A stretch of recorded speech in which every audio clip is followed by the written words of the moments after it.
Give me coffee in the morning, gotta have the caffeine. Wake me up, shake me up, dip me like a lassie. Must shit, juice shit, set a feeling so alive. Coffee in the morning, it's the best way to survive.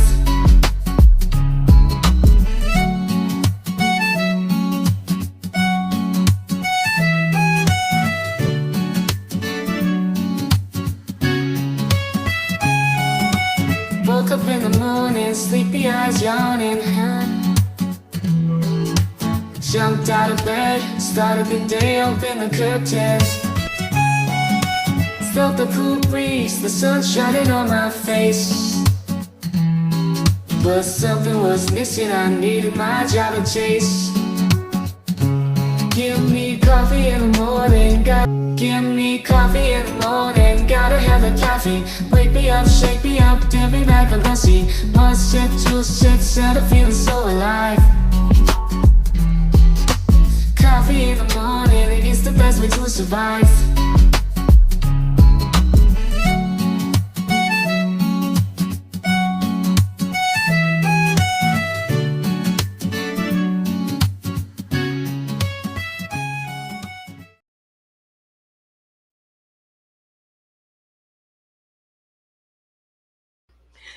Good morning. I almost forgot how to do this. Taking the weekend off may not be the best idea. I almost forgot. Welcome in, everybody. Good morning. Good morning. Grab your coffee, your tea, your whiskey, whatever your vice might be. I got a Mountain Dew right now. I've already had a pot of coffee and a Coke. I'm like a caffeine addict. But hey, that's my only bad habit. um, Welcome in, everybody. Good morning. Sound check. You guys can hear me well? Everything going good? I'm a little fired up this morning, y'all. I got some salty shit to say. I was trying not to go there, but I think I've been pushed there. Oh, goodness. Welcome in, everybody. Good morning, Forrest. Thank you for coming in. Pokemon, good to see you. True Crime Butterfly. She is traveling today, guys, and being a supermodel on top of that. She's in Louisiana, traveling my way. Pokemon, 2 giant mugs of coffee. Sometimes that's what it takes. I done had a giant pot this morning. Oh, goodness. So I took the weekend off. You guys know lately, since we've been covering all the trials and stuff, I've been like just taking the weekend off and regrouping. I spent a lot of time outside touching the grass. This weekend I got out of the house. I went to the beach for a little bit, went over to a friend's house, but I also consumed some true crime this weekend. I will not lie.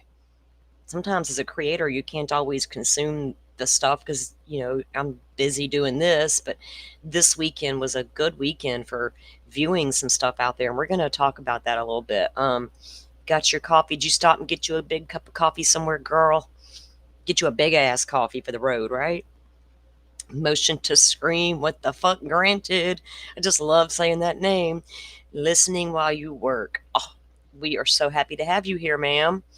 You are simply one of the most amazing people and one of the sweetest people. So we appreciate you being here. Yeah, Butterfly got on the road at 3 a.m. When you told me that was like my ex-husband. When we used to go down to Orlando with the kids when they were little, because we had the season passes being here in Florida, he's like, we're going to leave at 3 a.m. every single time. But it's all right because the kids slept most of the way, right? 2 girls and 1 boy, and that 1 boy in the middle, and the sister saying, don't look out my window. I'm like, what the hell, kiddos? Oh, goodness. All right, guys. So it was like an action-packed weekend of things to watch out there. Good morning, Carrie. We've missed you, hun. We know why you haven't been around, but we are so glad you're back. Now, we're going to go over a little bit of something this morning, Carrie. Just bear with us to get through it, and then we're going to get into our main topic of the day.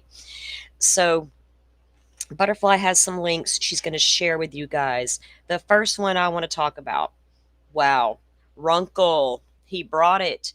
He brought us the big interview with Yannetti and Alessi, and let me just say, I'm a huge fan of Boston Defender. I like the hell out of that guy. I was observing him a lot during the trial. I was really impressed with him. I just liked him. I liked all of them, honestly. But for some reason, he kept intriguing me. I don't know because he seemed more silent or what it was, but yeah, it was a great interview. We'll get the link into the chat for you guys. They were really open, they were honest. It was a great interview, and it was great to hear the defense out of their own mouths, right? What they were thinking, what their process was, why they took certain avenues during the trial and avoided others. All of that information is jam packed into that interview. He's amazeballs, right, Pokemon? I mean, he really is. Um, he's got a great personality, I thought, as well. And it was just a great interview. So if you guys are interested, I don't want to play the whole thing here. It's long. I'm going to watch it again. It was that good, right? And I know there was things I don't remember because I was watching so much this weekend. So I do want to watch that again, as it was fantastic. Butterfly. Uh, just listening to them and their thought process, right? That's what I'm so always so interested in that part, and hearing what others think the attorneys were up to was great for, analyzing everything. Analyzing, is that a word? Analyzing everything. But to hear it straight from them is so much better, right? Because you can get into their minds. And so it was an absolutely fabulous interview. The second interview that I watched was last night, and I could not stop watching it. I was literally working on today's show, and I had to stop because I couldn't concentrate on what I was doing because I was too busy watching that interview. And I'm going to say this right now. A lot of you have told me, I know all about Turtle Boy. I never really watched any of Turtle Boy's stuff. Never one time. Only the stuff I saw on Twitter. And Pokemon says, I'll allow it. She fuck right. um, so anyway, Turtle Boy interviewed Juror 11, Paula, Miss Rockstar Paula. That was a fantastic interview. I was impressed with Turtle Boy. I'll just go ahead and say that as well. I don't know much about the guy. I know there's been a lot of stuff said about him and things like that, but I never really, whatevered it. And Betero was on there as well. Did you guys see that? We'll get the link into the chat for that as well. It was just a really fantastic interview, because she's so open and honest and told us about the process they went through, right? And if you listen to her words, she's not the only juror that came to this conclusion, DePetro. She's not the only one. There's like more, in case you didn't know. Ugh. Oh my God. Yeah, right. You've never watched him. I didn't either, but that you guys go check out that interview because he was really he did a great job interviewing her. And Betero had some great questions for her, her insight as to what they saw, what they heard, how they perceived certain things. Um, and if the haters would actually listen to her versus trying to tear her down, they might see she wasn't the only one, right? And they're acting like she's a lone wolf out there. And I'm surprised I haven't got blocked on Twitter over the weekend because I was not holding back. I'm so sick of it. I'm so sick of it. I don't care about her damn father in law because she wasn't charged with anything. I don't mind her accent at all. I think it's cute and I love it. And DePetro to come on the Twitter and everywhere else he can find to run his mouth, he's tearing this lady down. And it's disgusting. And he and Coffin Daffer, and then she come out with a little apology thingy. No, ma'am. No. You don't get to come out with a little Twitter statement. Oh, my bad. I ran with misinformation again. How many times you get to do that, Jacob, before people stop listening to you? How many times does she got to come out? She didn't even do that in Delphi. When she ran out there with DB's little fake Google searches for Delphi murder case. Look at Rick Allen's searches. Is he a real cop? Lady, that were all fake. You didn't vet it. We were all laughing at you.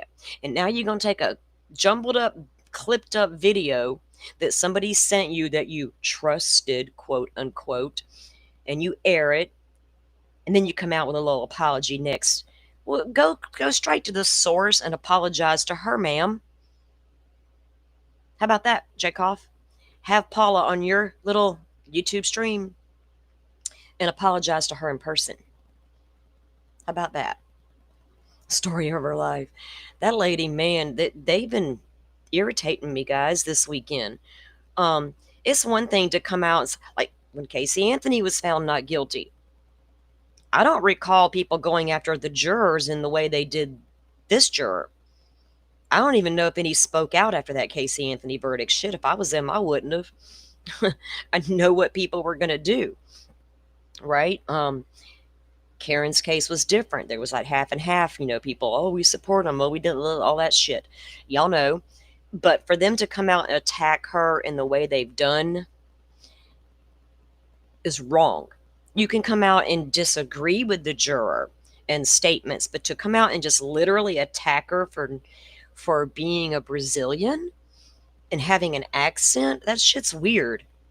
It's disgusting. And so the whole time during the Karen Read trial, those two were spitting out tweets left and right and wherever people would listen to them about us. We're the conspiracy theorists. We're this, we're that, we're blah, blah, blah, all the things they were calling us. But now they're going to go out there and do that to a juror simply because they didn't agree with her verdict. Again, she's not the only juror in the Karen Read case. In fact, another one has spoke out, but she will not show her face. And they did not release her name. It's probably a matter of time before somebody tries to find her. Good morning, Dolphin. Hey, how are you doing this morning? So, hold on. Okay, so I went over the Turtle Boy with Juror 11 interview. And then Runkle did his show interviewing Yannetti and Alessi. I recommend you guys go check those out because they are amazing. Okay, there was one more thing I watched this weekend. And I'm going to tell you, it was absolutely another amazing interview. I wasn't familiar with the second guest that came. It was the docket, in case you guys are wondering. Let me say it backwards. Okay. So I watched the docket this weekend as well because I like to go over and hang out with the docket sometimes. He's got some cool stuff. So he did an interview this weekend with Detective Ray Hermosillo from Idaho in the Lori Vallow case. Now, those of you familiar with the case will know who I'm talking about. Ray is so down to earth. One of us, so open. He's got no desire to go on all those big giant platforms and run his mouth. He did it on the docket. That was an excellent interview, getting into the mindset of and you know what was refreshing about it? We spend so much time lately talking about bad investigations and bad cops. It was so refreshing to see Ray on the docket and see a good cop for a change, right? A good investigation and how close they get to the victims and how it makes them feel.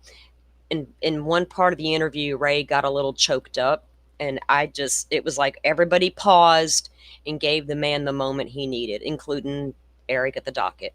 It's like, take your time.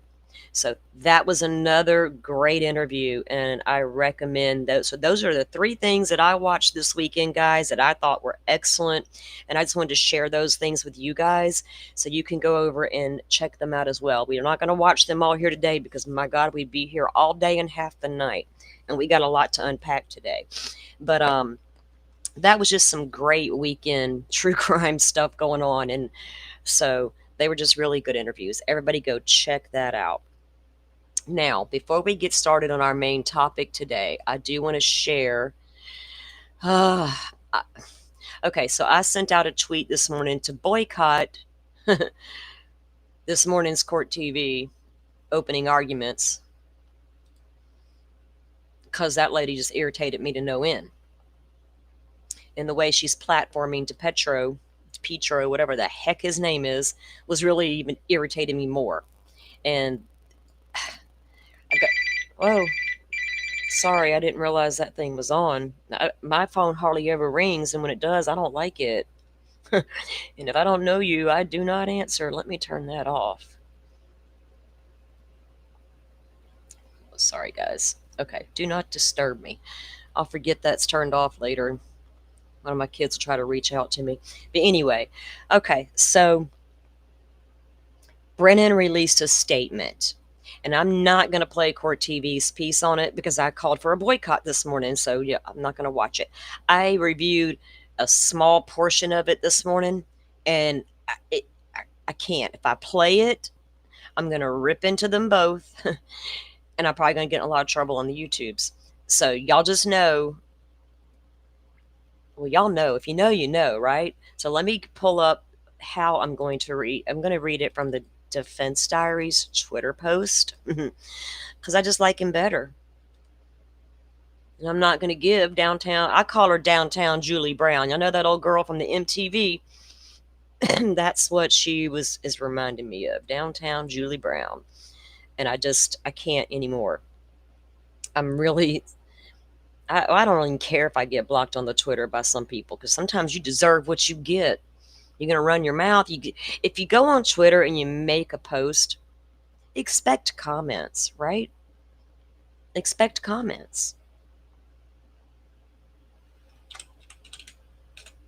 All right, let me pull up Defense Diaries Twitter, and we're going to read Hank's statement from there, because I'm not giving DePetro or Julie the time of day around here. Let me make my screens appropriate so I can get this up here.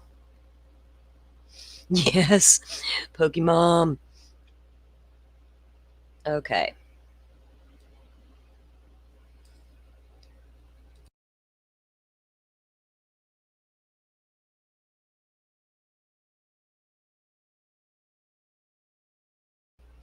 All right.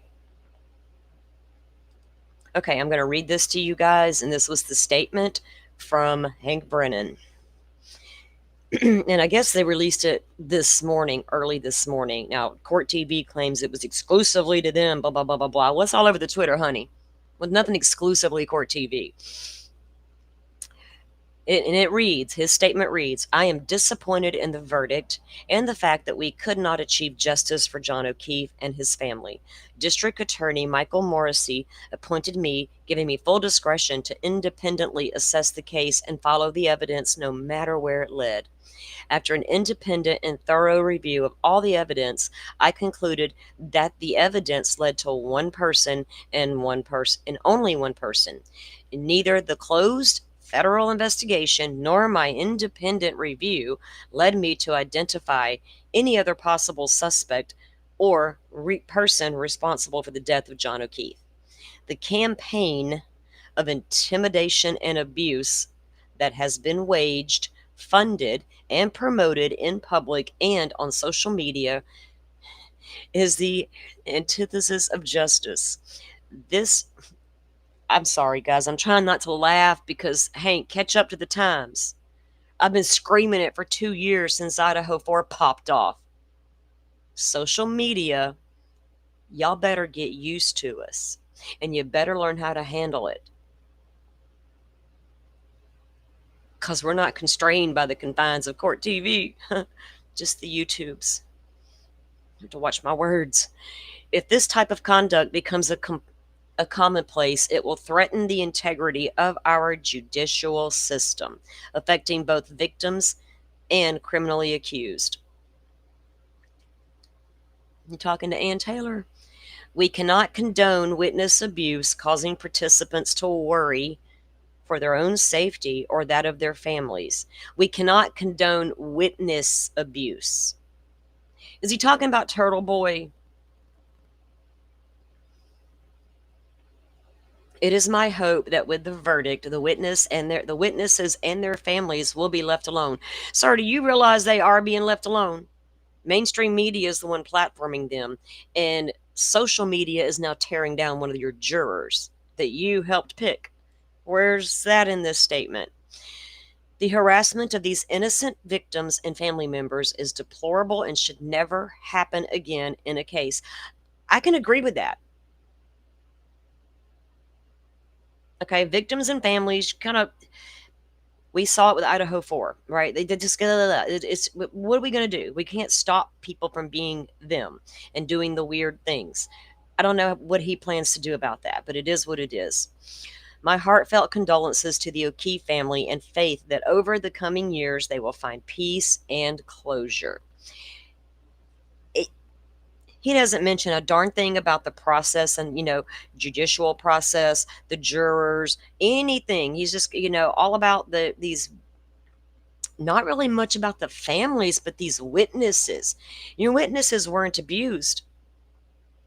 Well, I mean, I don't know what all Turtle Boy did. I don't care, honestly. It makes no 2 cents to me on what happened inside that courtroom and the evidence that was shown, right?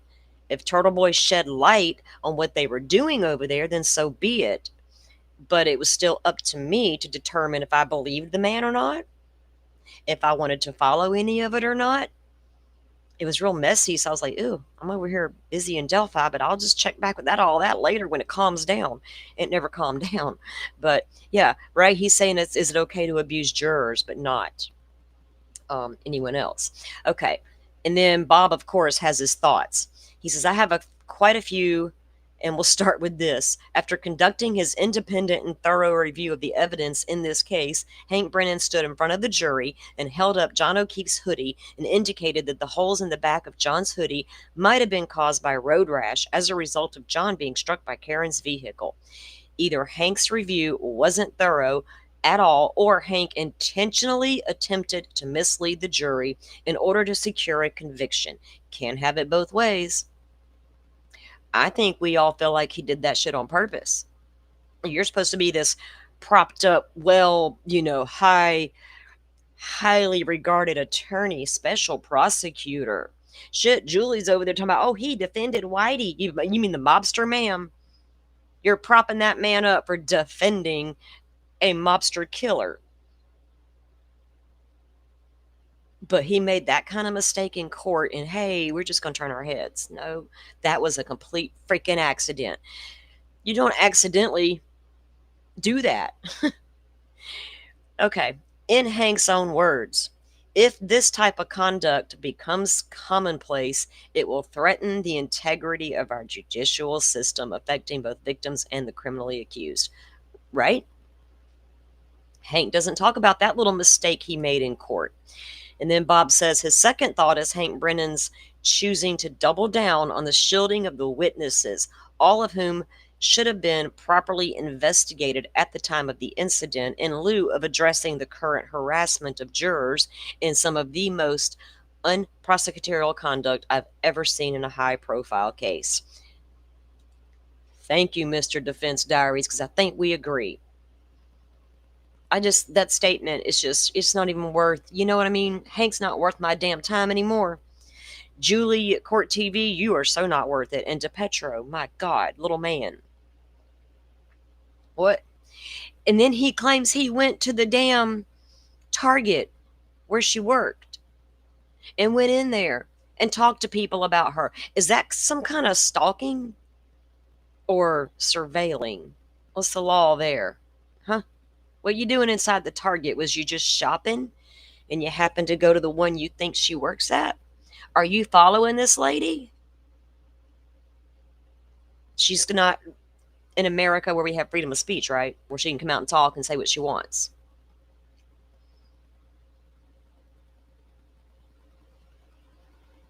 A baby bunny problem, Carrie. Oh my goodness. I was like, what is she talking about? Okay.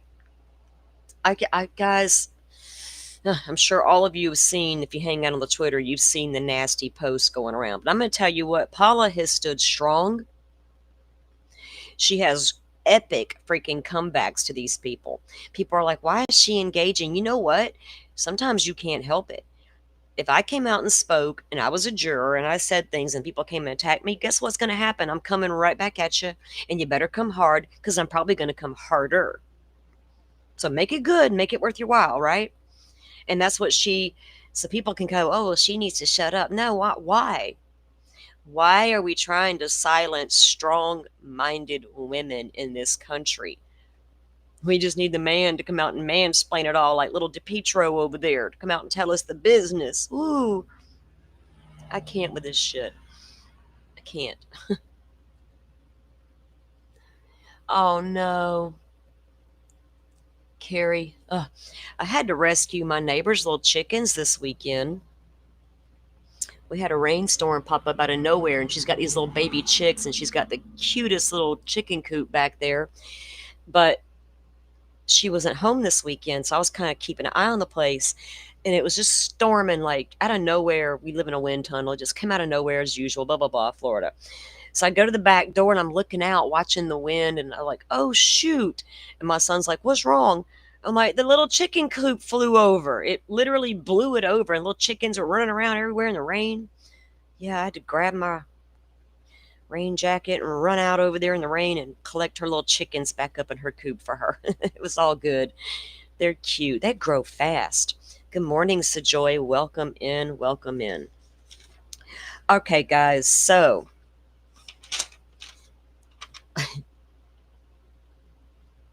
aw, we've had a bunch of wild little bunnies running around the field out there. I've been sitting out in the yard in the evenings checking them out. I spent a lot of time outside this weekend. I almost can't stand being in this house. I'm in here Monday through Friday, and I got to get outside. You know, winter will be back before I freaking know it, and I won't be able to go outside.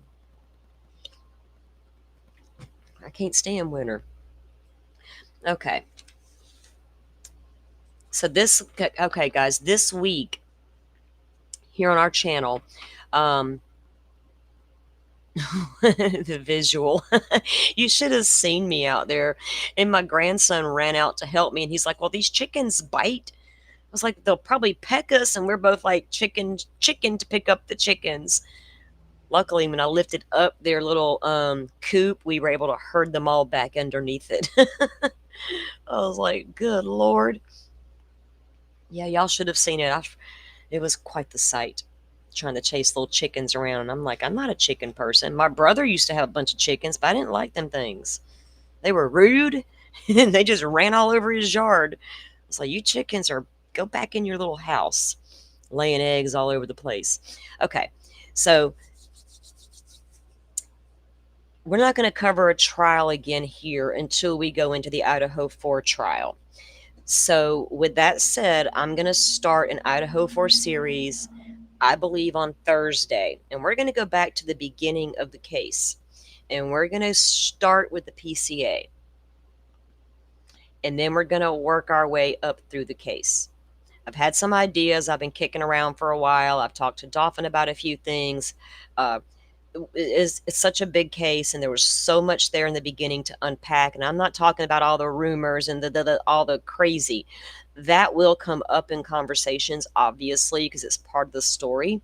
But we're going to take a hard look at a lot of the documents and things that were going on early in the investigation, like press conferences and different things, because I know some of you may not have followed the case from the beginning.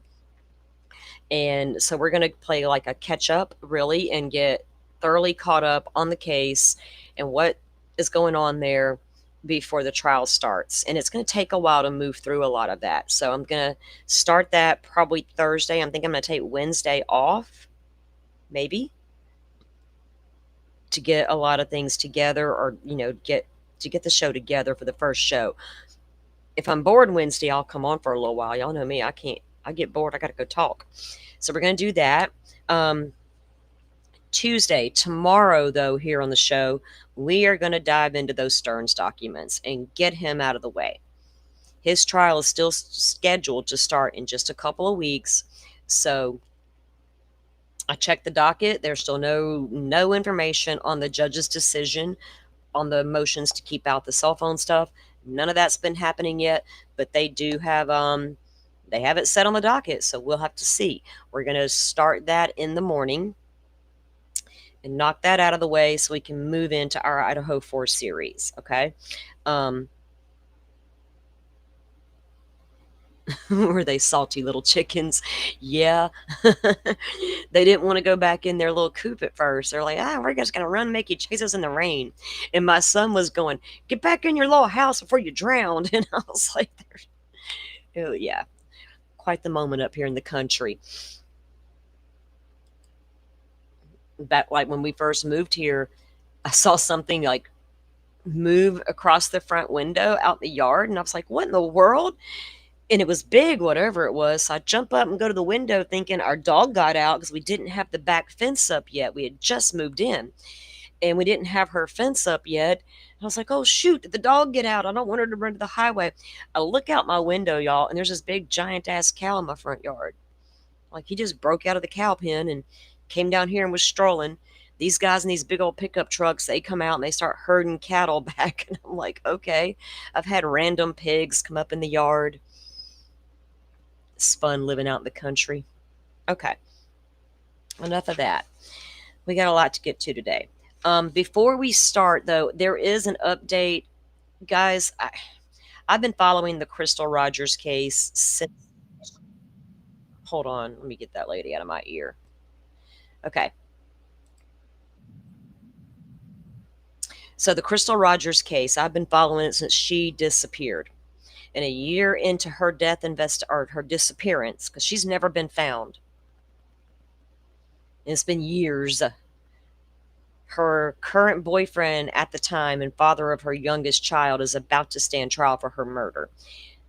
Kentucky is one of those weird states. We can hardly get the documents. We will not have cameras in the courtroom. We didn't have them on the first trial that just happened with Steve Lawson.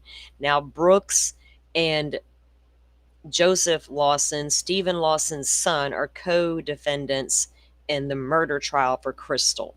We don't know what's going to happen with her father's death investigation, because a year into investigating his daughter's disappearance, someone murdered Tommy Ballard on his hunting property. And they know for a fact someone took him out on purpose. And to see Sherry and Crystal had 4 children. Eli made 5. To finally watch her family get to this point has been pretty crazy. So I wanted to play you guys a little bit of that first. I don't know if any of you are following the case. I mean, I to go through that whole story, right? But the fact that they're not going to have cameras in the courtroom is super freaking irritating to me, because I really wanted to watch that trial. Now, with that said, there is a Shay McAllister with was it WAS? I have to get the exact link. Well, it's actually this channel here that I'm about to show you guys. Shay McAllister has been following this case for years. Shout out to you, Shay, because you do an excellent job, and she's got an excellent playlist over on this channel for the Crystal Rogers case. If you guys are really into true crime and you want to go hear a really intriguing case, go check out this playlist. Begins Tuesday for the highly anticipated second trial of the Crystal Rogers case. Prosecutors will be trying both Crystal's ex-boyfriend Brooks Houck and one of his employees, Joseph Lawson. Houck is charged with murder of the Bardstown mother, while Lawson is facing charges of conspiracy to commit murder. Joseph Lawson's father, Steve Lawson, has already been found guilty of conspiracy to commit murder and tampering with physical evidence in a trial that ended last month.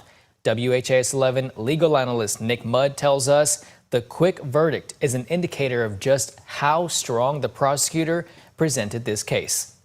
As the defense, you kind of think, ooh, we may be in a little bit of trouble. We got to figure out what went wrong with the defense there that we can fix in our case.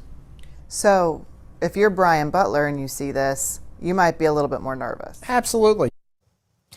Remember, no cameras will be allowed in the courtroom for this trial, but our team of journalists will be keeping you up to date. We'll have a wrap up from court daily starting Tuesday, June 24th at 9 o'clock. in the evening, and Shay McAllister and Alexandra Goldberg will be in Warren County breaking down what happened in court, while Nick Mudd will join Doug Proffitt for legal analysis of each day. You can watch it on WHAS 11 Plus, download on your TV, and watch for free. Yes, that's on WHAS Plus. There you go. Really, I mean, I want Crystal's family. I want Crystal and her family to have justice. I want Crystal to be found. They have tried to find her.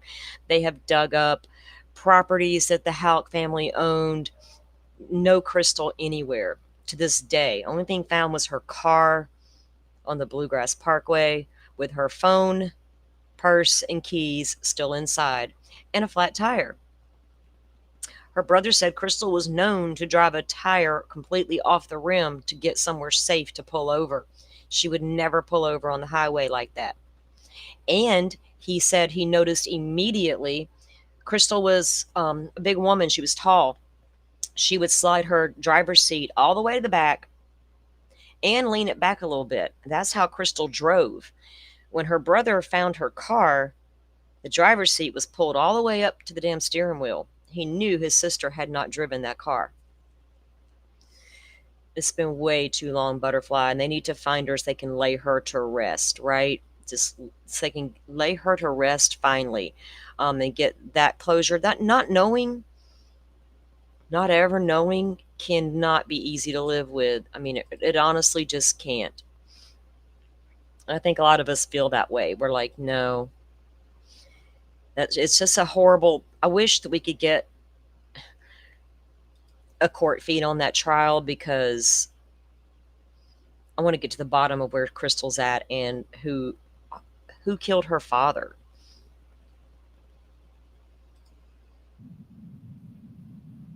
Like this, every time I start my playlist up for you guys, it starts going in my ear, and this heifer keeps talking. Let me remove her from my playlist. Get out of here, Julie. Okay.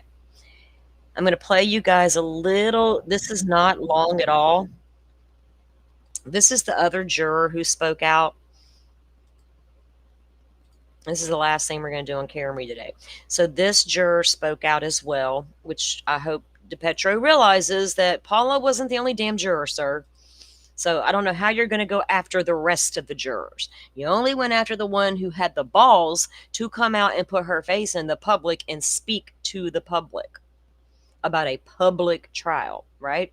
So now I want to see DePetro and Jacob go after the other jurors as they come out and talk and dive into their backgrounds and their families and da-da-da-da-da. You go right ahead, freaks. Was very smart and very committed to telling their story.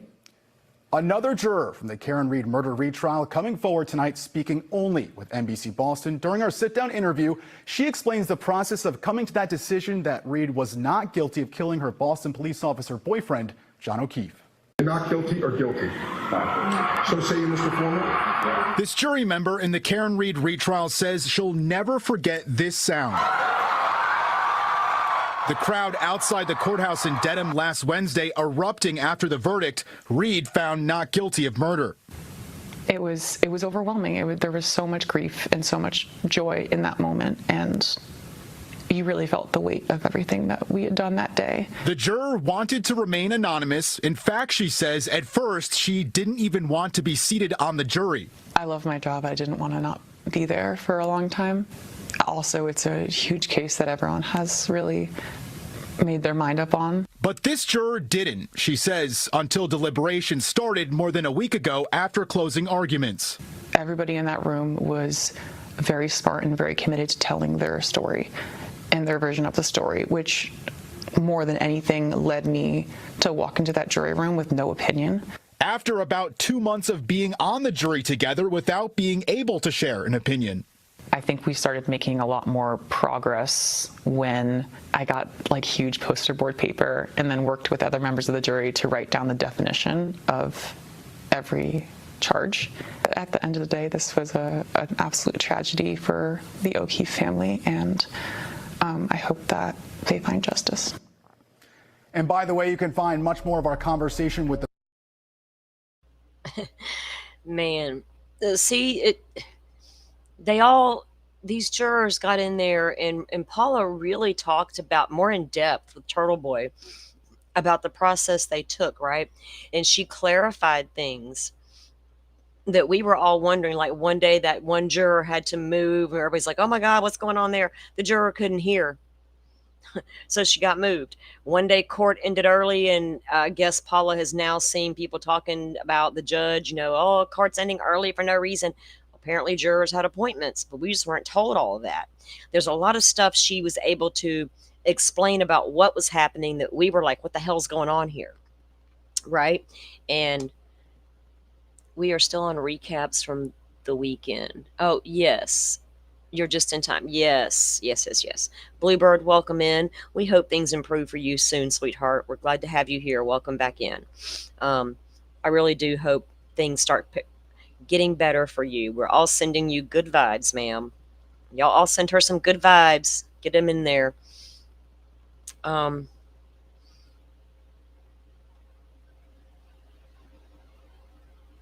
don't know if jurors are going to want to speak out more, right?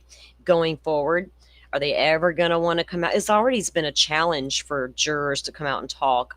And to protect their identity I don't have a problem with that, right? I don't have a problem with a juror coming out and not showing their face. If they want to do it, that's fine. If they don't, they don't. But it's just weird. So Pokemon says Alessi is going to be on Howie Carr at 3:05 Eastern. He's the one that did an interview with Alan Jackson, right, Pokemon? That we listened to a little bit of that here on the show. That'd be interesting. Isn't he like a radio personality, right? There in the area, if I'm not mistaken. That's who he is. I think he's on Twitter as well, guys. So he may be posting things from there as we move forward. Okay, guys, I checked the dockets this morning on Stearns, obviously, and Idaho, and nothing worth talking about has come down in Idaho except more sealed stuff.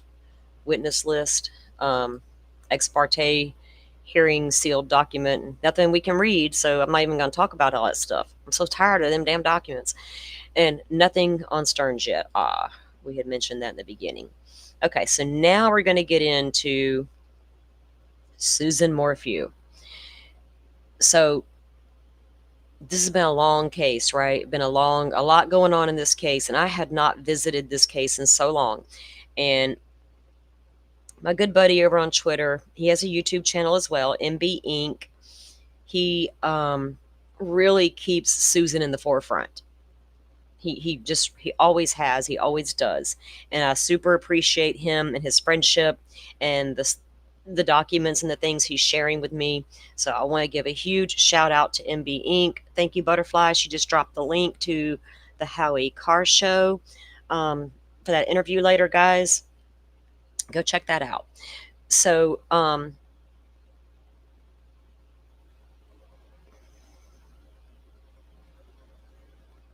who are you talking about, Bluebird? Howie? Everybody has seen the abuse since the verdict, if they're on Twitter, right? And Paula goes right back at them. I mean, it's her life. They're talking about her, right? So everybody's been eating their popcorn, I guess, and watching that. But I don't have any problems with Paula speaking out.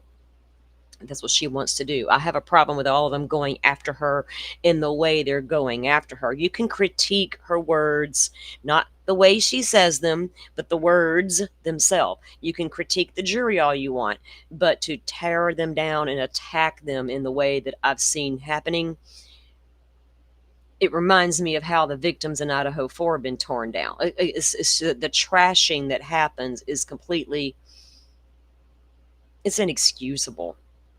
I don't care who you are or how you go about it. There's a right and a wrong way, and sometimes you got to be super aggressive and pushy to get the point across, but do you got to be so damn nasty? It shows your true colors, right? People are just icky.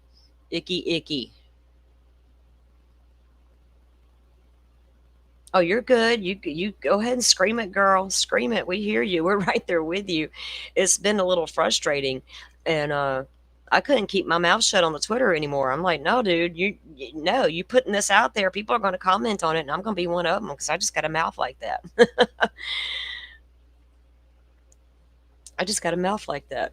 But he ain't blocked me yet. Neither has Jacob. But shit, I'm surprised she didn't block me a year ago. But I got a back door in, bitches. All right. Block me all you want. I'll slide in under another account and start commenting, and you won't even know. Well, you might know it's me. I don't care. Yeah. Okay. So back to Susan Morphew's case, guys. So when Susan, let me get my note here. Okay, my paperwork together. All right. Susan Morphew grew up in Indiana, and so did Barry Morphew, her husband. And they were high school sweethearts, and they got married after high school. Well, they both attended Purdue University for college. Barry was drafted into, what was it, baseball for the Toronto, what do you call them? Toronto, whatever. I can't remember their name. I know I got it wrote down. The Blue Jays. But an injury caused him not to be able to play. And Susan was a teacher. Well, anyway, they get married. They end up settling in Colorado. And they have teenage girls, and he has a big landscaping business. They buy a beautiful home, all the things, and they're there living their lives. The weekend of Mother's Day on May 10th, 2020, Susan was reported missing by her neighbor. That weekend, her daughters went on a camping trip. They were supposed to return home on Sunday, I guess Sunday afternoon, Sunday evening, to spend time with their mom on Mother's Day. Barry got up early on Mother's Day, of all days, and heads 3 hours away for a job site on a holiday. He didn't return home until like 9 o'clock that night, and Susan was nowhere to be found. So when he couldn't reach Susan and his daughters couldn't reach her, he reaches out to the neighbor. The neighbor goes over to the house to check things out for him. Neighbor says, well, her car's here. It doesn't look like anything's amiss. He's like, well, check and see if you see her bicycle, because she liked to mountain bike. And the neighbor's like, I don't see the bicycle. So then the neighbor ended up reporting her missing at 5 p.m. on Mother's Day. The daughters were still at their camping trip, I'm assuming. Barry was, God knows where he was and doing. Well, the cops know where he was. But that is the gist of what started it, right? It actually started before then, but that's how her disappearance came to light. Susan was last seen or heard of on May 9th of 2020. She sent a selfie of herself sunbathing in the backyard to what we now know was her boyfriend. And no shade at Susan, because we're all grown, we're all adults. A lot of us are grown women. We get it. Things get messy. Things happen. I don't have any judgment toward her for having an affair. It's her life. I wasn't in there, right? So that was the last known time anybody saw or heard from Susan. So at 2:07, she sends her boyfriend this text. I think they communicated like 56 or 59 times that day alone in text messages. Turns out he was a married man with 6 kids. They had dated briefly after high school, I guess, when her and Barry weren't together for a minute. And then they only dated briefly. Then they reconnected once she moved over to Colorado from Indiana. She sent him a message on Facebook, and it just said something to the like, hey stranger, right? And he responds, and from that day forward, that was 2018, for almost 2 solid years, they were in constant communication with one another. Susan also had cancer. She had a cancer report that she had been fighting cancer, and she had a lot going on, right? So when you're a woman at that age, you got 2 girls who are about to be leaving for college, you got a marriage that is horrible, you have cancer, or you're reevaluating your life, right? Where do I want to go from here? How do I want to spend the next 30 years? Do I want to be with this man? All these things. There's a lot going on in your mind, I could imagine. Maybe she was reprioritizing things. I don't know. I wasn't into that lady's head like that. I can tell you. But that's what was going on in their lives. And at some point, Susan also thought Barry was having an affair. Well, someone gave Susan a spy pen, and she hid it in the master bedroom. I guess to try to record Barry, right? So during the investigation and police searched the home and searched the master bedroom, they came across that pen. And that's how they discovered Susan was having an affair, because the pen recorded her talking to her boyfriend. Yikes. So there's just that's the backstory on that, because then you have to wonder, did Barry find out something on May 9th? Yes, her friend gave her the pen, Pokemon, and because she did tell people what was going on, right? Or what she thought was going on. And we're going to take a look at that as well. And so you have to wonder, was Barry suspicious of his wife? Did Barry find out she was communicating with that man on the 9th? Because after that selfie was sent to the boyfriend, she didn't respond to him after all that. Her best friend's daughter was getting married. The best friend had began to message Susan from Snapchat, sending little videos of the wedding and different things. Susan was super excited for that, to get all that. She never opened the messages and took a look at them.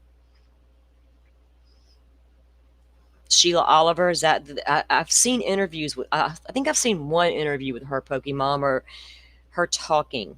I want to feel like that was who I saw, but I might be wrong on that. So Barry says that he got up on the morning of May 10th and he left for a job. Wasn't it Denver? I think he went over to Denver for his job. Remember, he owned a landscaping business. Barry said he sent Susan a text wishing her a happy Mother's Day, but she didn't reply. He communicated with his daughters, and they couldn't reach her either. That's when he contacted the neighbor and asked the neighbor to go over and take a look at things, and discovered the bike was gone. The neighbor reported her missing at around 5 p.m. Later that evening, Susan's bike was found just off the road down a ravine. About a mile from the home, on the 13th of May, 2020, her bike helmet was found. So they find her bike on the 10th. They find her bike helmet on the 13th. And that was, I think, about a mile from their home.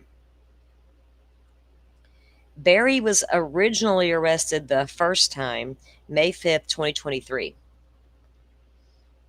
On September 22nd, 2023, 3 years after being reported missing, they found Susan's body. And they were literally out looking for another missing persons when they came across Susan's remains in a shallow grave.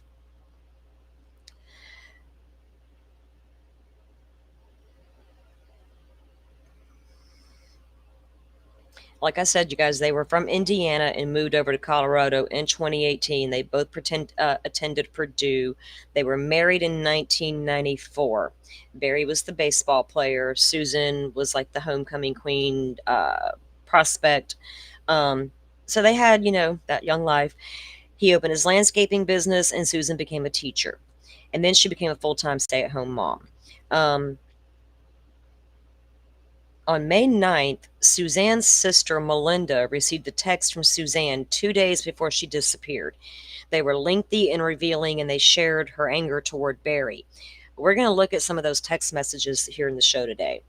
When they found Susan's car, it was in the driveway, right? The car was there. Her sunglasses and her hydration backpack were still in the car, along with her wallet and credit cards and things of that nature. Now, her being an avid biker, she would have had that backpack hydration pack on, right?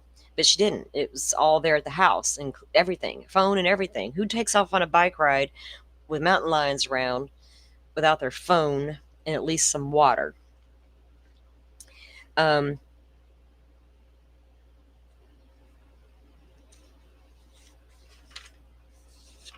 okay.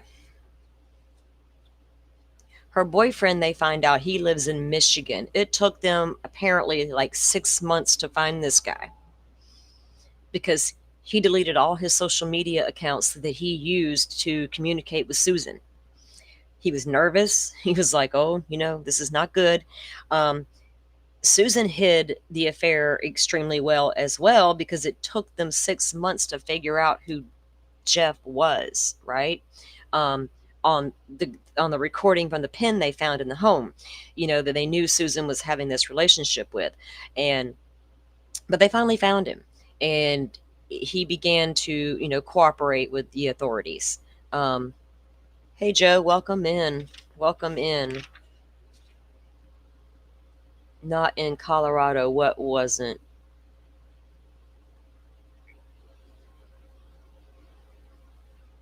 Yeah, always, right? Right, Pokemon. That's like one of the go-tos. If you're going to go out and set out for a mountain bike ride, yeah, Jeff was looked at. You're going to take your water with you, and probably your phone as well, in case emergencies happen. Most people are not going to leave without their phone to go do anything these days. It's like, if they don't have their phone, that's already a first suspicion, right? All right. So let's get to some of the stuff we have. We got some documents to review. Let's go ahead and take a look at the indictment first. Let me get that up. This is the latest indictment. And this was from a grand jury, obviously.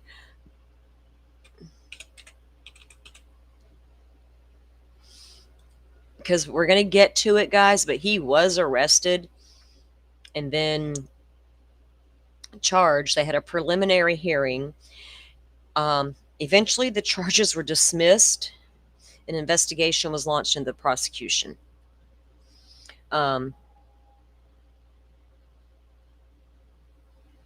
Oh, good, Pokemon. Yeah, this is one that I have followed for a long time, but I was telling my friend MB, I was like, man, it's been so long since I visited this case, right?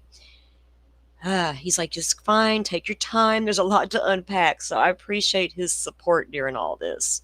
Okay. And all you guys for being here and taking a look at Susan's case and seeing that she may finally get some justice, right?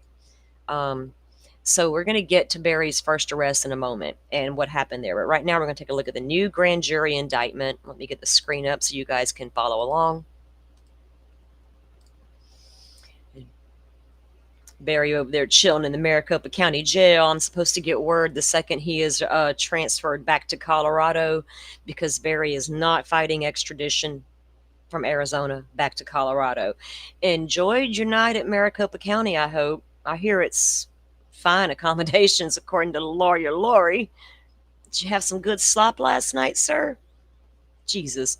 Oh, goodness. We got some memberships being gifted out over here. Who did that?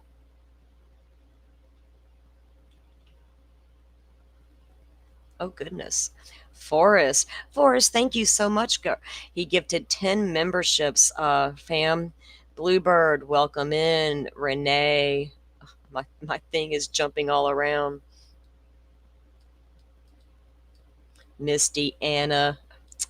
Lord, I cannot say enough good things about Miss Deanna here. I cannot. Miss JC Ann, welcome in, hun. Jiggy. Let's get jiggy with it. Andy Rose, good to see you, girl. Leslie, nice. Welcome in. Great to have everybody here. And thank you for becoming Forrest. Thank you for gifting the memberships for them to become members. Going to be working on some more members-only content here again really soon. But I appreciate you guys for coming in and listening to this with us and unpacking this case. So welcome in new members. We appreciate you. All right. So this is the indictment that was just handed down for Barry. And this is in a whole other judicial district than the first charge was, right? A whole other county. They're actually going to do this where the body was found. because there was so much that went on the first time around. That's a whole other story. Okay. I have to make things bigger, y'all, because I'm like blind. Okay. Count 1, murder in the first degree after deliberation. On or about May 9th to May 10th, 2020, in or triable in the state of Colorado, Barry Morphew unlawfully, feloniously, after deliberation, and with the intent to cause the death of a person other than himself, caused the death of Susan Morphew in violent section 18.3.102. Probable cause for count 1 as follows. At 5:46 p.m. on Monday, May 10th, Mother's Day, Sunday, Suzanne Morphew was reported missing to police by her neighbor. Okay, because it was almost 6 p.m. and not 5. That was the last known person to see her alive was her husband, Barry Morphew. Investigators responded to the Morphew residence at, I'm not going to give the actual address, you guys can read it, Puma Path near Salida, Colorado, to investigate the missing person report. The house was locked and Susan Morphew was not home. Her vehicle was in the garage. Her redacted vehicle was in the garage. There were no signs of forced entry, and her bike was missing. Later that evening, her bike was located down a hillside off a dirt road between her house and Highway 50. The bike was located less than a mile from the Morphew home. On May 14th, her bike helmet was located.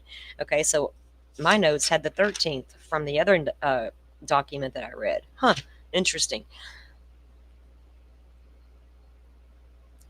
May 14, 2020, her bike helmet was located 10 meters off the side of Highway 50, approximately 1.52 miles west of the Morphew home and approximately 0.84 miles west of where her bike was located. Now, if she was hit by a car, as Barry first suspected, why is her bike down a hill in a ravine and the helmet's way back there? Like, don't even get into the crash experts. My God, that's weird. They're found that far apart.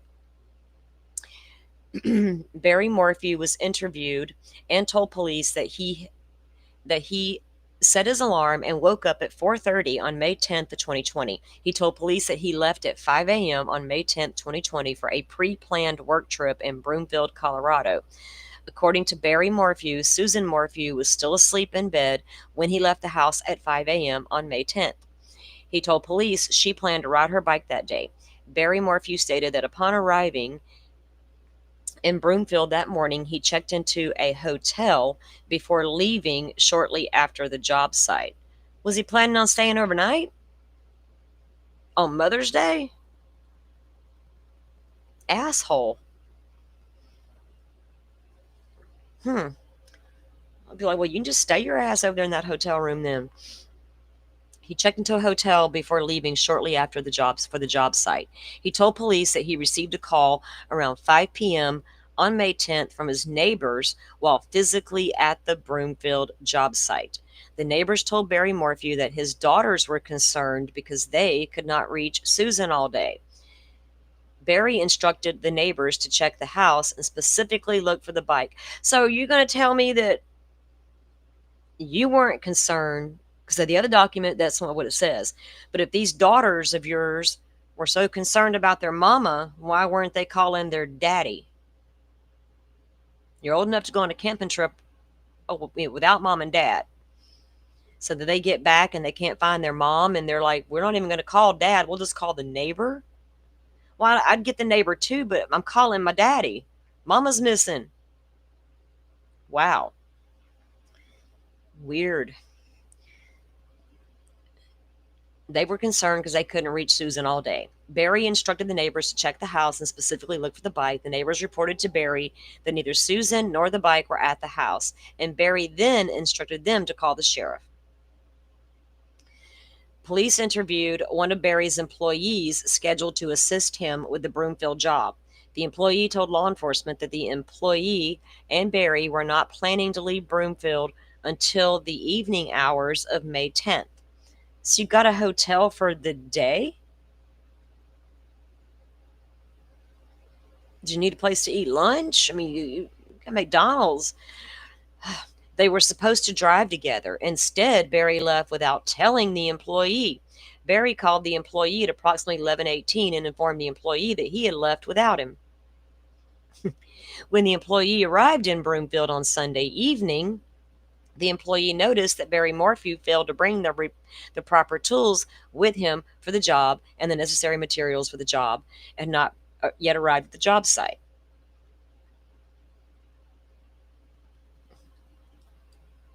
Police interviewed one of let me get up here. Review of the cameras at the hotel and nearby business revealed that Barry Morphew was in the Broomfield area for approximately 9 hours and 45 minutes. Of those hours, he spent less than 1/2 hours at the job site. Instead, besides 2 brief visits to the job site area, electronic evidence and cameras from businesses show him driving around to various locations and discarding unknown items in separate trash cans. That's never a good sign. Hotel footage then showed Barry Morphew arriving back at his hotel room and remaining inside the room from approximately 12:34 to 5:55. So you weren't working, you didn't have any tools for the job site. It's going to go chill in this hotel hours from home for several hours for no reason. It's weird. Inconsistent with his statement to police, he was in the hotel and not at the job site when he received the call about his wife. Oh, inconsistencies. We don't like those. Morphew being unresponsive and missing. Okay. In the early interviews with Barry Morphew, he told law enforcement that his marriage to Susan was the best, and the two had a wonderful weekend together. In fact, he did. He claims that on Saturday evening they had a beautiful dinner together, a nice evening, made love. Everything was grand. You weren't chasing her around the house trying to tranquilize her, was you? When Barry was asked whether Susan would say anything different about their relationship, Barry stated no. That makes me think of something. Oh my God, I can't. Oh God, you ask me what my old marriage was like and go ask my husband, you're going to get 2 different stories. I promise you that. Of course not. No, she's going to say everything was grand. Barry Morphew's statements about his marriage to Susan were inconsistent with other witness accounts and evidence located. Specifically, investigators learned that Susan confided in people that she was unhappy in the marriage in the weeks and months leading to her disappearance.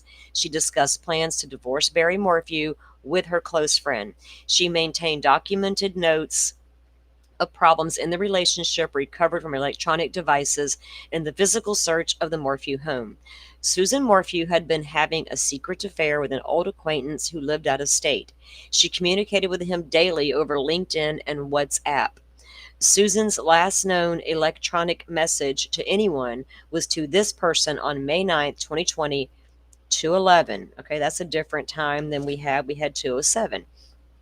2:11 p.m., just 32 minutes before Barry returned to the home that day. So she sent that last message to her boyfriend just not long before Barry got home. Did he pick up her phone and start and see something? Right? Something triggered that event. Of course, now when a spouse finds out the other one's cheating, things are probably going to get heated. A lot of words are going to be said. Shit might get thrown and broken, whatever, but don't put your hands on each other. Good Lord. And don't break my shit, because I'm going to break yours. Susan's last known electronic message was to the boyfriend at 2:11. An overall timeline of the week of Susan Morphew's disappearance shows that the disappearance coincided with her daughter, redacted, the only other occupant of the Morphew's residence, because the oldest one had already left for college, I believe. The only other occupant of the Morphew residence leaving on a pre-planned road trip out of state. Because of this, Susan and Barry expected to be alone at the residence starting May 5th until late in the day on May 10th or into the 11th. Susan Morphew drove her daughter to Gunnison, Colorado on May 5th to depart with her sister and friend on a planned road trip. After May 5th, Barry Morphew and Susan Morphew were alone at the house.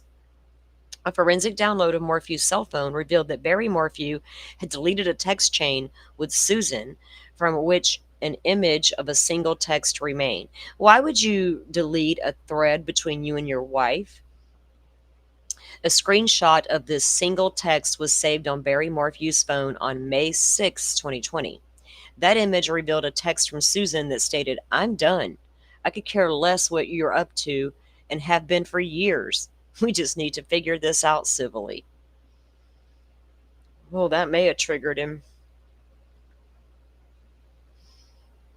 Why do people got to result in death? Just divorce and move the hell on. I'm telling y'all, divorce is expensive. That's why I don't marry. I married one time. That's all it took. And I said, I'm George Strait. Just give it away because there ain't nothing in this house worth fighting over. And I walked out the front door and left it all. No shit. Except for my babies. I had a home. Don't worry. I had a good job. I had a home. I had my own shit. I didn't need nothing you got. Keep everything we accumulated over these past years. Bubba, I'm done. Walk away. It's that simple. I'm not a person to fight over belongings. I will set that shit on fire first. I don't care about none of it. On May 11, 2020, authorities commenced a search for the Morphew residence that spanned several days. The state of the residence and vehicles showed no signs of break-in or intruder. With no signs of a break-in or intruder, law enforcement collected items of potential evidence and DNA swabs. DNA analysis of the swabs collected produced several DNA profile mixtures consistent with what would be expected in the common areas of the home or vehicle. The mixture profiles were processed through offender databases and were compared to the profiles of known individuals who may have been present in the vehicles or the residence. The results did not lead to any stranger or intruder suspects. An expert in DNA analysis testified that law enforcement provided analysis with one of the partial profiles developed from the glove box of Susan Morphew's vehicle for further investigation using a keyboard search. Now, they didn't just use CODIS for some of the DNA that's going to come up in this case. I don't know what back doors they were going into. Like, we know they will because the FBI did it in the Kohberger case. There's some things that we don't know about that I don't think we want to know about. I think it would blow our minds. And so FBI going in the back door to find Kohberger, not the first time that's ever been done, and it will not be the last. An expert in DNA analysis testified that law enforcement provided analysis with one of the partial profiles developed from the glove box of Susan Morphew's vehicle for further investigation using the keyboard search. This allowed for additional comparisons to profiles in more databases with less stringent quality control standards than the National DNA Index system for the limited purpose of creating possible investigative leads. Now, my true crime brain automatically right then wanted to know, what are y'all talking about? So that's going to have to be a whole other sideshow. I had that expert further testified that there were matches to outside databases nationwide. The term match used by DNA analysis does not mean identical. Rather, a match only means there were other profiles that could not be excluded at the limited number of loci available from the partial profile for comparison. The expert explained she then compared the matches from those databases to the partial profile from the mixture on the glove box and excluded those out-of-state profiles as not originating from the same contributor in all but 3 instances.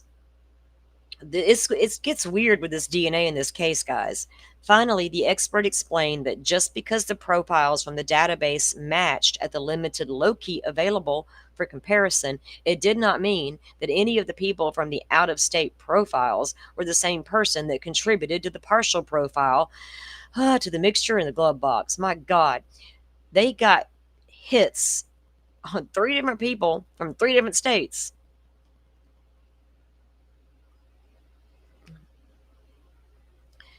Lord, I could go down a whole ass rabbit hole on that. Finally, the expert explained that just because the profiles from the database match, okay, we went through that. Okay. Law enforcement investigated those 3 partial matches obtained from 3 separate out-of-state sources and found no connection to the case.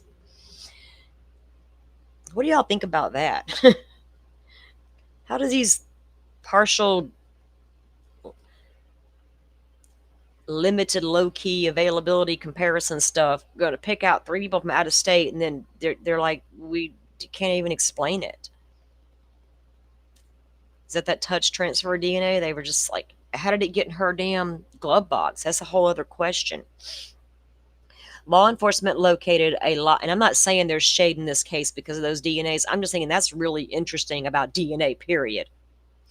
Law enforcement located a locked gun safe in the garage during the search of the Morphew residence. Inside that gun safe, law enforcement located a dart rifle, or tranquilizer rifle, positioned toward the front of the safe. Law enforcement also found packages of new Dart brand tranquilizer darts in the gun safe. All of that's in a document. Now, when I went to download the document earlier, I was like, wait a minute.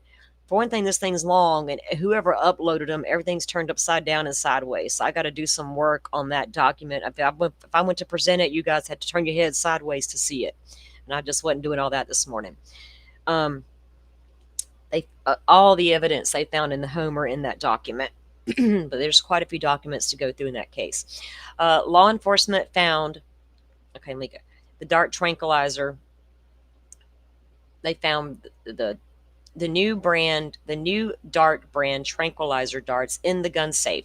The package of darts included capped hypodermic needles inside of them, which were designed to load the darts. Law enforcement found one of these needle caps in the dryer after the dryer's contents was removed. Law enforcement also found men's shorts. Now, it wasn't hunting season, was it, Barry? No reason to have that cap in your pocket in the dryer. Those things will get you every time. You don't watch true crime, do you? Them needle caps will get you. They can match it back up to the damn needle. They certainly can. I've seen them do it. The law enforcement, a big case here in Central Florida. The shorts, law enforcement also found men's shorts among the contents of the dryer that were removed prior to finding the needle cap. The shorts appeared consistent with the shorts Barry Morphew was seen in video wearing on May 9th, less than 1 hour before he returned to Morphew's residence. Now remember, May 9th was the last day anybody had any proof of life on Susan. No tranquilizer formula was located during law enforcement's search of the home and the vehicles. What video did they get of Barry on May 9th with him wearing to see what he was wearing? Oh, surveillance video of him where he was over there. Now that was the 10th. I'll have to go do some investigating on that. Police investigated numerous electronic devices. Maybe they saw him around town on the night. Police investigated numerous electronic devices and Susan Morphew's social media accounts, searching, among other things, the proof of life. The investigation revealed that Susan Morphew had not communicated electronically with any living person after 2:11 p.m. on May 9, 2020. Her last possible activity on any account protected by password access was 3:08 p.m., over 24 hours prior to her being reported missing. I think he did something to her on the 9th. And he tossed that bicycle and the helmet in the early morning hours of the 10th on his way out to his little job site thingy.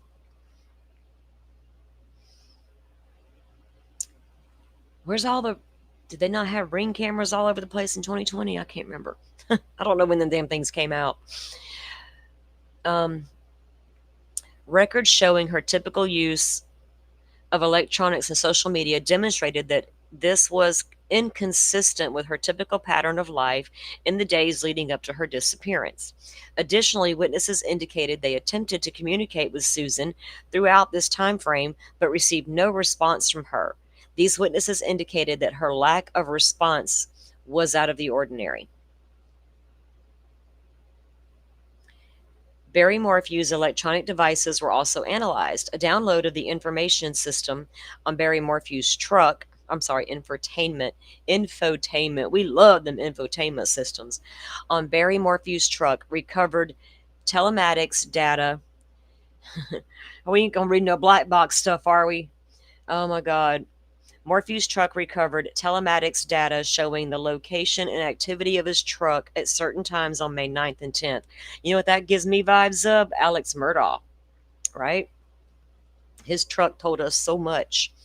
A download of Barry Morphew's cell phone showed not only are your phones spying on you, but your cars are too. A download of Barry Morphew's cell phone showed additional location information. Based on data from his cell phone, Barry Morphew returned to the Morphew residence at 2:43 on May 9th.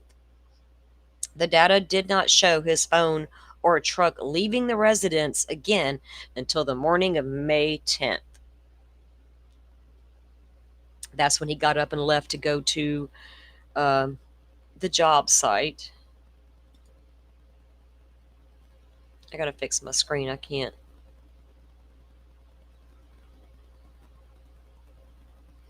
Sorry, guys. I'm checking chat, making sure y'all are good. Yeah.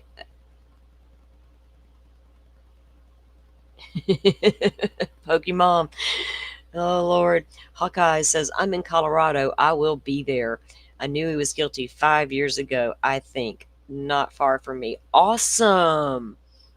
Good deal.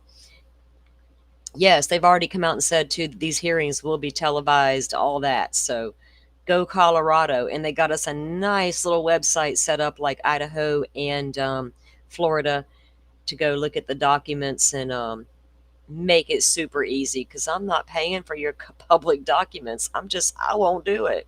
I'll search that stuff up on the Twitter before I do that. Forrest has been a member for 5 months. Well, thank you for helping me make it a great place, Forrest. You and Butterfly have been with me from the beginning. Pokemon is here. Is Rachel in here today? I didn't see her yet. My mods are great. I appreciate them so much. Always checking in, and I check in on them. We love our little community we're building here, guys, and I appreciate all of you for coming in.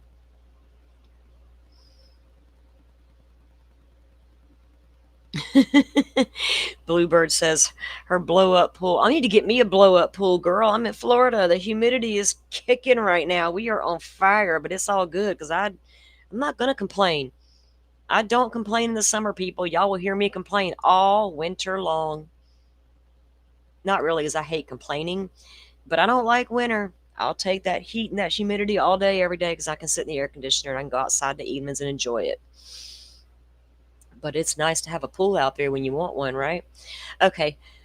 Barry Morphew's electronic devices were also analyzed. A download from the infotainment system. Oh, we read through that. So he didn't leave again to the May 10th.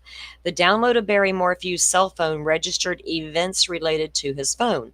An expert forensic analysis determined that some of these events were, in fact, Barry Morphew's phone being turned off during the time frame of May 9th through the 10th. Yeah, they'll know if it was off or in airplane mode. Turning off a cellular device effectively disables its ability to record location information. Specifically, the forensic analysis noted that Barry Morphew's phone download showed it was turned off between 2:47 p.m. on May 9th, only a few minutes after he arrived home at the residence where Susan Morphew sent her last electronic communication. So you turn your phone off once you get home. What if your girls needed to call you, Daddy, because somebody got injured at the camp road trip, whatever they were out there doing? I can't with parents who turn off their phones. I don't care how old your kids are. My biggest fear is if I turn that phone off and one of my babies is going to need me and I am not going to know it. No. Oh, goodness. I know how not to answer if I don't want to answer. Only a few minutes after he arrived home, he turned the phone off. At approximately 10:17 p.m. on May 9th, the phone was turned back on. So from 2:47 until 2:17, phone's off, I'm at home. Barry Morphew's cell phone was again turned off at 4:32 a.m. on May 10th, prior to him leaving the residence. Why would you do that? I only do mine occasionally to reset, do a hard reset on it, like a restart. I rarely turn my phone off. Like, I don't never turn it off and leave it off. I wouldn't even know what that's like. I'd forget that bitch was off for a few hours and, oh. So here he goes, turning it back off at 4:32 a.m. prior to him leaving the residence on his trip to Broomfield, Colorado, and was not turned on again until 5:37 when location information showed him on the road already in the area of Johnson Village, Colorado. So for an hour, what are you doing during that hour? Are you discarding the bicycle and the helmet? You didn't want your phone pinging where you did that at? A mile and a half from home. Too bad no one saw him loading that bike up in his truck. Testimony established that the times Barry Morphew turned off his phone corresponded to periods of time of significance in the case where location information was consequently unavailable. Similarly, further analysis of the information from Barry's infotainment system in his truck showed an irregular gap in recorded activities, specifically from the approximately 3:49 a.m. until 8:10 a.m. on May 10th. There is no recorded data registering on Barry's infotainment system. How's that possible when the man got the damn thing and left? An indication of no truck activity from telematics is consistent with other facts developed from Barry Morphew's phone, surveillance footage, and Barry Morphew's statements about his activities on the 10th. Specifically, telematics data showed Barry Morphew arrive at his residence at 2:43 on May 9th. It then registered various other activities throughout the afternoon at the residence until it ceased at 9:52 on May 9th. The telematics data then showed activities resume at 3:25 a.m. until 3:49 a.m. on May 10th at a GPS location consistent with his driveway. Out there in the driveway messing around 3:30 in the morning. Barry Morphew reported, was you loading that bike up? Had you an idea? Barry Morphew reported to law enforcement that he was asleep during that time frame. Oh Lord, was he sleepwalking out there and didn't know? From 3:49 a.m. to 8:10 a.m. on May 10th, the infotainment system or telematics did not register any data despite the fact that Barry Morphew's cell phone indicated the device was in Johnson Village at 5:37. On that date, Barry reported being in his truck traveling to Broomfield at that time. When recorded telematics data became available again in the records from the infotainment system download at 8:10 on May 10th, corresponding GPS coordinates show Barry had already arrived in Broomfield. This gap as registered data is inconsistent with the pattern of telematics data captured in the days and weeks leading up to the event. What in the world? Get up there. Phone records for both Susan Morphew and Barry Morphew were analyzed by expert investigators. The FBI CAST team analyzed phone records for both Barry and Susan to determine location information and device usage related to their cell phones.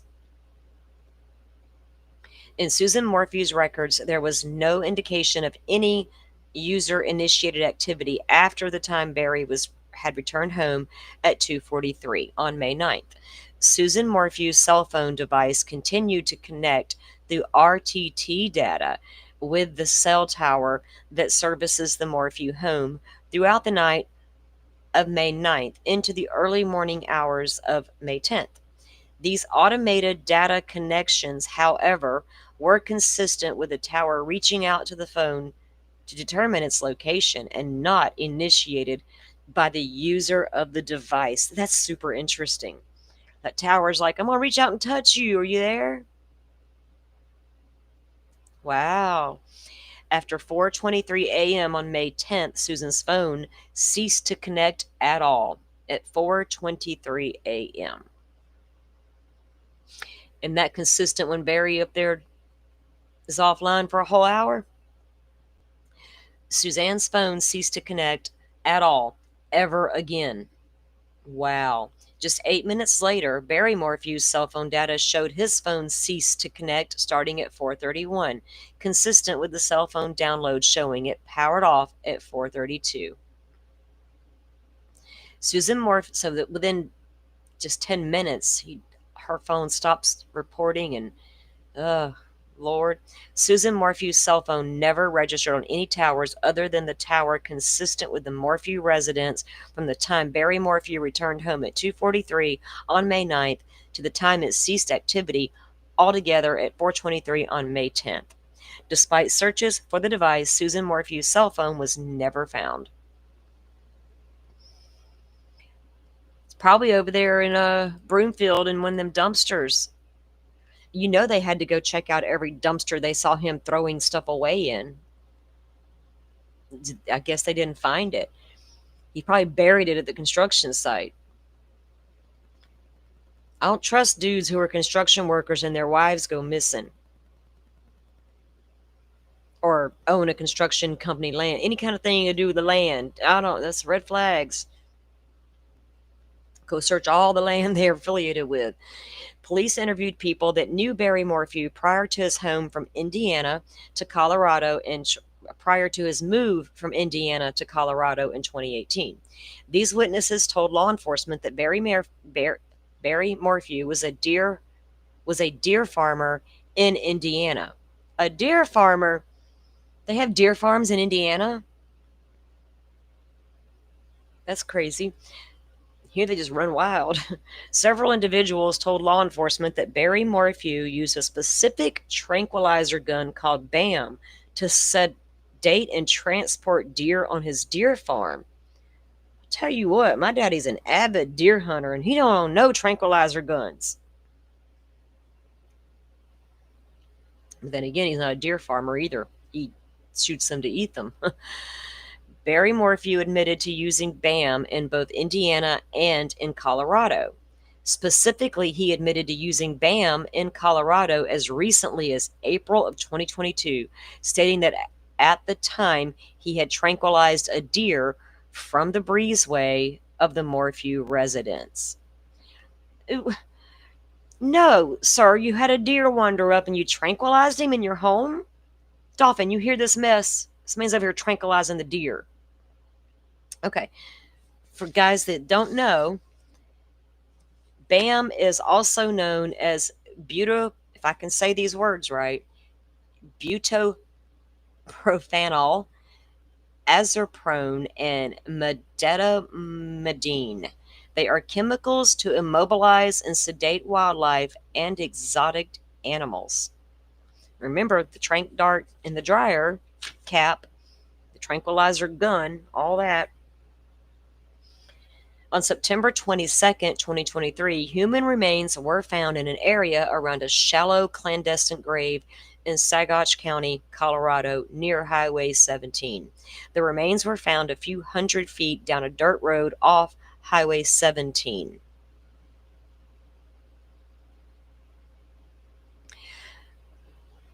Sorry, my brain was thinking, guys. I'm thinking about his movements, where he went that morning, and where her body is being found. And when did he put her out there? The remains were determined to be those of Susan Morphew. The majority of her bones were recovered. Many of the bones were significantly bleached. Along with Susan's bones, law enforcement recovered a cancer report and items of clothing, some of which were consistent with the bike clothing Susan was known to wear. There was no visible perimortem trauma observed.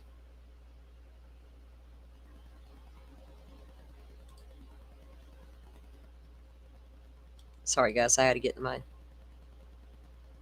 I forgot to put this up. Let me see what you guys are saying.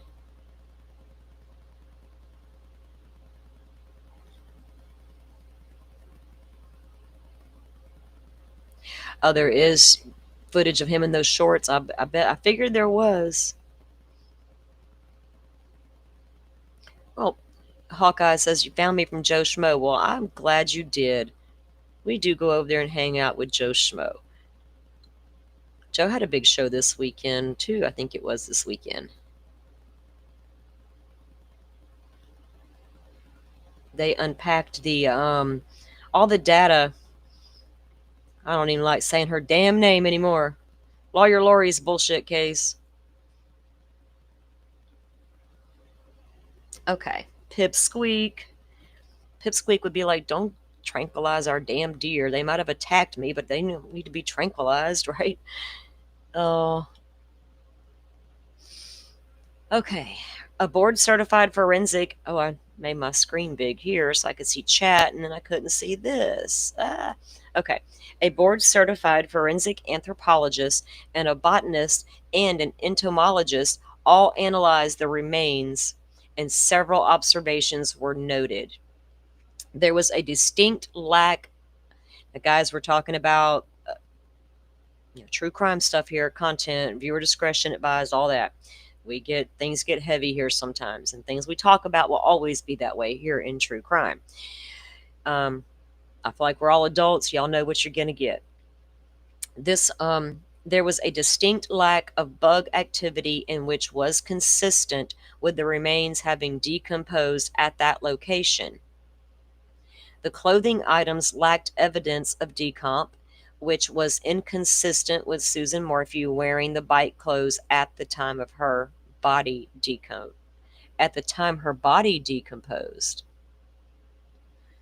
Additionally, there was a lack of animal predation on the bones. There was only a very small amount of desiccated soft tissue found on a few of the bones. There were no hair masks located. All these features would have been expected if this had been the original grave site where decomp occurred. Wow. A forensic anthropologist. I had not read all this yet, guys. I was busy consuming true crime all weekend.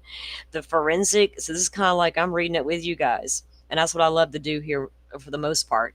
For the forensic anthropologist opined that based on these factors, it was unlikely Susan decomposed from a fresh body to a skeleton in this location. Did he put her somewhere else and get nervous and go move her? That's why it doesn't line up. The location is the opposite direction of where he went that morning. Wow. The El Paso County Coroner's Office conducted an autopsy. In addition to the standard toxicology testing, the Coroner's Office conducted additional toxicology testing at the request of law enforcement for the presence of the chemical mixture known as BAM, or the combination of butorphanol, azaprone, and medetomidine. The chief toxicologist tested Susan Morphew's bone marrow for the presence of BAM. They had to test her bone marrow, guys. All three of the individual chemicals that comprise BAM were present. Additionally, the metabolite from I cannot say that word, butorphanol, was present. The presence of this eliminated the possibility of post-mortem BAM contamination. The metabolite's presence was indicated that her death was not immediate following BAM exposure because Susan Morphew's body had begun to metabolize the drug after she died.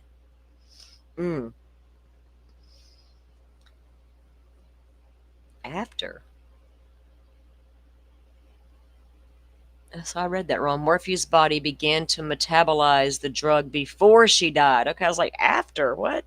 The coroner's office determined cause of death and the manner of death as follows. Homicide by unspecified means in the setting of butorphanol, azaprone, and medetomidine intoxication. A pharmacologist and medical doctor testified about the toxicology testing to determine the presence of BAM in Susan Morphew's remains, about the chemical compound itself, and about the possible effects of that compound in humans. The expert explained that the toxicology testing done by the coroner's office met scientific standards of reliability and accuracy. He further testified that BAM is a chemical mixture of 3 specific compounds used as a tool for sedating animals or for medical treatment or movement. Back in 2020, the years leading up to Susan Morphew's disappearance, BAM was sold by only one company in the United States, and only and could only be obtained by prescription from a veterinarian. Excuse me.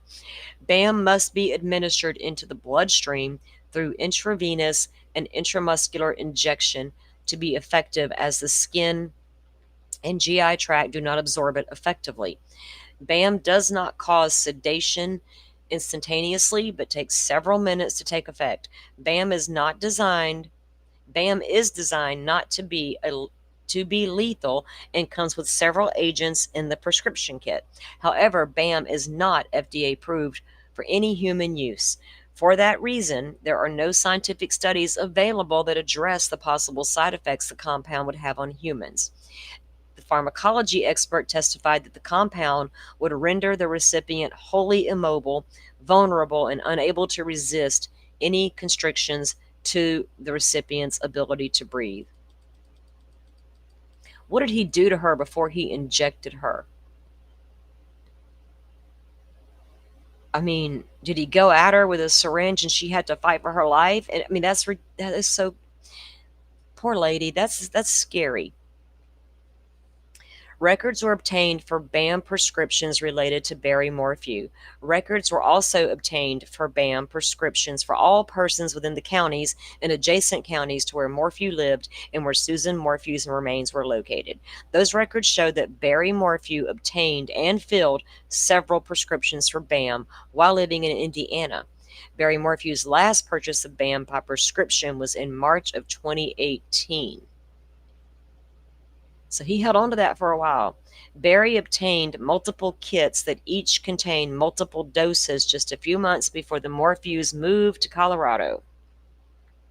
Records further showed that no other private citizen or private business in any of the surrounding counties had purchased BAM prescriptions from 2017 through 2020.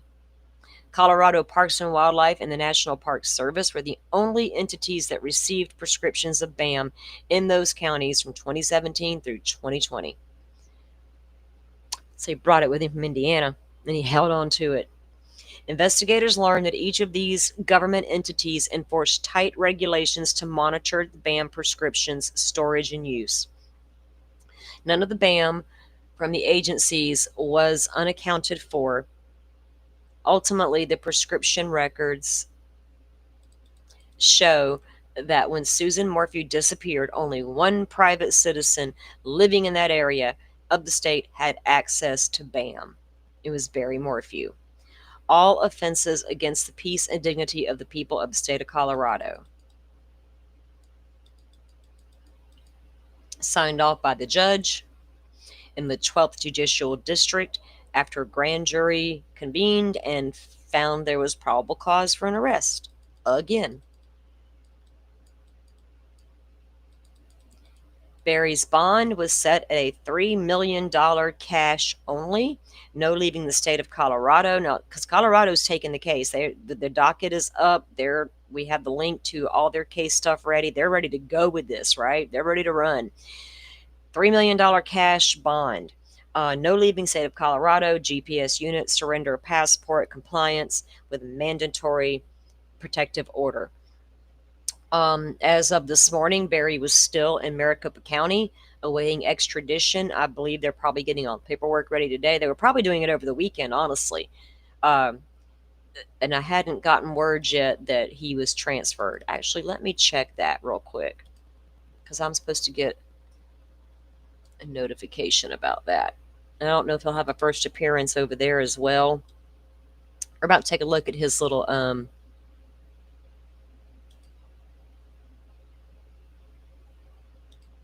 okay, hang on, let me check this message. Okay, hadn't gotten word that he's been transferred yet.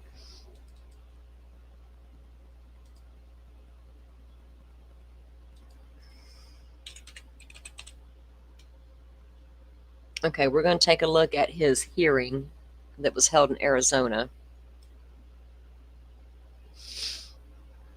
And then we're going to look at some other things. We still have quite a bit to look at.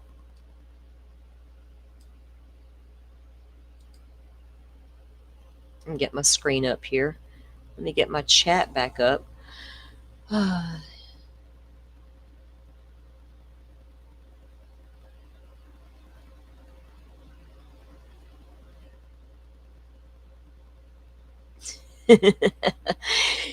Speaker.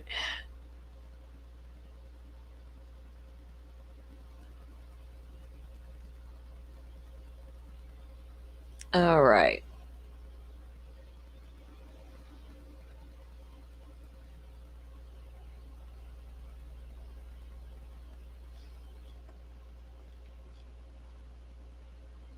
Okay, let me get this pulled up and we'll get the hearing going. Now, so Barry had moved from Colorado over to Arizona, and that's where he was just arrested. So he was taken into custody and placed in the Maricopa County Jail, and that is where he had his first hearing with this judge. And we'll take a look at this. She's all super cheery too. She reminded me of that lady at Universal Studios. Hi, welcome to Cyberdyne Systems. Super. If you know, you know.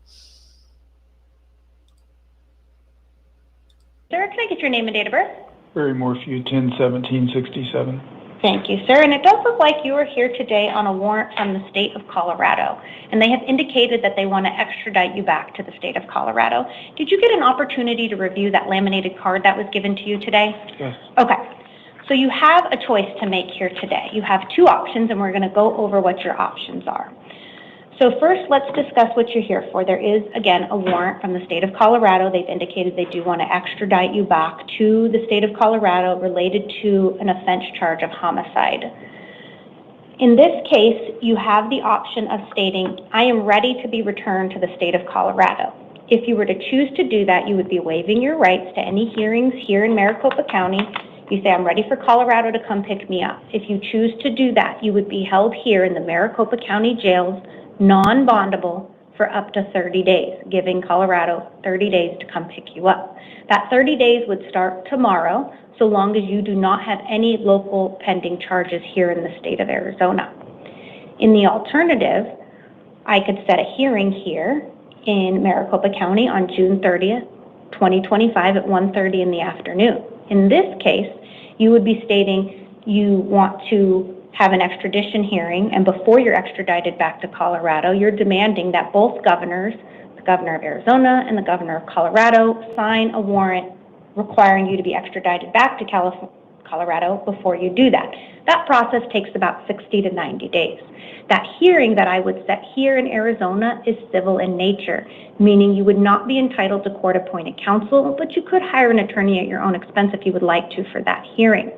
If you were to choose that option, you are eligible for bond. In this case, you have a cash-only bond of $3 million. If you posted that bond, you'd have written conditions of release you'd need to comply with. You would also need to ensure you attended that hearing on June 30th. If you failed to appear at that hearing, you would now have a warrant out of Maricopa County. Your Colorado warrant would still be valid, and you would forfeit the bond that you posted. Based on that information, do you know what option you would like to do here today, sir?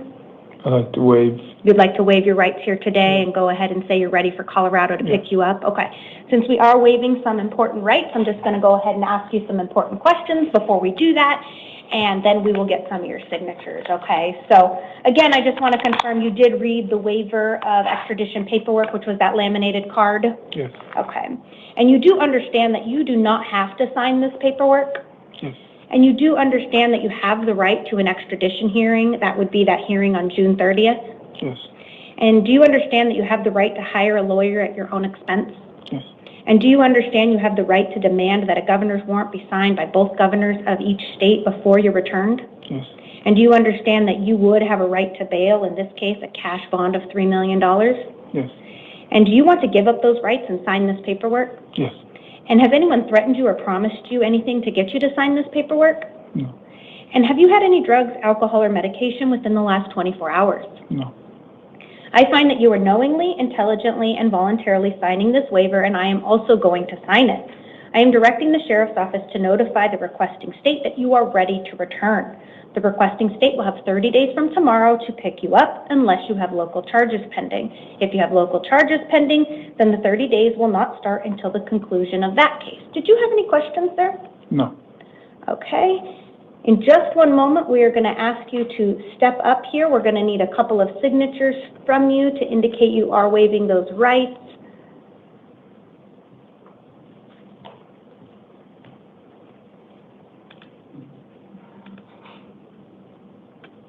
Okay, are you ready for him? Yes. Okay, if you'll just come right over here, she'll tell you when to sign. You are going to have to sign at least twice.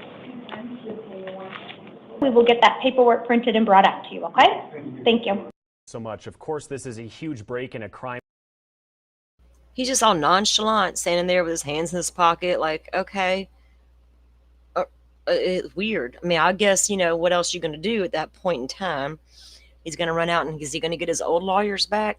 Okay, so Barry was first arrested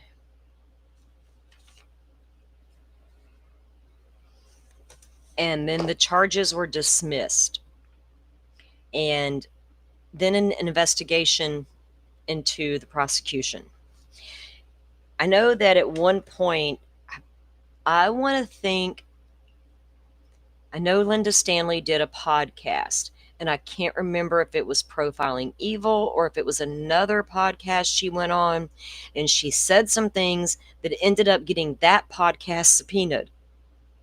Just like when Brooks Houck went on Nancy Grace and got that whole podcast subpoenaed. People really should watch what they say.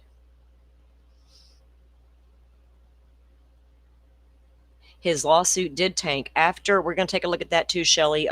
So after he was originally arrested, which was May 5th, 2021, they ended up dismissing the charges. And we're going to take a look at some of the news pieces about that. And then he ended up filing a lawsuit, yes, against them. And that is, I got the documents for all that as well. We'll have to unpack all of that. But right now, let's see. Forrest says maybe he's real tired of having a guilty conscience. Maybe, right? His daughters, because they had two daughters now, they were completely 100% supportive of their dad. And I'm not going to sit here and say, you know, stupid girls, that's their dad. They're going to feel the way they feel. I don't know how they'll feel when evidence starts to come out that may show they were duped by their own father, you know, and how they will feel. I do know, going back through some of Suzanne's communications with her friend, Barry was playing the daughters, right, against the mother.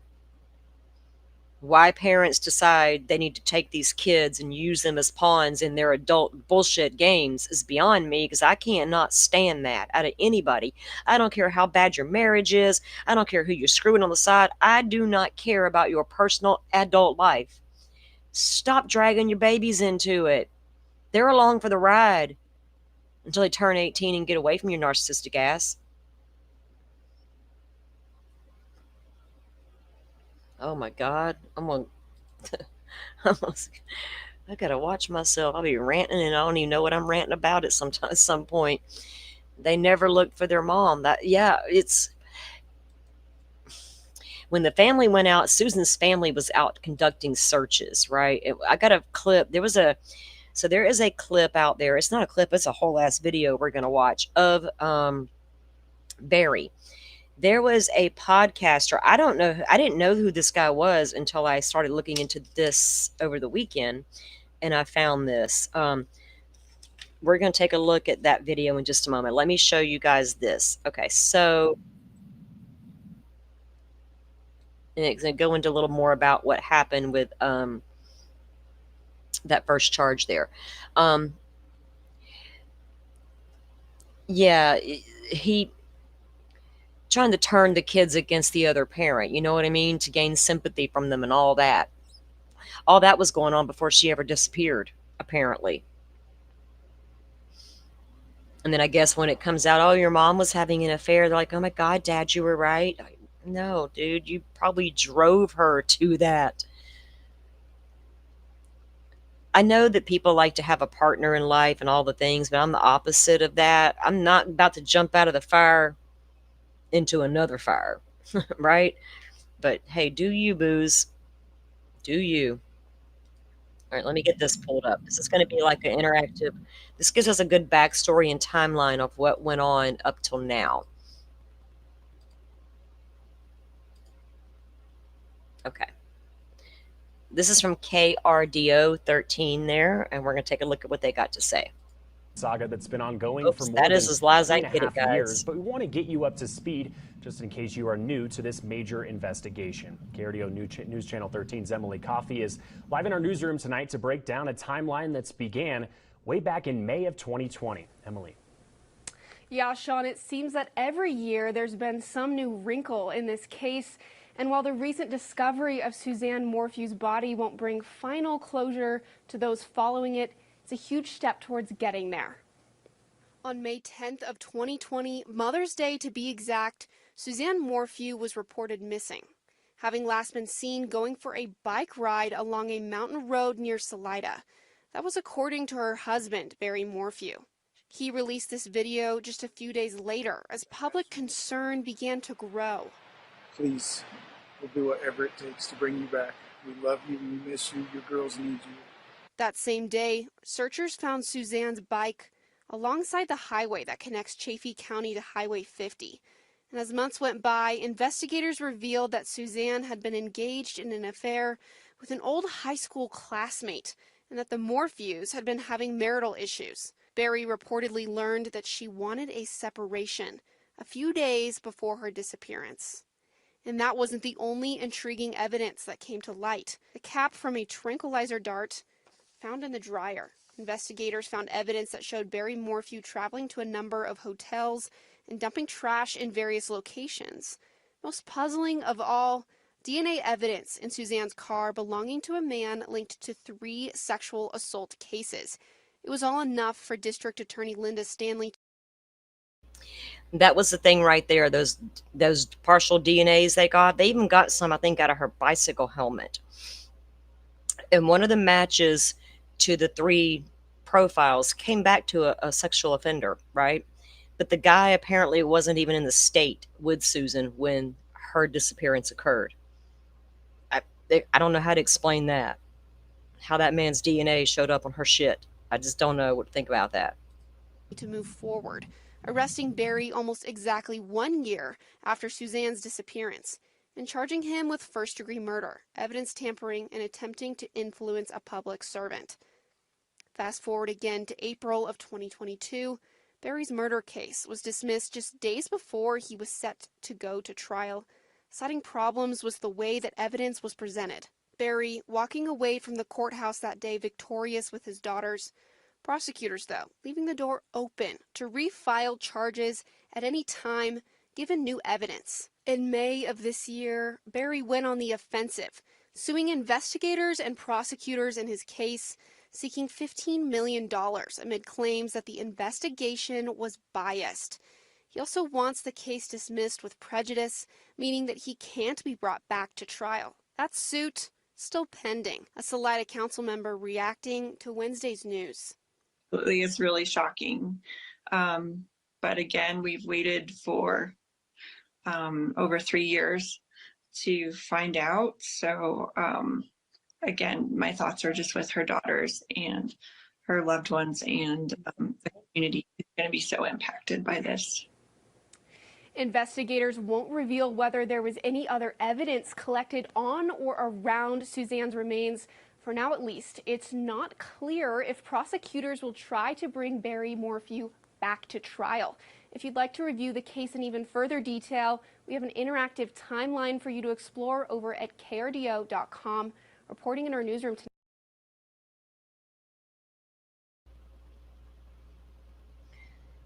Hawkeye says he doesn't seem sincere at all then. Now, he didn't seem sincere.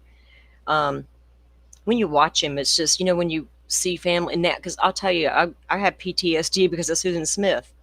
I watched that woman come out on national TV and cry her eyes out about her babies, how the black man stole her car and stole her babies. When, no, lady, you drove them babies into a lake.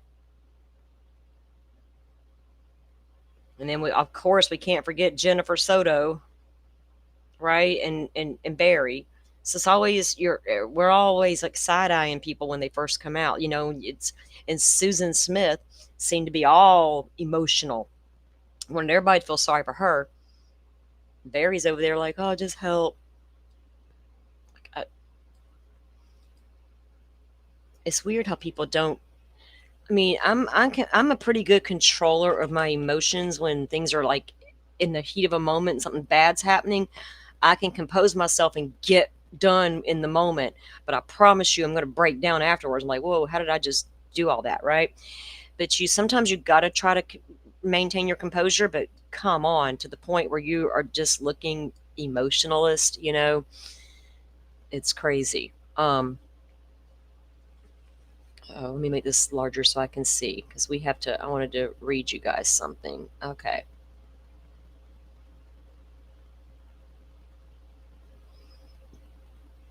Where did it go? Oh, did I save it to the wrong spot? Right here. So this was issued by the Colorado Bureau of Investigations. Let me get that up on screen.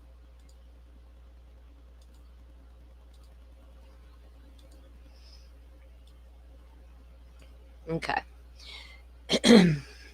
This was released after Susan was found. I wonder if they can ever figure out how long she'd been in where they found her, right? And how they'll probably never know where she was at originally if he moved her like that.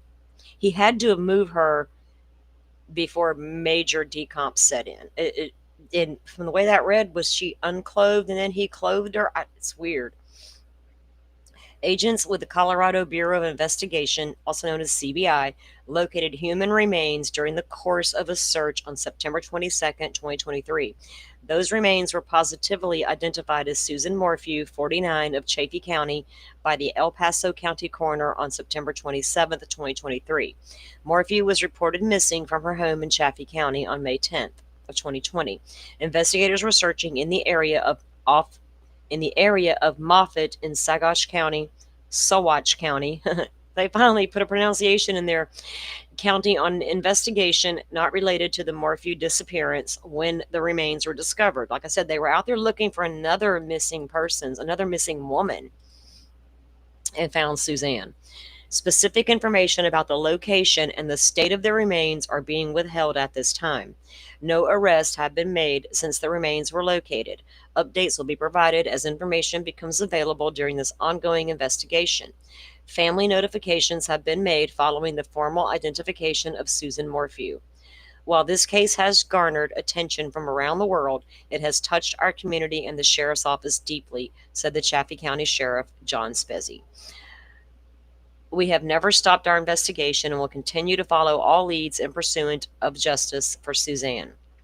The remains were located in the 12th Judicial District, and District Attorney Ann Kelly has been notified.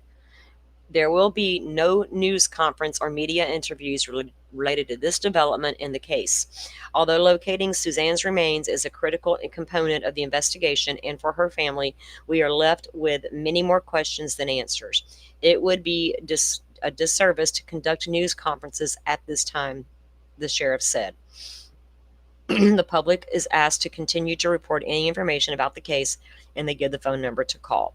Now, when the prosecutors, apparently they failed to turn over discovery to the defense, and as a sanction because of that, the judge ruled they were not allowed to have certain experts in. So the prosecution then decided, well, if we can't have these experts, we can't move forward with the case. Well, you know what? If you had turned over discovery, you wouldn't have been there.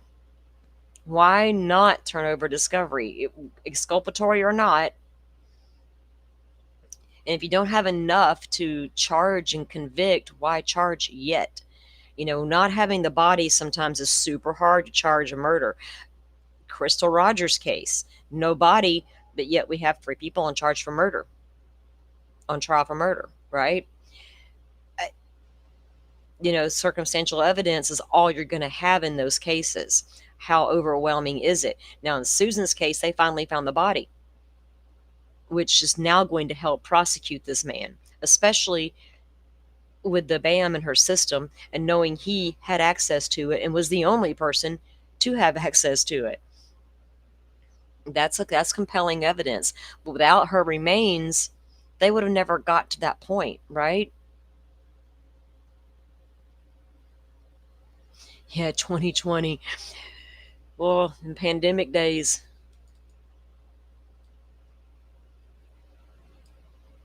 They say a lot of marriages went bust during that pandemic. All of a sudden had to be home with each other 24/7. Like, I liked you better when I wasn't around you all day.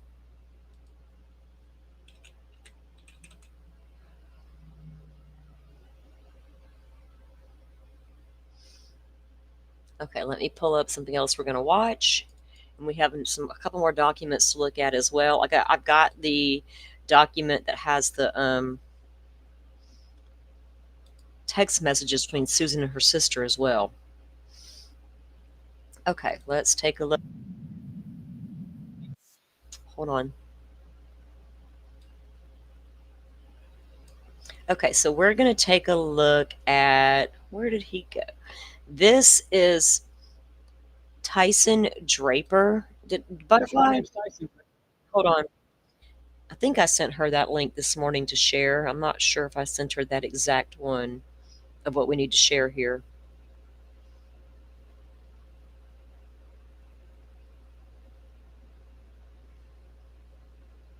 No, I did not. So I'll drop it here in a second. I'll grab the link and drop it.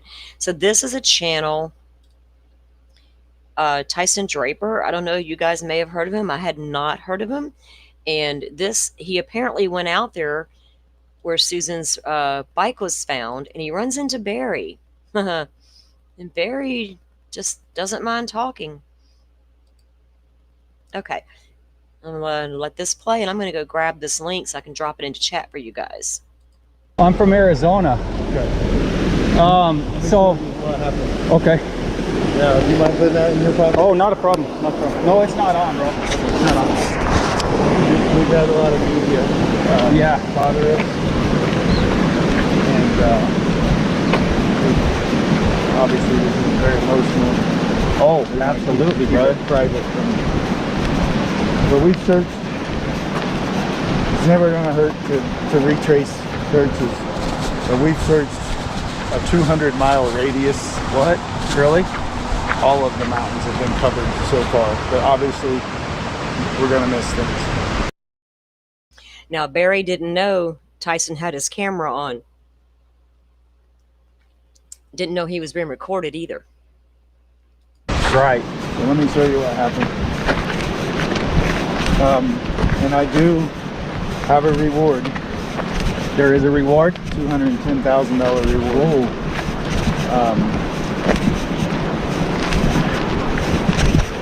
The bike was found at the bottom of the hill by that tree where the pink is. Oh, really? The first night there was a mountain lion. The officer seen it walk by the car, so we thought maybe she got attacked by a lion. We thought maybe she wrecked coming down this hill, a car coming around the corner fast, or maybe was disoriented and got in the river. We've covered all of this really good, this triangle, with search and rescue. So we're pretty comfortable that she's not in this triangle between the RV park, your truck, this road, and then the next road. But what seems to have happened from the investigators, and they don't give much, and I've got private people working for me, is maybe she was abducted right here. And they found an article going west of hers. They won't tell us what it is. So That was the bicycle helmet he's talking about. They didn't tell him right away what they found out there. Once they found the bike, they didn't tell him they found the helmet later. they sent another team after they found the article that covered this hillside all the way down to the river pretty good. My concerns were this way and that way if it was the cat, because the cats, they drag their prey up the mountain and out of people's. We can't find sign for the cat, but we got rain like right away. Yeah. Okay, so he's already got a theory, you know, that the cat got her. Well, I'd have a whole different way of speaking about that if it was my loved one and I'm in fear that could have happened. It's like, oh, the cat's going to drag him up the hill. There's no signs a cat was anywhere around that area. There's no blood. You know, what's it going to do? Just jump up and attack her on the bike and run off and nothing, no signs of anything, right? You're reaching, Barry, and you know it. Oh, of course. Of course. Could have washed away sign. So they found her bike just right against that tree down there? Well, no, it was on the ground. The wheel was facing, and the sheriff department, they screwed everything up. They shouldn't have touched it. Oh, really? Left it. It's evidence. They pulled it up, and then the sheriff we had cars over here. Well, the sheriff let everybody drive through here, covering all, or messing up all the evidence. They were walking all over this area, which if somebody abducted her, they would have had foot tracks. They would have fingerprints on the bike. And they let 10 other people touch the bike. Oh, man. He acts like he was there the minute the cops found it. They're going to throw shade at law enforcement. They didn't investigate. They were trampling all over the footprints here. Huh. Right, Pokemon. So, yeah, I mean, we have panthers way out there and coyotes and stuff, but they don't usually, I don't live in this kind of region, though, where you can just be biking and they come up down out of the mountains. So I don't know their behavior, but Pokemon says large cats in Colorado are usually skittish. I would, feel like that may be the case. So humans aren't their natural food source to go after, right? Right, Hawkeye's agreeing with Pokemon. Lots of wild animals in Colorado, and they're more afraid of you. Right. Only the bears attack. Oh, well, we have bears all over here. We have black bears all over my part of Florida, and it's rare they attack. They'll come in your yard in a heartbeat and go after your little dog and get in your garbage can, but usually you just clap your hands and yell. They run away. We did have a man recently get attacked, but that was the first time in probably years, and only because he was trying to get his dog out of the bear's mouth. But yeah, Florida black bears. This is the bears of South Santa Rosa County. We just leave them alone. We don't try to mess with them. I mean, we was really upset that first night. That I was in Denver, so oh, you were? I didn't get here until 9 o'clock that night. Yeah. And my friend's an Army Ranger, and he knows this stuff better than anybody. He did 400 tours in Iraq, Afghanistan. Oh, is that? So what I would say, if you want to help, I would say this way, then the least covered on the mountainside. So you don't know where that article was, though? Was it by the road, or they won't say, huh? Well, Barry, I'm glad you filled me in, man. I was.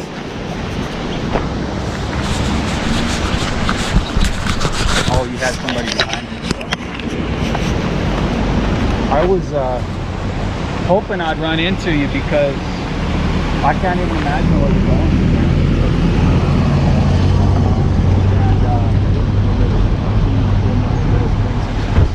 That's what I've heard. We're totally in love with our two best kids. The closest thing. It's just one of them things where, and they have to investigate. Yeah. Well, get your name cleared, and then. Well, and they told me that it's cleared. I don't know if it's going to come to me because of me. Yeah, well, they're going to, man. They're going to be killed because, I mean, you got to look at, especially in Colorado, there's been so many cases where, like Patrick Frazee, Christopher Watts, these guys get on there and they act like, they didn't do anything, and so naturally people are going to be skeptical in the beginning, but you just came to help? Yeah, I was in the Pagosa Springs area, and I've been kind of hearing about this, and so I thought I'd just come help, man. And what can I do for you, bro? We've got a good group of friends and stuff. The best thing that you could do if you're a hiker and you're an outdoorsman, is get out there and cover some ground. Okay.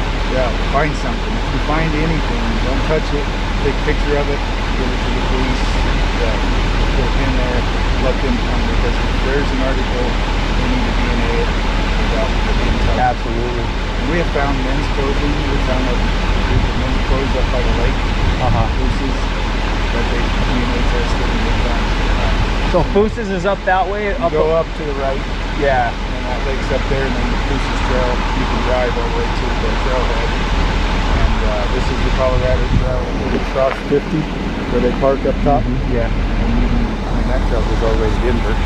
Okay. And we've covered, I had school friends come the first few days, so we had a bunch of guys that we covered that road with. Up in there. But the only thing, this is a tough one, and my friends aren't in shape like you. So getting up those sides of those hills and stuff. And you know damn well this guy knows they are not going to find Susan in this area. That's why he's over here like, oh, we're looking here and we're all this. He just thinks he's got everybody fooled. It's always the ones that come out and talk a little too much, right? Sir, you... And he thinks that Tyson's believing him, and Tyson's not. Well, let me ask you a quick question, Barry. So you were in Denver, but how long before somebody noticed that she was gone? And well, it was Mother's Day. It was Mother's Day.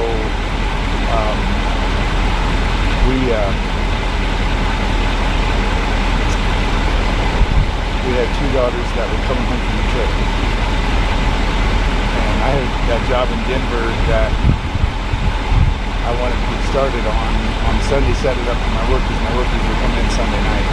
We were going to work Sunday night, they were going Monday, but I, being the owner, I wanted to get. Oh, so he wanted to go on over to the job site on Mother's Day to get set up for his crew that was coming in the evening, when the employee said, I was supposed to ride with you, but you left me. And then the employee arrives on site, and you don't have any tools there, dude. It took you a minute to say, well, we got two daughters, and it is Mother's Day weekend, but we all left Susan. No wonder Susan was ready to leave. Everything lined up so that they didn't stand and wait on their Monday morning to get busy working. Right. So I told my wife, I said, listen, the girls are going to be home. They want to spend Mother's Day with you. Mind if I go instead? But she said, that's fine. So everybody, she's going to have a fight. And then the girls get one over together. And that's what we thought was going to happen. The girls were running late, so they texted me after Mother's Day. She didn't text back. So we went to, or they called my neighbors and said, listen, it's Mother's Day. I'm a little worried. And will you go check the house? And the neighbor went to check. It's Mother's Day. I'm a little worried. No, you weren't. Oh, he was worried, but not about her. She called me in Denver and said, hey, we're just a little worried. And I go, well,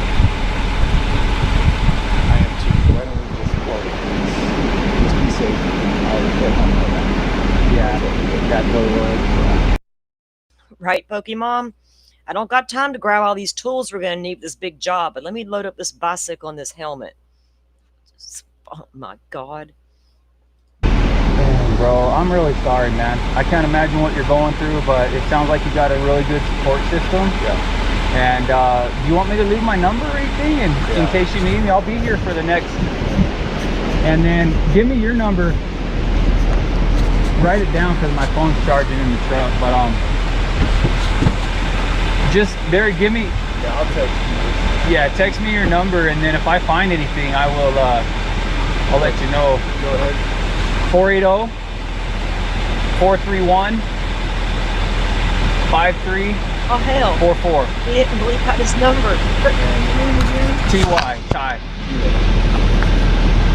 You making sure that camera's on. Hell yeah. I appreciate it out. I know we're doing COVID and all that, but I can't imagine that. Are you grandma? Yeah, I'm Barry's mom. Oh, Barry, I feel for you, man. I appreciate it. Yeah. I mean, if you're genuine in what you're doing here, then I appreciate it. Yeah. You remember the cover news person? Oh, no. No. They're not coming for me. They killed me. Yeah. Oh, they will, Barry. They will. And probably the worst is yet to come. I hate to say that, but just ride the storm out, man. And the truth always comes out in the end, bro. So. Hey, thanks. Hey, good to meet you guys. Take care. PS4 News at noon. The murder case again. Wow. He didn't even have a clue the guy was filming him. I wonder what he thought about that later. Who cares, right? Guy's got some nerve. And there was a comment here.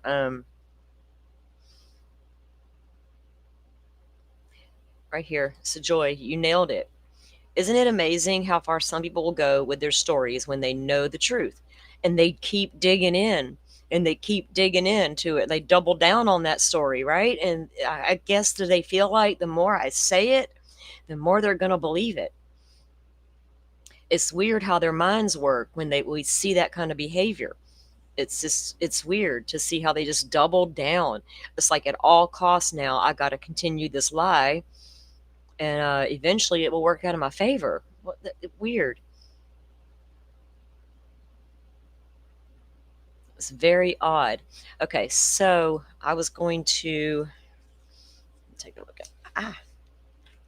Okay, let me pull up something else for you guys. We're going to look at now.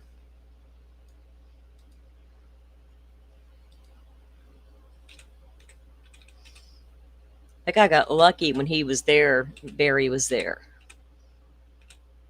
And smart enough to put that camera in the pocket and leave it on. Tricked old Barry. I don't mind tricking him.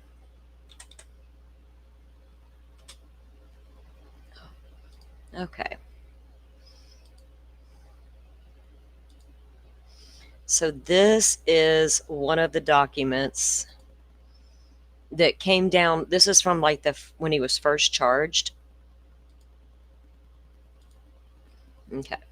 So this one is Barry Morphew exhibits document. And this one highlights the text messages between Susan and her friend.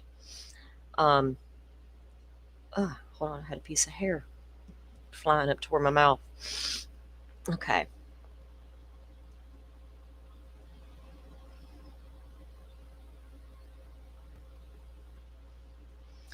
Right? Do they end up believing their own bullshit? Right? I've said it so many times, it's got to be true. And they will never admit, to wrongdoing. He may not have a choice now, being the only guy that could have got those drugs. All right.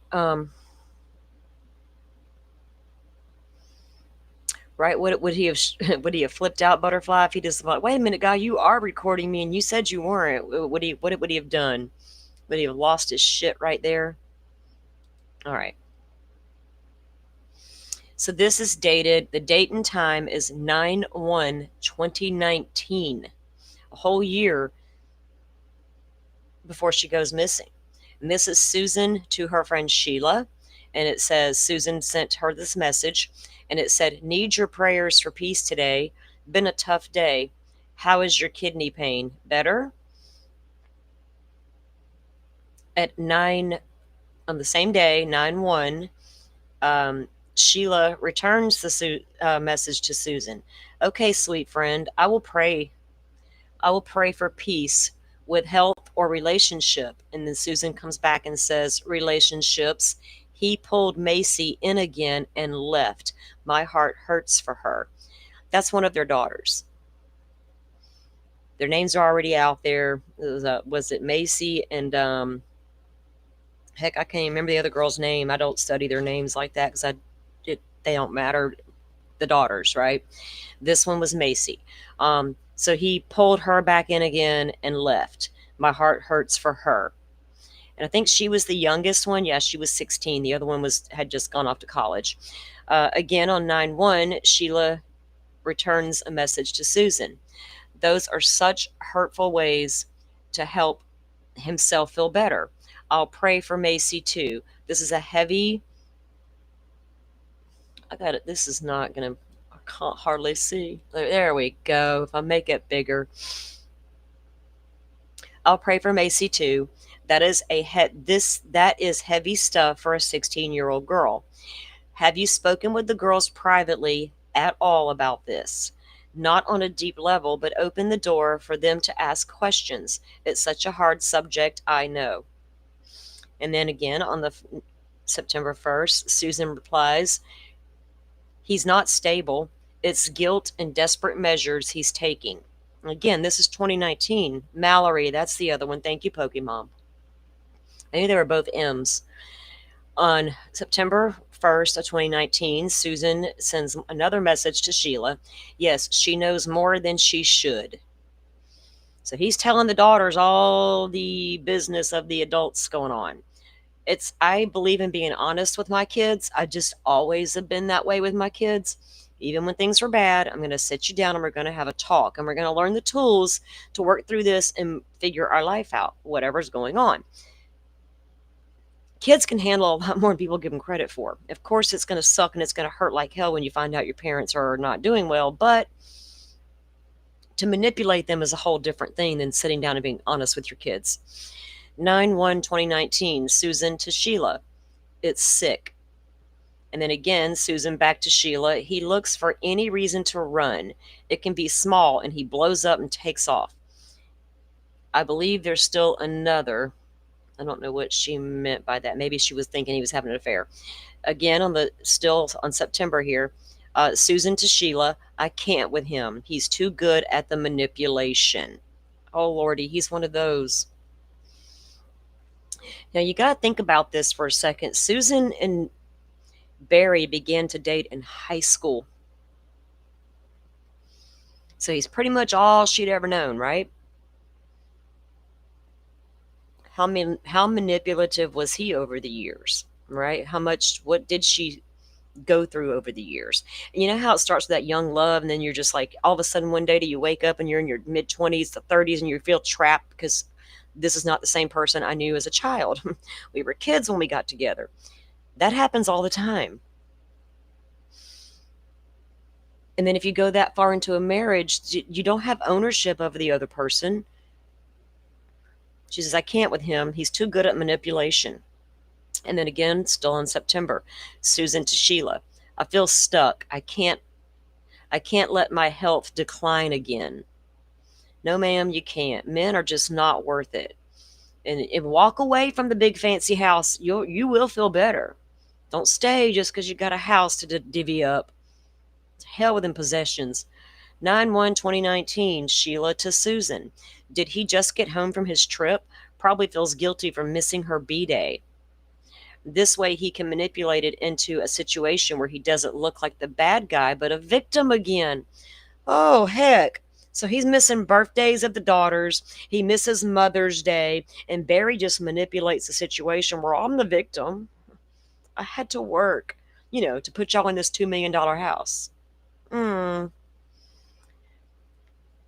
There's a song about that. It's called The Dollar. And the child would rather go out and earn $1 to give to his daddy so his daddy will stay home and spend time with him because daddy's always out trying to earn $1.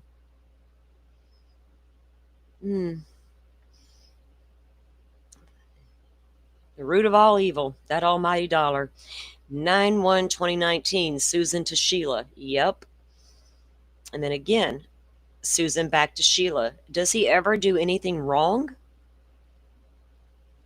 Susan says to Sheila, he was gone Tuesday night until last night. Called yesterday and said he was injured again with his leg and coming home. Oh my God, he's not one of those. He's got an injury and can't do the yard work. My knee hurts. I can't do it. Yesterday was supposed to be the first day of season. It was all so strange. Would that be hunting season? Hunting season start in September around there. He kept telling me his phone is going to be off because he didn't have enough battery again. Do you know what a phone charger is, mister? Oh, honey, by the way, my phone is going to die, so I'm just going to leave it off. I'm not going to bother charging it. Don't try to reach me. I won't be home for the birthdays and stuff. By the way, my leg hurts again. Whiner.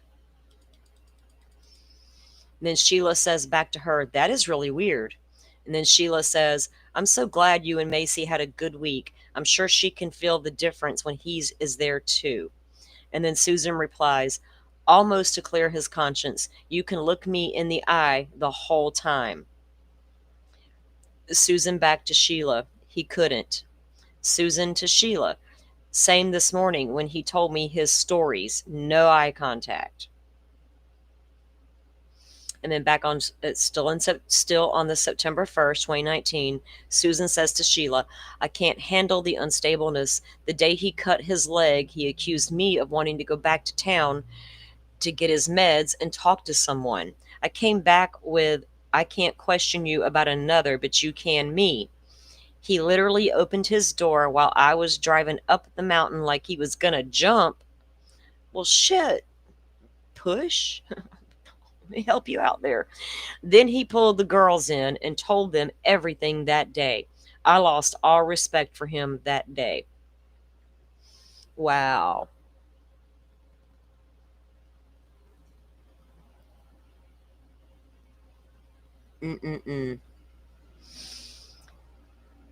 Barry, you little manipulative.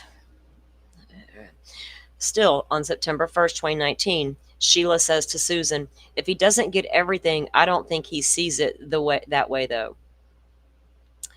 Sheila to Susan, it would be interested to hear his conversations with the girls. And then Susan replies to Sheila, Macy mentioned us separating today or divorcing.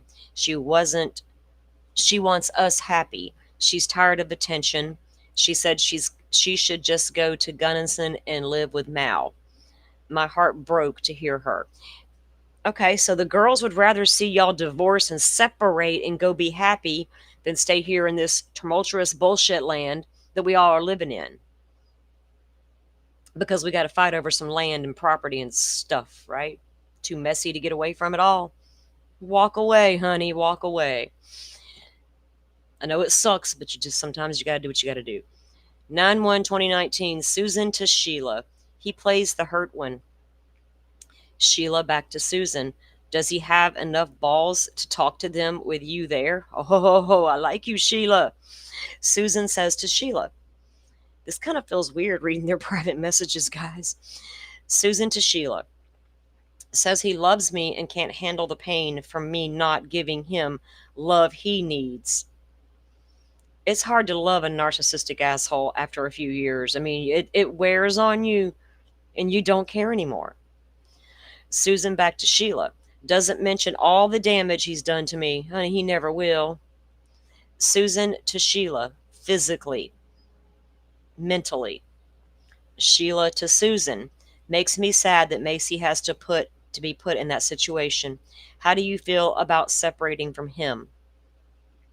Susan replies to Sheila, he sat there as a ringleader the day he cut himself and told them all the things I believe and got them all upset and was just sitting back and egging on as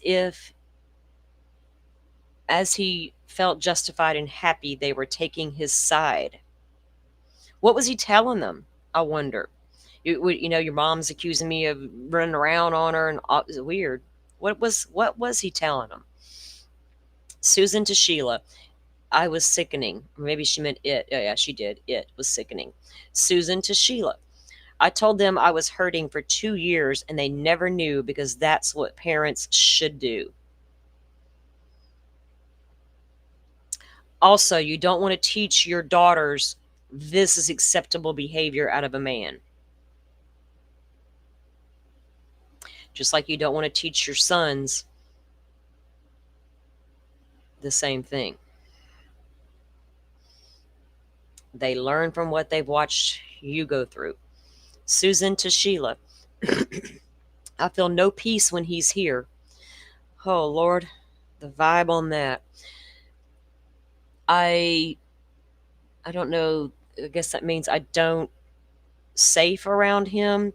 He's lost my trust. He will do anything to come out looking good. Them boys next door have the way of trying to do that shit, don't they? Susan to Sheila. It makes me someone I don't like. It makes me someone I don't like. I feel you, sister. Susan to Sheila. I'm sorry, I just feel lost today. Susan back to Sheila. This is the lowest I've felt. Susan then back to Sheila. I hate burdening. You like this. And Susan says to Sheila, I think when I press about there being another, he's resorted to this extreme behavior to scare me so that I won't bring it up again. If I suspect there's another, I'm packing your bags, baby. Sheila to Susan, I'm sure. Susan back to Sheila. I wanted to try to make it work until Macy was on her own. And I felt like, as I was, thinking about this over the weekend, was that what Susan was trying to do? Because she was 16 by this time. The oldest daughter had already went off to college, and it wasn't going to be long before Macy was gone. Was she trying to hold it all together until both the girls were grown and out of the house, right? Sometimes you can't hold on just for the children, because then the children are the ones who suffer the most. Susan back to Sheila. It wouldn't feel safe alone. I wouldn't feel safe alone with him. And Susan says to Sheila, I don't see how I can get over the damage done. I feel numb. I told him, and he said, okay, well, just tell the girls I'm leaving now and how you feel and you don't want me. Yeah. You tell them why. Just go on and tell them why. Susan to Sheila, I sound so terrible. I'm sorry. And then Susan says to Sheila, many things. Like I said, it's made me someone I don't like. I said it's made me someone I don't like, don't want to be. And then Sheila to Susan, he has pushed you so far. This is terrible, but I would manipulate him right back and say, fine, let's go tell them. I like Sheila. I have been recording all the things you've said and done to me in private. Let's see how they feel after they see all of that. Call his bluff, make me so sad, mad, frustrates, not sure that it's the right thing, but I would be over it. I wonder if Susan got to that point with Barry. Did she threaten, I'm just going to tell them everything, and you're going to stop this bull? And did that push him over the edge with her? Susan to Sheila, they know he hurts me. Susan to Sheila, I believe Macy probably understands the most what is done to me. Mal just wants the old us back. Macy said today she loves us both and wants us both happy. Her friend Hannah has divorced parents and seems happy. They get along well, like my mom and dad did after they split. And then Susan says, not sure B could take that high road, though, talking about Barry. Sheila to Susan, it will eventually be shown to all when he doesn't take the high road. I think you have to think about long-term health here. I really do. Sheila to Susan, love you so much, sweet friend. Just want to be there to hug on you. Susan says, I told Macy that today about guarding my health, and she said, Mom, why don't you divorce then? It broke my heart, but it's true. Susan to Sheila, thank you for being here. I'd be lost without you. Susan says to Sheila, I know I sound one-sided. I've done my share of damage. I just want peace. I'm not sure Barry would. Or Sheila says to Susan, I'm not sure Barry would.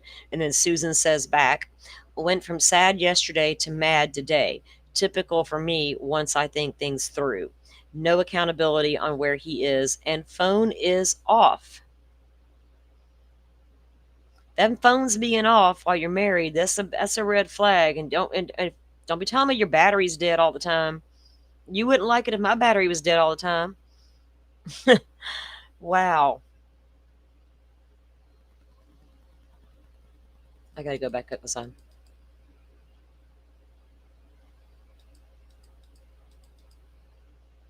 Okay. And then she says, at least it's peaceful. And then this is now on the next day, September 2nd. Go on that pit stop, girl. We know you're traveling. You're good, butterfly. Then Sheila says, that is good at least. How was he last night when he came back? Susan says, he never came back. Says he's staying out until Friday. Susan says, he has a job outside Denver that starts next Monday. Now remember, this is Oh, wow. Hold on. He has a job outside Denver that starts next Monday. He will come back to prepare for that, I guess. Sheila says to Susan, I thought he just left for a bit, like to cool down, like a cool down. Didn't know he left for the week. Susan says, it's so messed up. He says his leg is re-injured, but he's on a mountaintop. I think he was looking for a reason to leave yesterday. Can't worry about it. He's unstable and double-minded in all the ways. And then Sheila says, yeah, that's what I was thinking. How can he do that with a hurt leg? And then Susan says, told Macy he was too hurt to stay out and got her pity before he left. Sheila told Susan, you've been so strong and so patient with him for so many years. And then Susan says, oh, Sheila, thank you. And then Sheila says, it's true. It's the truth. Not sure I know a single person who could do it. Susan says back to Sheila, I think I was thinking this morning how long I have to put up with disappointment and just feel I'm to the end. And then Susan says, kind of like my mom, she had a long fuse, but once she made her decision, it was firm. And Sheila says to Susan, you are at your end. You were at your end before you moved and gave him another chance to start fresh. I don't think he'll change. I was wondering, because they moved from Indiana all the way to Colorado in 2018. Was that like their new start? They were already having problems in Indiana. This didn't just start once they got to Colorado. It was already brewing in Indiana. So now we're going to run off to another state and hopefully work all this out. And more power to you if you could, but it don't sound like that's what was happening.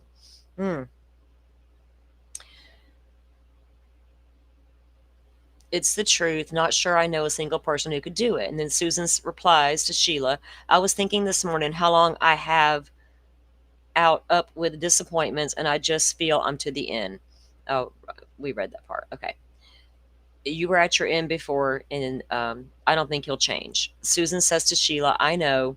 Sheila to Susan, the older he gets, I think it will get worse, the instability. A lot of women seem to think, this man will come around. He'll grow out of it. As he gets older, he'll chill out. Whatever goes through, all the things. But no, it don't always work like that. You got to have somebody who's really willing to own their own shit before that will work. Sheila to Susan, the older he gets, I think it will get worse, the instability. Susan says, I was thinking of my Kokomo talks with you. Oh, way down in Kokomo. They were in Indiana, though. And how broken I was. What went on in Indiana that was so bad? I would press forward thinking about a job you would enjoy and how you can live a happy and healthy life and make some what-if plans. That's what Sheila says to Susan. Susan says back to Sheila, yes, I have been thinking that way. I need peace. Sheila says to Susan, fast forward and think about life worth him the next several years, and it doesn't change life with him, or worth with him. Sheila says, with him, I mean.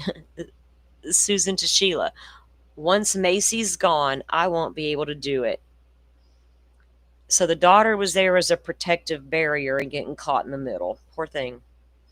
Susan to Sheila, I won't feel safe. Honey, you weren't safe even with the daughter in the house. That's what women fail to realize. The kids don't keep you safe.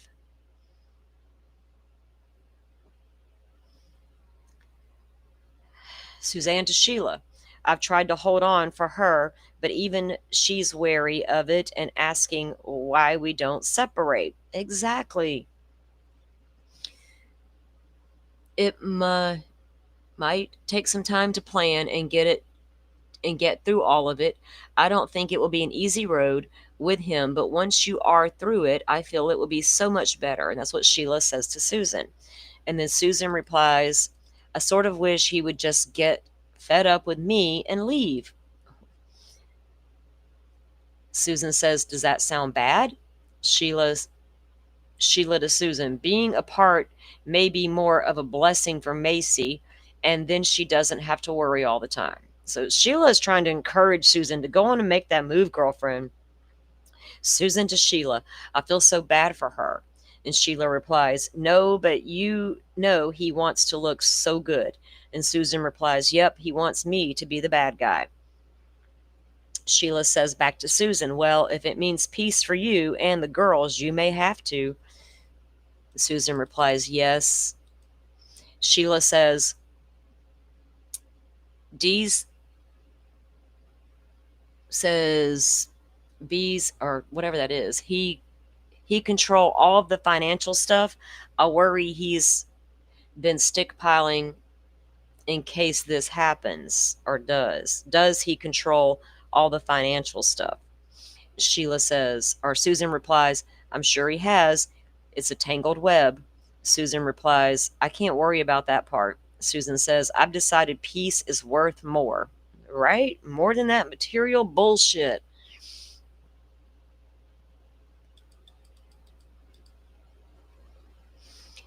Sheila says, just want to make sure you don't struggle financially. Susan says back, I live in a shack right now. Susan says to Sheila, I'm sure he won't make it easy. He always wanted control. Sheila says to Susan, the Lord will take care of your needs. You've been so faithful. Now it's time to let him carry you. Susan replies, I can't do anything until we get our full payments for the house. Susan says, maybe January. Susan says, yes, I really want to talk to my sister about it. When she and John split, it was tough, but I'm sure she would have some advice. Sheila says to Susan, yes, that's what I was going to say. Find someone how can advise you and help you through all the loops. Susan says, she may be able to make it on the inheritance money from Mom and Helen. Who? Sheila says back to Susan, this is good. Can you do that, or does he have control of that too? Susan says, B said he would pay all that back to me. Now, I had read Lord Barry was trying to get Susan to loan him money. So I'm like, what's going on here with these finances? And who really had what? B said he would pay all that back to me. Who knows? We used it to pay for this house and his bad decisions on silver. That's a whole other story. Oh my God. He was investing in stupid silver. Quit trying to, and was y'all living beyond your means? I saw the house. I'm just going to say it. I saw the house.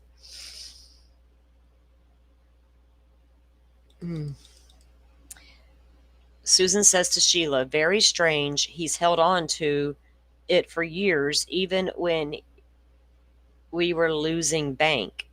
Susan says, I feel he's supporting someone else. Oh, shoot. Sheila says, yikes, that is scary. Susan says, he uses Sal as an excuse to give money to. I'll share more later. I wonder, who's Sal? Susan says, I think Sal is whatever. Sheila says to Susan, praying now.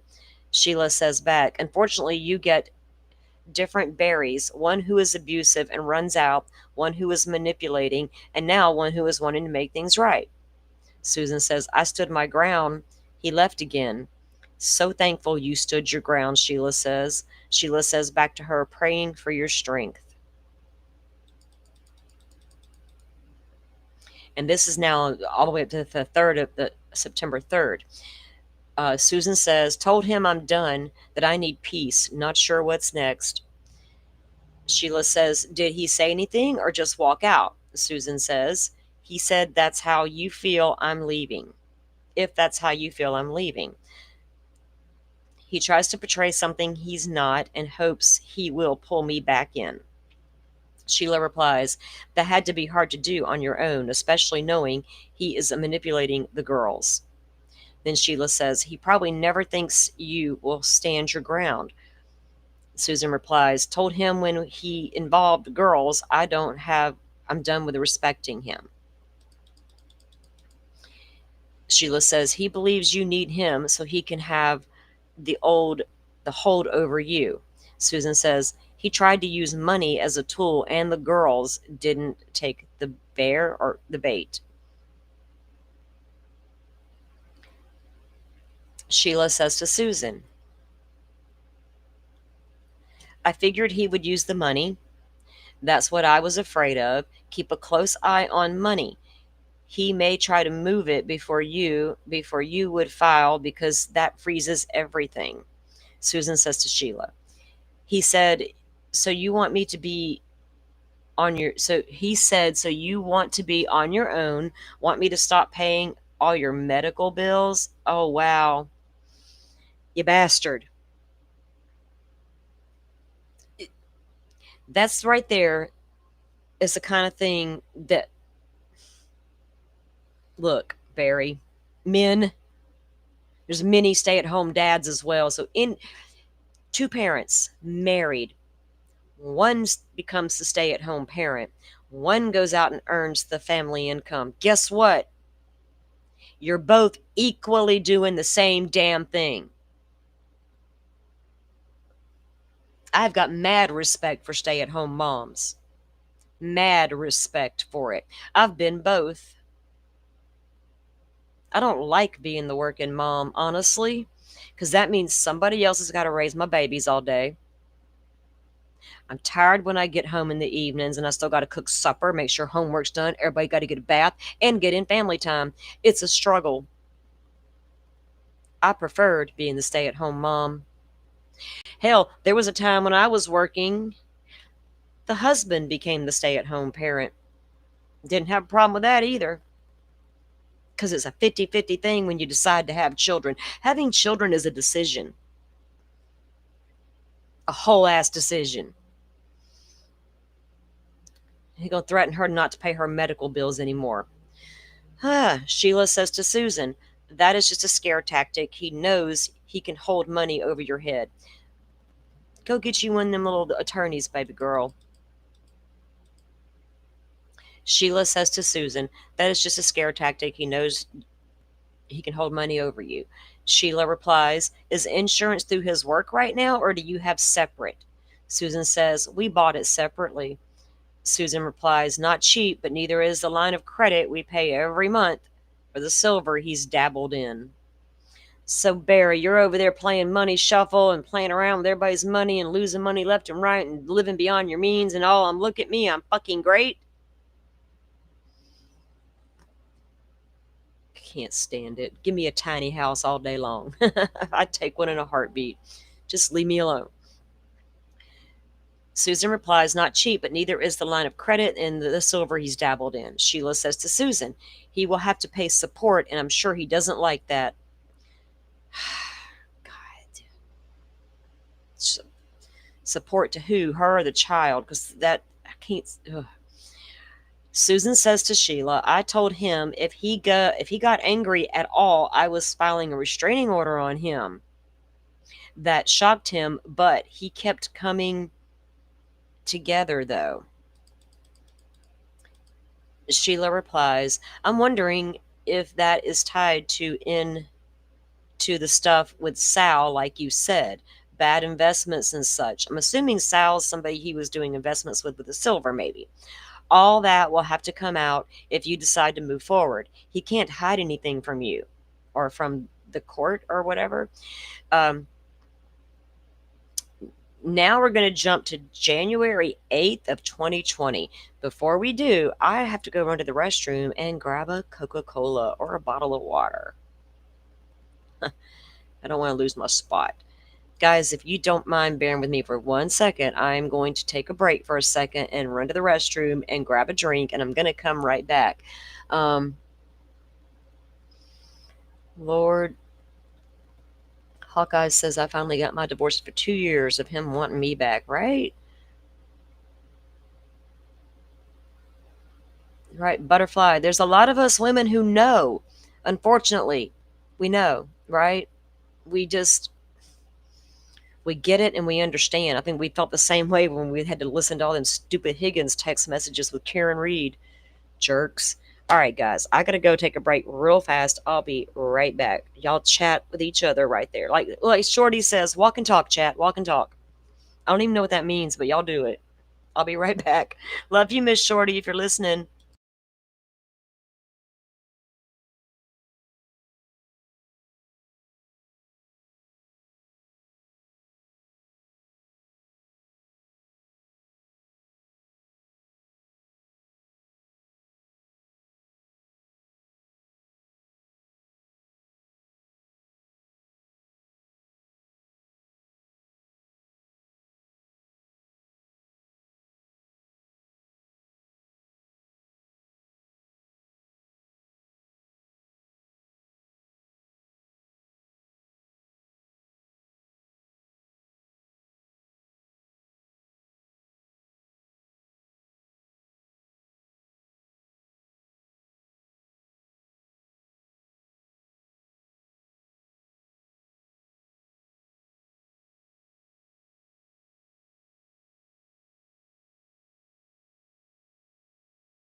Okay, I'm back. Thank you, guys. Um, Forrest is going to take advantage of the break and take the doggies out. You go right ahead. My doggie is asleep in the living room. All right, let me get back to where we were at here. Why is this going to make this larger?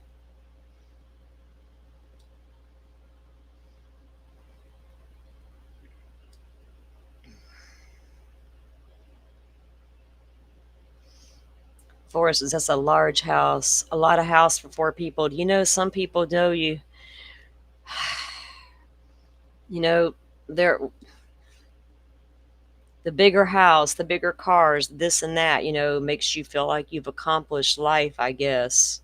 It's nice if you have all that and you can actually afford it, but so many people these days just live so far beyond their means. It's crazy.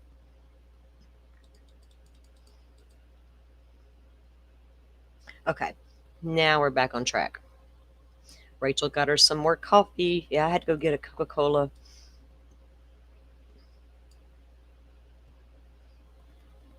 All right, let me get back to my spot now.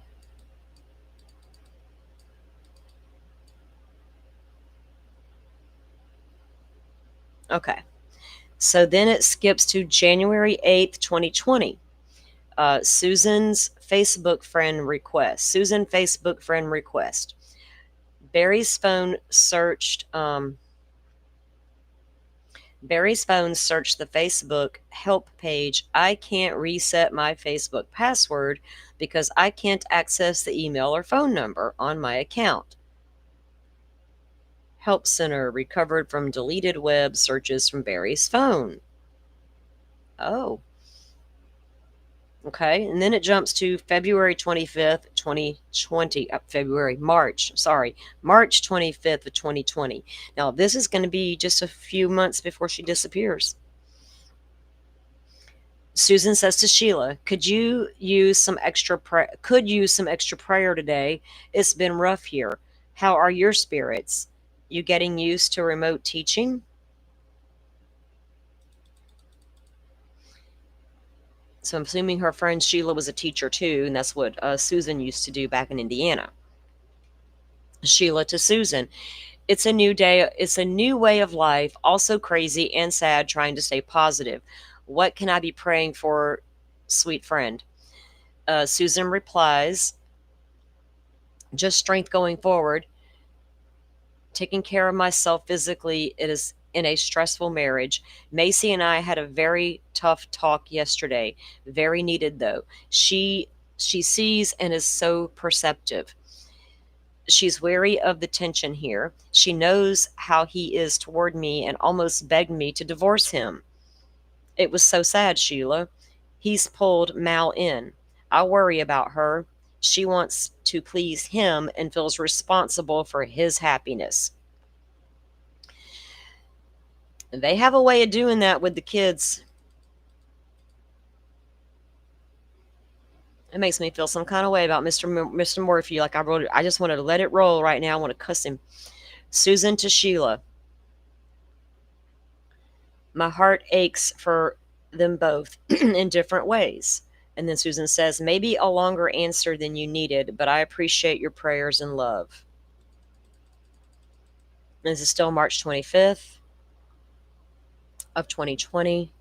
You've been on my heart extra these past couple days. I think I was feeling your hurt. I'm thankful you were able to talk to Macy. Is Barry home more now, or is he still working? And then Sheila asks, it says, praying for your strength. Have you looked into the next steps if you move toward getting out? Susan says, not really. I feel unequipped. Susan, you were having a relationship with another man. It's time to go. And that poor you, because that man was married with 6 babies. I don't know what you was thinking, honey. Susan says to Sheila, wish I could just have an amicable talk. Susan says, but dealing with a narcissist, I'm sure the guy offered her like a friendship, right? A safe place to unload, maybe. Susan to Sheila. Macy said, Mom, we could move to Salida and both get jobs there this summer. Y'all were doing more damage to your daughter by staying together than you were by getting apart. Her friend Hannah has been through this. It's good now, but she was alone with the fighting at home before. Sheila says, what does he want? Have you talked any more about splitting? Susan says, it's so hard to know what's next. Trust in the Lord to guide.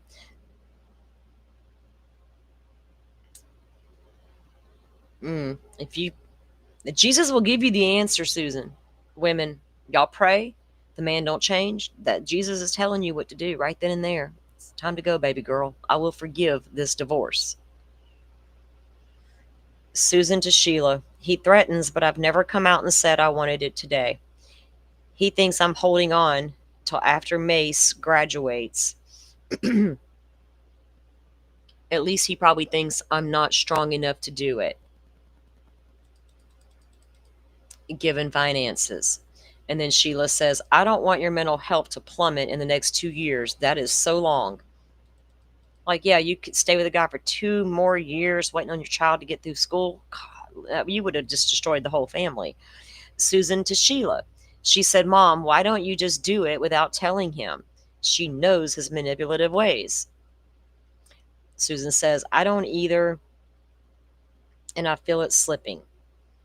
Finally got him off the idea of building a house. I was so anxious thinking about it.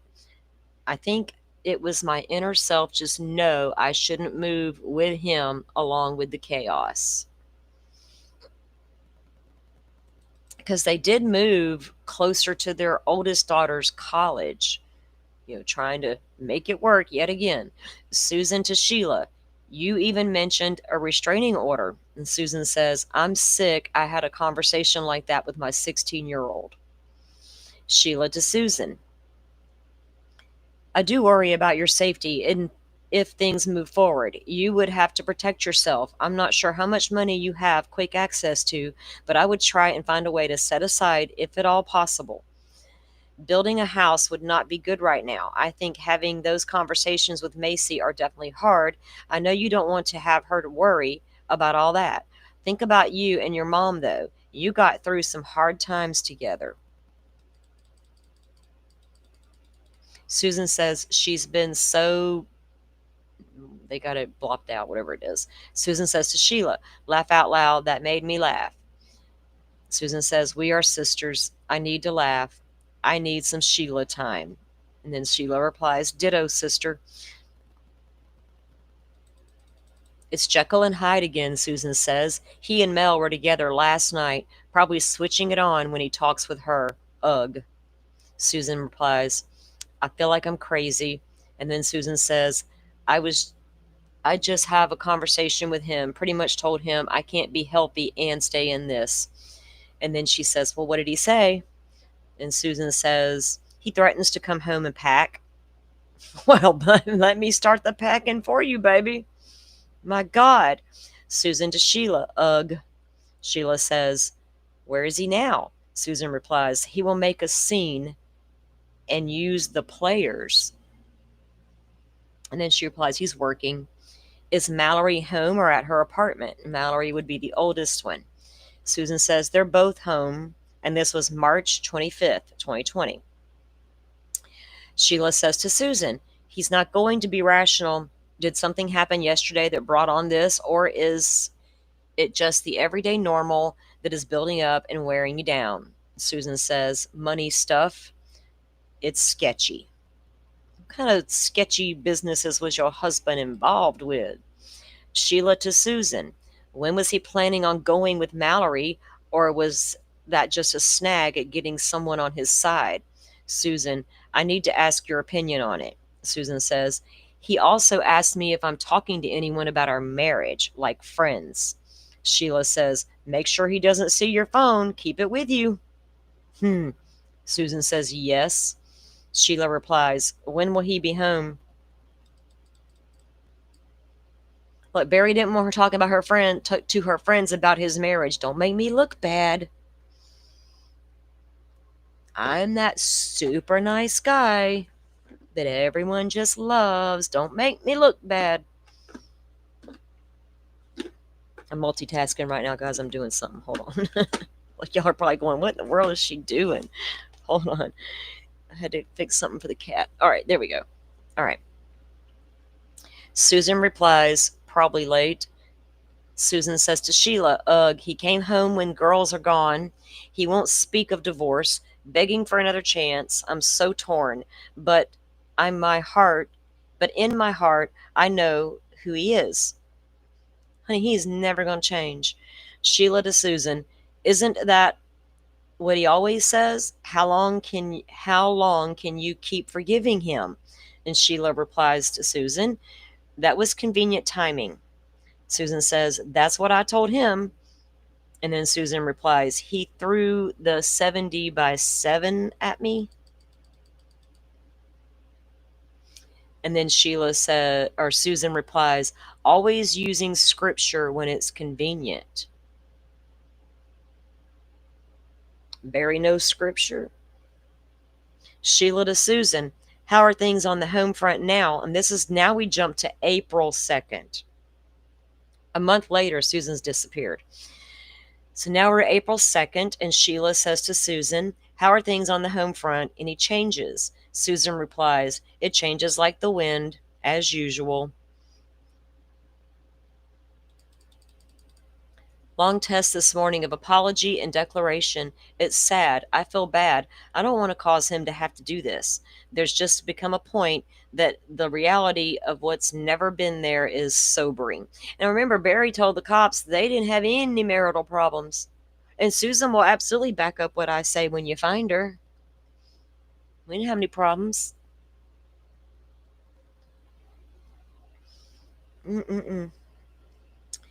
Well, we don't think, we see differently, sir. And then Susan replies to Sheila, and I've accepted that there's just a point that the reality of what's never been there is sobering, and I've accepted what is. He can't change the core person, Makes me wonder what the young me was thinking. Honey, because the young you and the you now are two different people. That's the thing about young love. You grow up. You have a choice to grow together or you grow apart. And sometimes you can't help which direction that takes.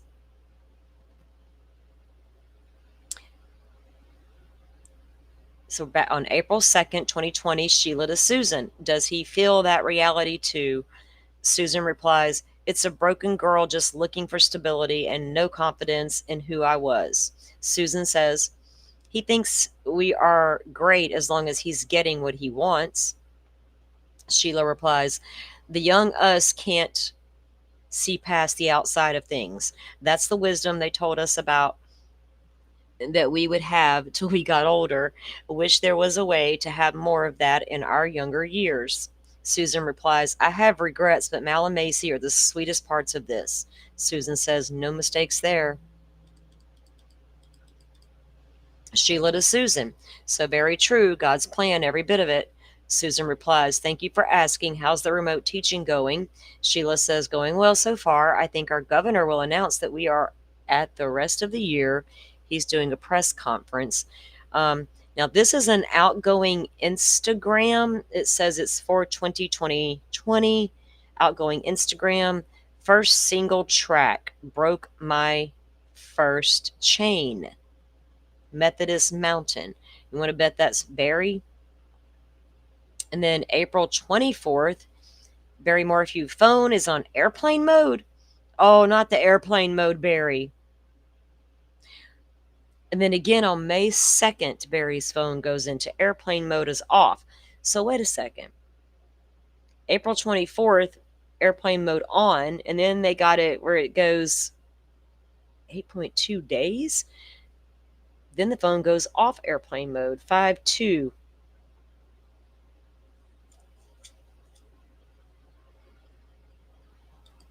Wow. What is he doing without there turning his phone off and stuff? You're hiding something from your wife. She already said that to her friend, that you were be times that you're gone, your phone's dying, you don't call me, I won't have no phone. Okay, 5/20 or now we're going to jump to May 2nd, 2020. BM misses call from Gene Mormon. 5/2, BM phone is on airplane mode again. 5/3, 2020, BM misses a call from Morgan Gentle. 5/4, Barry misses a call. Again, May 4th, he misses another call from Rocky. May 4th, he misses a call from Justin. And why are these blocked in yellow? May 4th, Bobcat. These are all the same. All different times. Was he on a Bobcat during that time? 5/4, 2020, he misses a call from Susan. And then again, back on this Bobcat. Okay. So now we jump to May 4th. Again, he misses a call from Susan, or BM called Susan. Barry made an outgoing call to Susan that lasted 3 seconds. This was the first logged call in Barry's phone to or from Susan since February 7th of 2020. That's weird. So from February 7th, 3 months, you don't communicate with your wife's phone at all? First logged call in Barry's phone to or from Susan since February. So maybe they had some text exchange, but that would have been the first call. That's weird. So were they barely speaking those last few months? You know what I mean? So now we're at May 4th. He misses a call from Casey. And then he arrived at fire, dispatched, en route. I don't know what that's about. Bertram Fire Report PDF. I'm going to have to go through some of the docs that my friend has and get some of that stuff. Okay, 5/4, 2020, BM and SM calls. Additional 6 calls, incoming and outgoing, between Susan and Barry were made until 6:07, May 4th.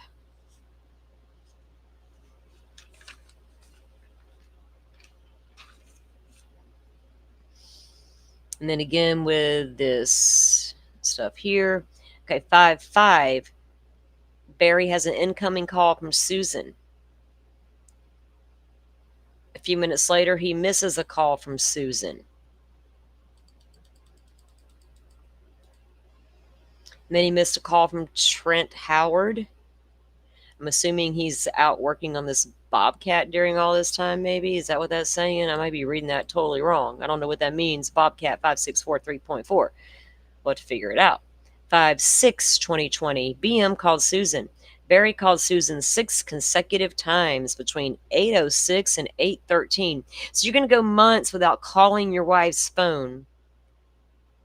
Suddenly, days before her disappearance, you're blowing that phone up. He found out. She told him, right?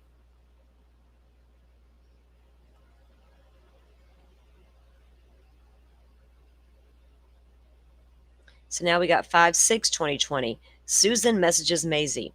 Susan sent a text to Macy. Good morning. I miss you. Missed calls from Barry. Now, here's one from 5/6/2020. Susan messages Barry. I'm done. I'm done. I could care less what you're up to and have been for years. We just need to figure this out. That was on the 6th of May.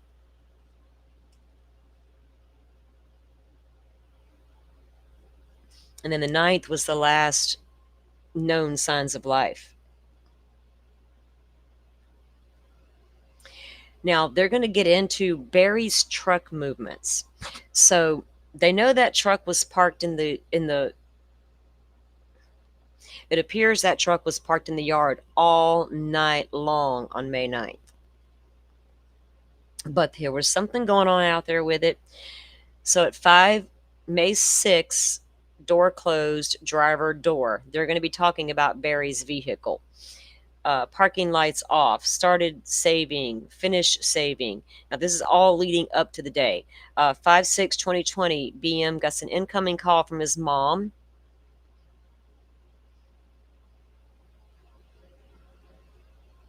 Oops, sorry, I gotta fix this. Okay, again, May 6th, he messages Susan. Barry sent her the suicide text. Susan received 4 messages deleted from Barry's phone prior to seizure of his phone, May 13th, 2020. May 13th, 2020, that was literally a day or so before the helmet was found. So prior to them seizing his phone, he had deleted messages where he had sent Susan a series of texts threatening suicide, which is a normal ploy, if you ask me. 5/6/2020, Susan posts on Instagram with the location Little Rainbow Trail. Susan Morphew's Instagram account showed pictures of her often in biking outfits. Pictures of her often in biking outfits were located. So the same day, Barry sent her the suicide text. Susan received 4 messages that he deleted. Okay, they went over that. Again, they have this one highlighted on 5/6/2020.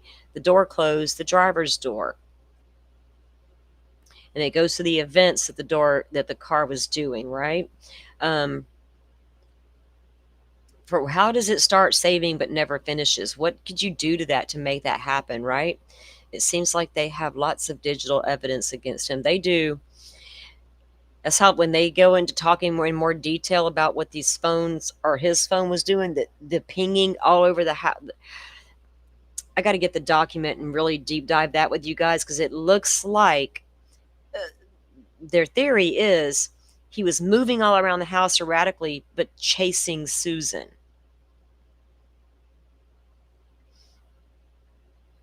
And it's weird that his truck never left the driveway that night, allegedly. 5/6/2020, started saving and then never finishes. 5/7/2020, Susan messages her daughter. Susan sent Macy a video of their cat Lulu from inside the home. And then it talks more about the truck. Barry had an incoming call on the 7th from Susan. He was at a tire place. Tailwinds, Chappy Tire, Tailwinds, Chappy Tire. Okay, I don't care about the calls to other random people. I mean, they could be girlfriends. I don't know.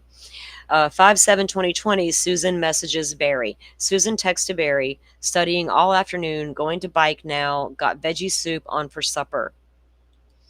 So May 7th, you're letting the man know you got his supper ready, and Good Lord. 5:07 BM has an incoming call. They go again through some more of the truck activity on the days leading up to the event. Okay, here's some more of this stuff. All right. Barry had an incoming call from Susan again. All right, now on 5/8/2020, Barry account of 5:08 a.m. argument told 6:3. Okay. Investigators interview him on June 3rd, 2020. That we had our text argument.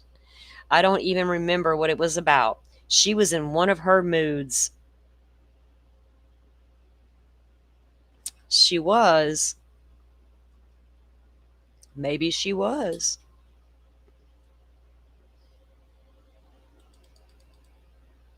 Five 8/2020. Investigators interviewed Barry on 6/3. Barry responded that they probably watch TV and Susan is usually on her computer. She's typically on the computer, maybe doing a class online. She's always looks for clothes online. He added that she did not apologize about the text that morning, like nothing had happened. Now you're going to make the investigators look like she's the bad one. All right, Barry. Investigators interview him on May 21st of 2020. Barry said on Friday, I think we jumped in her car and went to Moonlight Pizza, got a pizza and a salad. He said they ate the pizza in the car and brought it home to eat.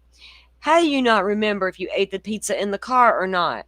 Maybe ate some pizza some of the pizza on the way home and ate the salads. You mean she probably drove while you ate the damn pizza? Goodness. But how can you don't remember? Investigators interviewed him on June 2nd regarding Friday, May 8th. Barry stated, but I'm in the afternoon the text fight. It was like it never happened. She texted me back and it was just like, hey, what time are you coming home? Hey, this is that, this or that. Just pick this up. Just pick up. Just pick this up or pick up that. Lord. Susan backs up notes to her iCloud. This is 5/8/2020. Susan wrote to herself in her Apple account on or before Friday notes were backed up. May 8th at 7:02 a.m., Susan notes folder was last backed up, wherein she articulated over 50 grievances against Barry. Oh. Susan backs up notes to the iCloud. Susan wrote to herself in the account on or before Friday. She's documenting everything. May 8th, 2020. On May 8th of 2020, Susan sent Barry the message, I'm sorry I forgot about the Rob Mezel last night, but I will continue to do our invoicing when you need to.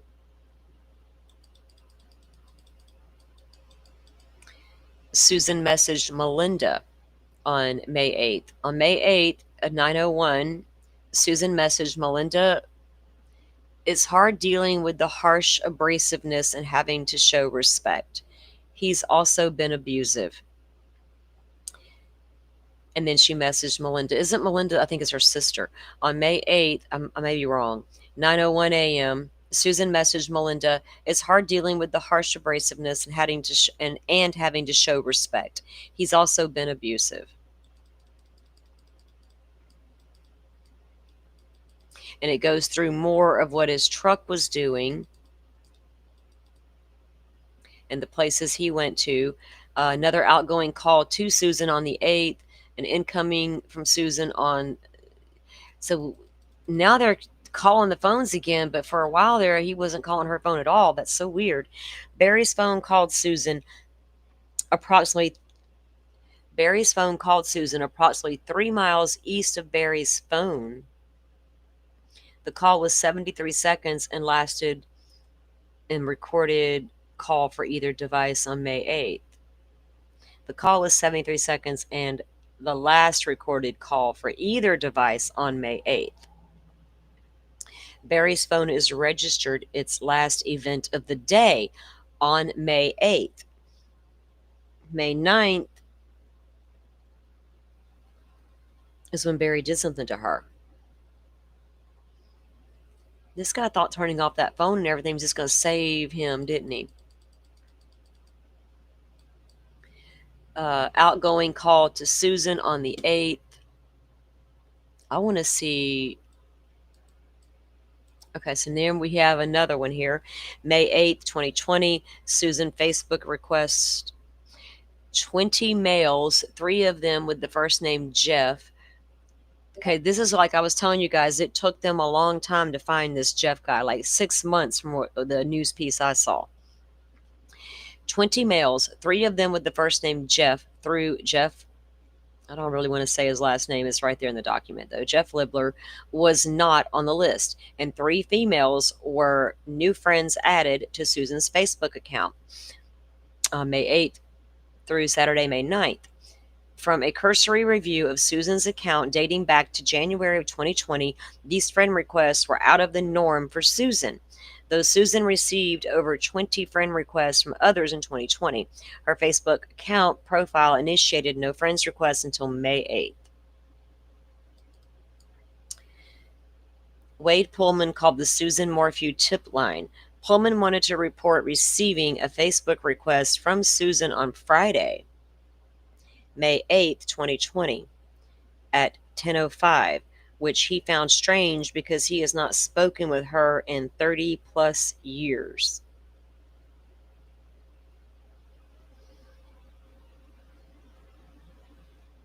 What?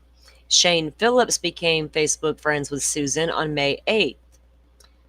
Phipps said that he did not know Suzanne because she was younger than him, but he and Barry knew each other from AMHS since Phipps was 1 year older than Barry. Investigators interview 7/8/2020. This is a BM stated the worst text he deleted from social media. Investigators interview on 7/8/2020. He said, "If I remember right, it was Friday morning. I was working and she was in one of her moods. We sat out in the sun. She was sunning and wanted me to sit out with her. I know we went to Fusa's. I can't remember exactly if it was Saturday, but I'm thinking it was Saturday. We took a walk around Fosses and came back and she read. I lingered around the house, around outside, and did things outside until supper and grilled steaks." Barry stated, "If I went to DSI, it wasn't in the afternoon, and I could have ran back to the crib and had him put the blade on." Barry said, "I made steaks on the grill. That's one thing I know I did." Remembers when he made the steaks, but don't remember much else. Weird. Investigators interviewed him on 6/3. Regarding Saturday, May 9th, Barry stated that he did not set alarm or recall what time he got up. That's not the same as he said before. He made himself and Susan breakfast. Boy, he's just out here grilling steaks, making breakfast, doing all this stuff. Set it next to her in bed. He said, I think I made bacon and eggs and toast." Regarding Saturday, Barry stated that he got home and Susan had a bowl of soup ready for him. They talked about hiking and biking. They spent the day together and sat outside in the sun and talked for an hour. Regarding Saturday, Barry stated, "I honestly don't recall what we did after that soup, but I think we hiked here in the subdivision." Yes, we did hike. He hiked to Fosses that night. Oh, we hiked to Fosses that night, or whatever it's called. Then said twice, "I'm pretty sure that's the night we hiked." Barry stated, "I know we sat down at the lake for a while. I'd say we were gone for an hour and a half maybe." He added, "It was actually a good day. She didn't drink it all." What are you saying, sir? She didn't drink at all. It was a normal, nice afternoon. Barry stated that he got back to the house probably around 3 or 4, talked about the dinner, and she said she was going to make some potatoes. He said he would marinate the steaks. "I'm probably in the garage. I usually tinker around there, killing time." He added that Susan was probably doing sheets, adding that the bed was a free-for-all while he was in the garage linkering. Barry said, just had a wonderful evening and she was perfectly fine because there was no alcohol in her. Oh, Mr. Barry gonna come in hot with, oh, she's on the alcohol. Damn it, man. Did you drive her to drinking, Barry? Barry stated that after dinner, Susan did the dishes and went back into the garage, and he went back into the garage. Why didn't you help her with the dishes, sir? Y'all the only ones home. Susan did the dishes, and he went back into the garage, fixing the pin on the Bobcat. Barry stated, I think I recall seeing 4:15ish when I get up and knowing that, hey, if I leave at 5, I'll get there at 8. He added, I'll probably got up and took a shower, got my clothes on. Barry added that Susan was naked the last time he saw her, and he did not know that what she was last wearing. I can't tell you what my wife was wearing last because she was naked. Barry stated that he went into the dryer looking for socks and saw sheets, and he dug through some of Susan's clothes in the dryer, and a pair of her shorts was in there. Are you saying the dark cap was Susan's? Investigators interviewed him on the 13th. Barry stated that on Saturday, May 9th, he worked with Morgan Gentile on a job site in Salida. The task was to complete a rock beach on the property. Oh, get on down here and make me one. But I don't want Barry nowhere near my yard. The task was to complete a rock beach on the property. After this job, Barry communicated with Susan by text. They talked about hiking, and she later requested him to purchase hot tub chemicals. Barry stated his last message from Susan was 11 a.m. and noon. Was between 11 and noon. Barry stated that around 2:26 he texted Susan and that he was done and was headed home. Barry stated that sometime on Saturday, Susan asked him to take her mountain bike and helmet out of her vehicle, which he did. Barry stated that he cooked steaks out on the grill and they never even looked at the clock that night. He added, it actually one of the best nights we've had in a while, actually, because there's no chemicals in Susan. The fuck, dude? Alcohol or chemicals? Which is it? The chemicals you were injecting her with? Are you setting it up in case you got caught later? He said they put their phones aside. Barry explained that on Saturday evening they had dinner together, had sexual intercourse, and went to bed. Barry could not specify a time, believed it was around or after 8 p.m. Wore themselves slap out, according to him, 8 o'clock. Barry stated neither he nor Susan left the residence again. Barry stated that he was scheduled to travel to Broomfield on May 10th to get eyes on the site and fully determine what was needed. Barry stated Morgan was supposed to travel to Broomfield that evening and Cassidy was due to arrive Monday morning. Barry stated that he preloaded his truck on Saturday night. Barry explained he set his alarm for 4:30 on Sunday morning on May 9th. Now, we heard that other guy, there's an interview that the guy said, yeah, he was supposed to ride with Barry that morning, and then Barry left him. Well, but you're not very good to your employees nor your wife.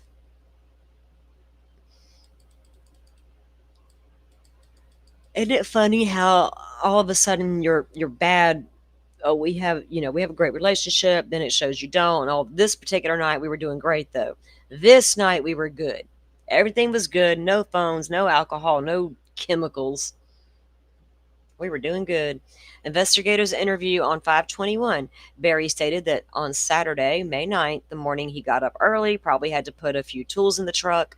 Susan thanked him for the breakfast and was perfectly normal, giving him a kiss goodbye, and everything was great. This man thinks because he made a damn breakfast, he is the golden boy. She cooked your soup and had to wash the damn dishes herself. Jan had a dishwasher in that little fine house. He got up early and probably had to put a few tools in the truck. Susan thanked him for the breakfast and gave him a kiss goodbye, and everything was great. He told her that he would be home soon and they could go bike riding or hiking or something. Barry added that it was a perfectly normal day and she was in a perfectly good mood. When asked if anything out of the ordinary Barry said, no, it was a perfect day Saturday. When agents asked Barry if Susan had been drinking, he said that he did not pay much attention because he wanted to have a good night with her. Now, you're not going to pay attention if your spouse has got a drink in their hand? Are you saying she was a closet drinker and she was sneaking it in her Stanley cup and you had no idea? You didn't smell it? If you're accusing her of being a drinker here.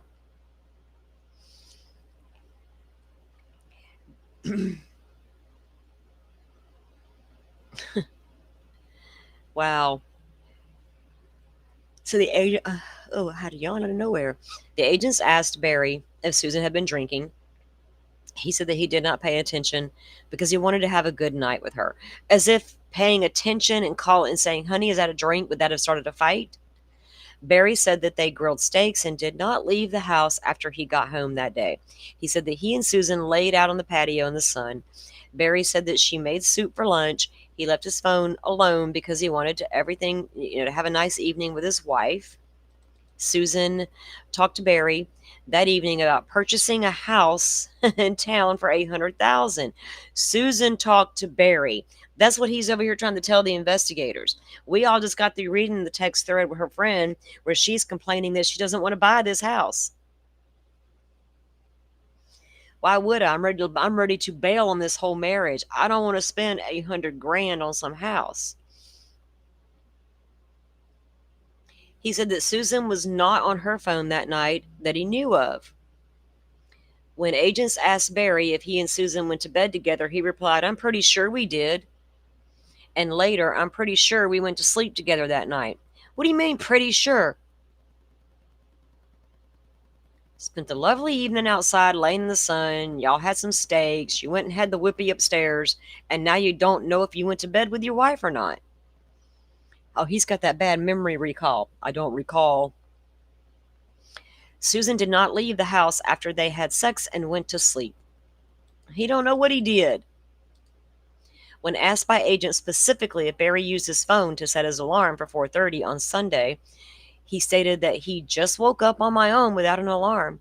Agents also told Barry that documents were left in the room and asked him if he took a look at any of the documents into the room. He replied, no, not to my knowledge. There was somebody in the room after me. It could have been this. When agents asked Barry, let me get this further up. When agents asked Barry why he did not pick up Morgan Gentile as agreed on Sunday morning for the ride to Broomfield, he stated, I did not want her to ride with me because she smokes. Oh, this is a girl. Okay. Because she smokes. And I told her I wanted her to drive her car and she was just going to follow me. So did she follow you, sir? Because I told you, hell yeah, I'm smoking. I'll take my own car. Freak. Investigators on 6/2/2020. Regarding the afternoon on Saturday, May 9th, Barry said when he arrived home, Susan had vegetable soup waiting for them, and they just kind of sat out in the sun. Eating vegetable soup? They sat out in the sun, talked, and had a good day, and decided they were going to grill steaks out that evening. He said she was perfectly fine because there was no alcohol in her. Regarding Susan's activities on Saturday night, Barry stated she looked the sheets off and wash them. She strips the bed and she washes the sheets. How many times are you going to keep stressing that? Why? Barry asked if other people had passwords to get into their phones and laptops of Susan. He replied that Susan told him what her last password was. She didn't know yours, but you knew hers. We sat out in the sun. She was sunning and wanted me to sit out with her. I know we went to Foss's or Foos's, however you pronounce that. I can't remember exactly if it was Saturday, but I'm thinking it was Saturday. Now, you don't recall what you did on that beautiful day with your wife on Saturday afternoon? Hiking, lunch, dinner with steak. It's just like all a big mess, right? Remembers them damn steaks, though. Come back and they came back from the hike and she went to read and he lingered around outside until supper and then he grilled the steaks.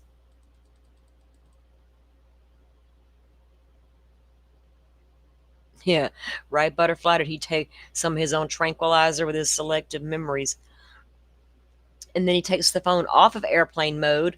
Barry, you're shady taking that phone in and out of airplane mode, telling your wife your battery's dead. Don't even try to call me. You're the one having the affair, sir.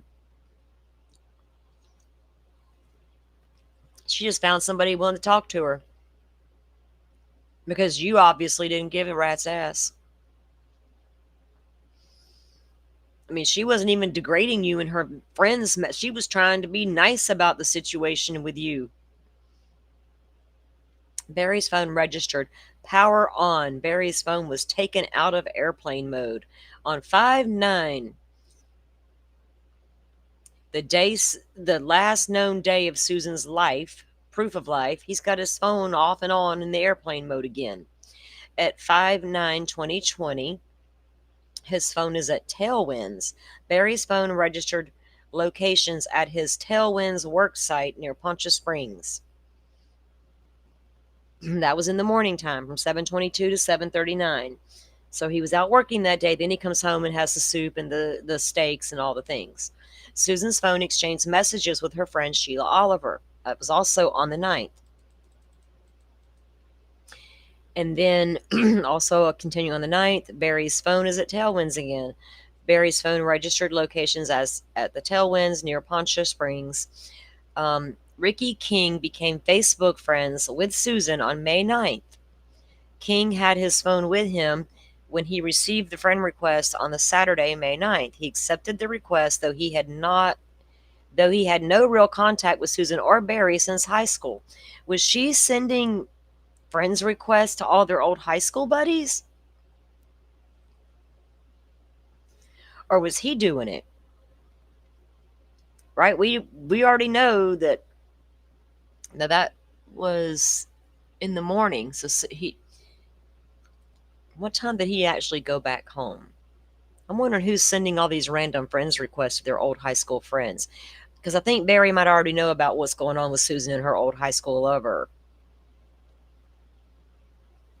Is he trying to set Susan up to look like a... King had his phone with him. Okay. He thought it was strange considering the timing and the fact that he did not know Susan or Barry well. Well, that is odd. Another one on 5/9. Bobby Huff, who became Facebook friends with Susan on May 9th at 9:33 in the morning, graduated with Barry from Alexandria Monroe High School. That's over in Indiana. Huff has not talked to Barry or Susan since 1985. Huff stated that Susan would never see me and friend me on Facebook. Huff explained that her sending the invitation felt weird to him and not something Susan would do after such a long time of not speaking, especially the day before she disappeared. Huff added that many rumors were flying around Alexandria that Susan and Barry were not happy in their marriage, that Barry was in financial trouble, and that he was involved in shady business dealings. All that was in Indiana before they ever moved.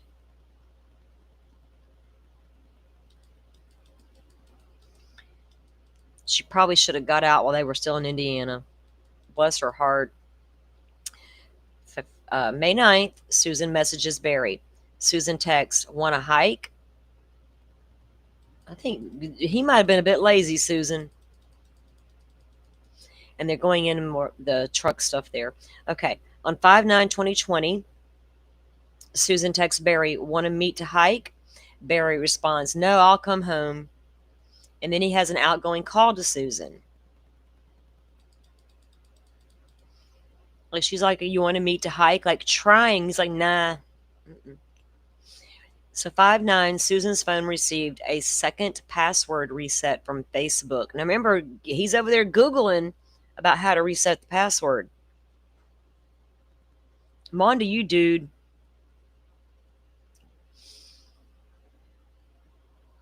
Susan's phone received the second password reset from Facebook Messenger. Shortly after 11:15, Barry's phone traveled west on Highway 50. That was on the 9th. Barry's phone traveled west on 50, arriving at the Morphew residence around 11:27 a.m. So if he didn't get home until 11:27, who's sending out Facebook requests on Susan's phone that morning? Is she really friending all their old high school friends? Again, on the 9th, both phones, per FBI Cellular Analysis Survey Team, CAST, appeared to be at the residence from 11:30 a.m. through 1:40 p.m.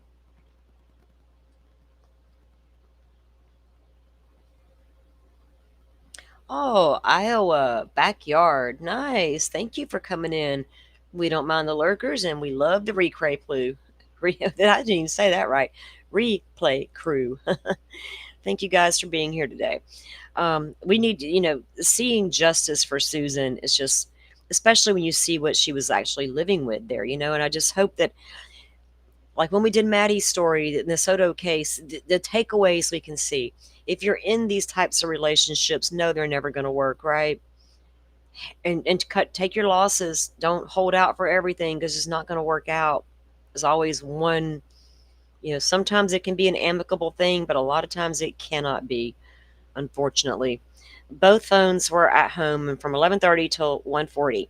Susan texts Jeff Guess, who's alone again. Lieber told agents that a message meant they were free to talk. Now, that's when she messaged her. So that was at 5/9 on May 9th at 11:42. There was, like I said, like 56 messages between Susan and Jeff that day. Again, on the 9th, Barry was shown a map of his movements from 11:52 to 12:31. He appeared to head east of his property.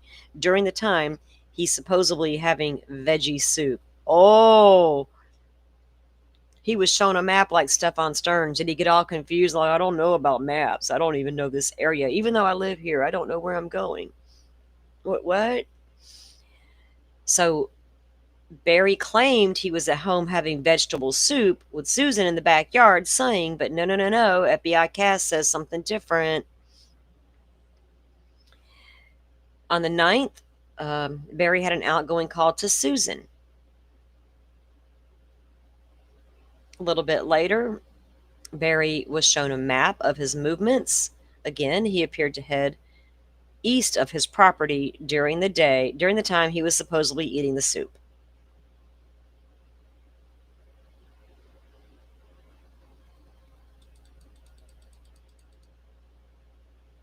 Then it shows a string of calls that were taking place from Barry's phone.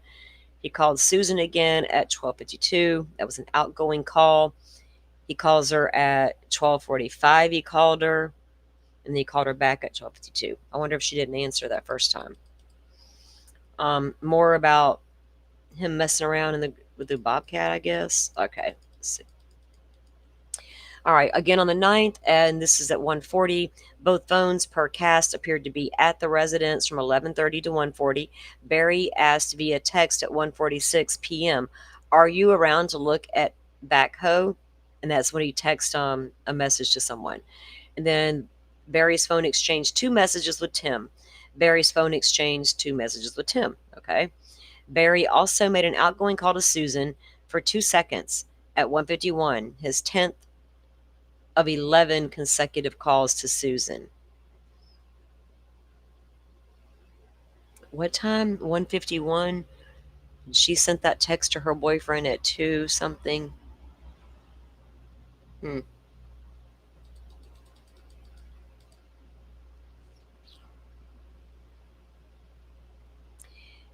Now here's where she sends the text to her. Well, she sent the selfie, right? So she's in the backyard. She's sunning, like Barry said, but she's back there alone. And she took the selfie, and she sent that to her boyfriend, and that was at 2:03.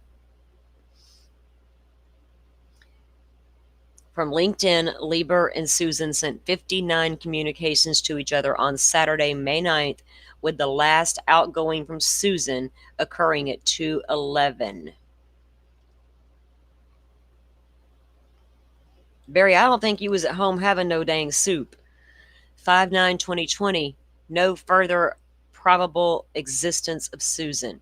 There are no electronic records of Susan communicating by any means with anyone after this time.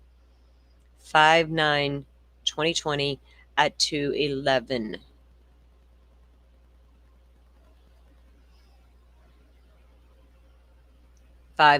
at 2:26. Barry states he messages Susan. Barry stated at around 2:26 p.m. he texted Susan that he was done and headed home.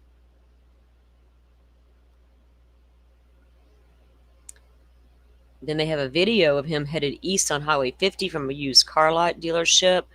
5/9, he messages Susan. Barry texts Susan, "Did you leave?" That was at 2:31.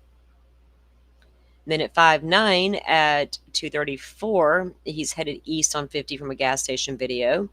And then at 2:39, Lieber sends a response message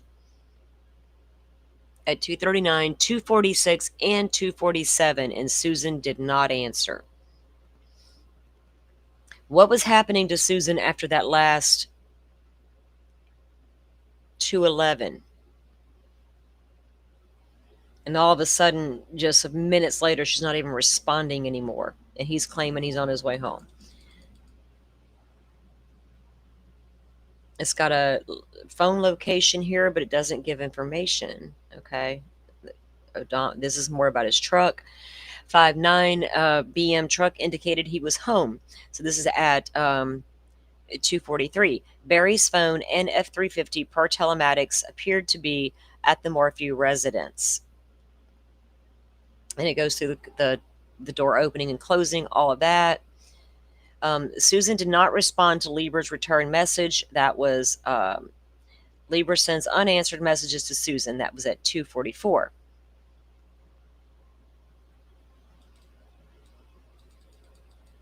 Lieber sends unanswered message to Susan again at 2:46. Hey, your weather looks great. Susan did not respond to Lieber's return message. And then at 2:47, Barry admitted to running around their property with a gun and placing his phone in airplane mode. Why would you run around your own property with a gun and your phone needs to be in airplane mode while you're at home? He starts seeing squirrels, Pokemon. I love it. It makes me laugh every time. When we're in other chats together, she's cracking me up with her comments. Like she doesn't even know how entertaining she is to me sometimes. I love it. Oh my gosh. Barry admitted to running around their property with a gun and placing his phone on airplane mode. It makes no sense, does it? 5/9/2020, Lieber sends another unanswered message to Susan. 5/9 at 2:47, Barry's account of airplane mode. Okay. Investigators interview him on 3/5/2020 or 2021. When S.A. Gersing, Special Agent Gressing, said Barry may have been placing his phone in airplane mode to keep from being tracked, he said, No. I don't recall turning my phone on airplane mode. I do not recall that. Gunnarsson further explained that Barry's phone went into airplane mode at 2:47 and came back on at 10:18. Ho, I got to write that down. Hold on a minute.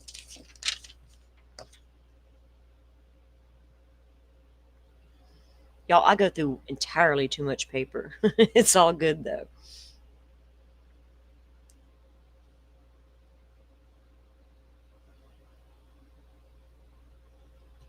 And what date was that? On 5/9. That's the day she went missing, or last known life. I do not recall that. Explained that Barry's phone went into airplane mode at 2:47 and came back on at 10:18, adding that maybe Barry did it on accident. Y'all, the there's no way to accidentally put your phone in airplane mode, is there? Not on my phone. Like, I gotta literally hit the button with my finger. Now, I don't butt dial Jen McCabe because I know how to lock my phone. 247 came back out. Okay. Adding that maybe Barry did it on accident. Barry looked at his hand and he was holding his cell phone and said, yeah, it's the first thing that comes up when you hit settings. You got to hit settings though, Barry. And it would, if that happened, it was probably an accident. I mean, I do not recall that. Well, your phone goes off and out of airplane mode a lot, so you might want to get a whole different phone. If your settings are messing you up that bad and you're clicking onto airplane mode and in and out, you just don't know you're doing it. Tell us another lie, dude. Tell us another lie. Correction, chipmunks.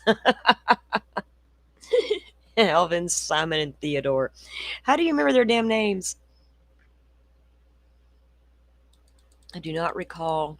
At 5'9", at 248, he outgoing call to Susan, and then another to a guy named Jason, to a woman named Kim. Barry just likes to talk it up with everybody. An outgoing call to Susan again here. So now we're at 5'9", Barry's account of truck doors opening and closing.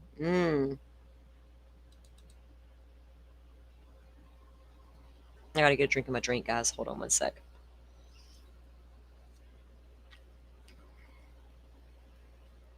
I'm seeing an avid... Y'all don't get me picturing things in my mind. Investigators interview on 3/5/21. Special Agent Gressing told Barry that his truck doors were opening and closing as it backed into the middle of the driveway. Barry said, I had junk in my trunk. What the fuck? I had junk in my trunk, and I always have junk, and I'm always taking something out, leaving my door open. I mean, I don't know that that's the case, but that's what I did. Special Agent Gressing said the truck doors include the passenger doors were opening and closing until 9:52 p.m. Now, I thought Barry said they had sex at 8 and went to bed. They got a ghost. Those phantoms are everywhere. Phantom phone callers and truck door openers. That wasn't me. To include the passenger door. Okay, Barry must have been loading a lot in his truck. Barry said to go to get ready for Broomsfield. Yeah, I was putting everything in my truck for Broomsfield. I was cleaning off my workbench for just... I was looking at the time on this again. Okay. I was cleaning off my workbench for just because it was a wreck. And I'm sure I'm just loading for Broomsfield. And again, they have the doors opening and closing. Barry was doing a lot of movement for somebody who was supposed to be in bed. Okay, so now we're back at 5/9/2020. Susan's Facebook friends request end. 20 males, 3 of them with the first name Jeff, though Jeff Lieber was not in the list, and 3 females were new friends. 20 people, 20 males, and 3 of them with the first name Jeff. New friends added to Susan's Facebook account between May 8th at 9:04 p.m. through Saturday, May 9th at 6:01. From a cursory view of Susan's account dating back to January 2020, these friends' requests were out of the norm for Susan. Though Susan received over 20 friend requests from others in 2020, her Facebook account profile initiated no friends requests until May 8th. That is just really weird. I don't know who was sending out those requests. Was it really her? And again, this just goes through the parking lights on and off when those doors. We're going to dive into his movements with that vehicle on another show, guys, because it was doing some crazy shit. Parking lights are on, door opening, started saving, finishing saving, door open, driver door, parking lights on, door closed, driver door, parking lights off. And then they have this one highlighted for some reason, 5-9 at, what is that, 9:24? Is that 8 or 9:24? Door closed, driver's door. And again, the not on, all the stuff with the truck again.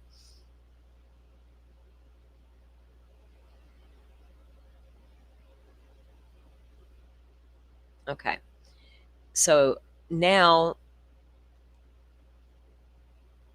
Gersing said the truck doors, to include the passengers' doors, were opening and closing until 9:52.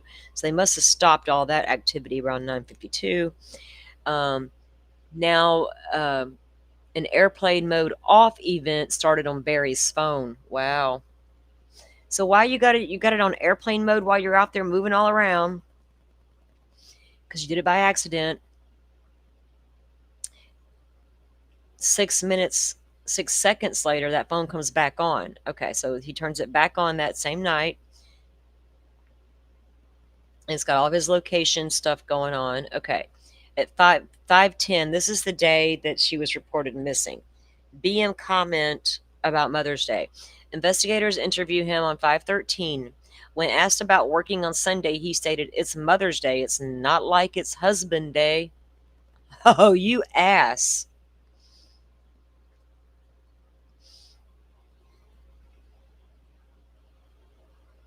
So who was the big asshole here, Barry? The Ford F-350 registered 0 miles per hour with GPS at Morphew residence as the doors opened and closed multiple times. S.A. Holland noted over 80 events during this time frame. What in the world was he out there doing? Panicking, trying to figure out what to do next. Doors again are opening and closing all night long. On the 10th, again at 3:48, the Ford F-350 registered 0 miles per hour with the 80 events.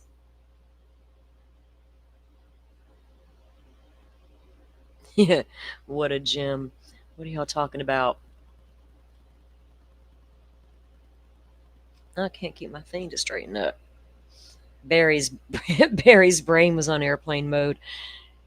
I think it still is. How come what would cause your event recorder thingy to start saving and then never finishes? What did he figure out a way to manipulate something? Because we already know people will they will try to figure out ways to do this, right? I don't know if, okay, like mechanics can check codes, right? I know my son could go out to my car, unhook my battery. It's going to clear everything. He's going to hook it all back up. It's going to reset. I don't know if you can do the same thing with these event recorder thingies. I don't know. I'm going to have to ask my son. He's the car guy. I'll be like, come here, I got some questions. 5/10/2020, Barry's phone display came on and his device was unlocked at 3:56. Oh my God, we're not going to have Whiffen in here, are we? I can't with that guy. Barry's phone display come on and his device was unlocked at 3:56. Barry was shown a picture of the locations around around the Morphew house of Susan's phone activity at 4:10 a.m. and 4:15 a.m. on May 10th. What was her phone doing?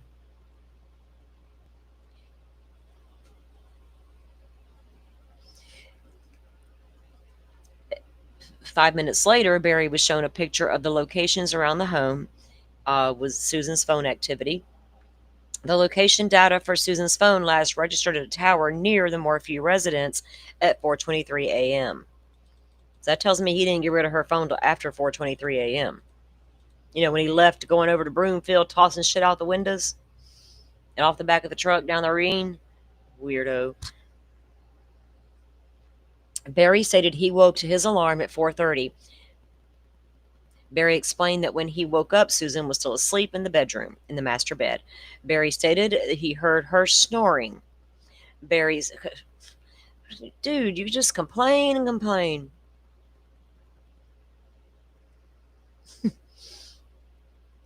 Barry said he showered and left the house at about 5 a.m. Barry stated he last saw Susan wearing, oh, wait a minute, didn't he say a few minutes ago she was naked and he didn't know what she was wearing because she was nude? She was wearing short white shorts and a white string type shirt. 0.26, Barry stated that he traveled on Highway 50 to Highway 285.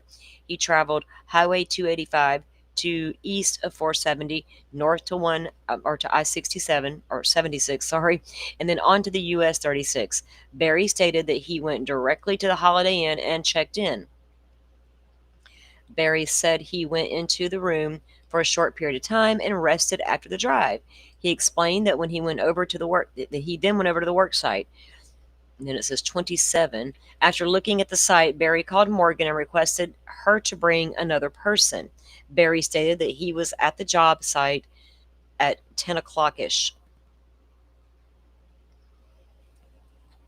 He added it was just hotel and job back and forth. Barry stated that he drove to McDonald's near the job site and cleaned his windshield. Then he went back to the hotel room. He stayed in the room for about 1 hour and possibly watched television. Barry then returned to the job site.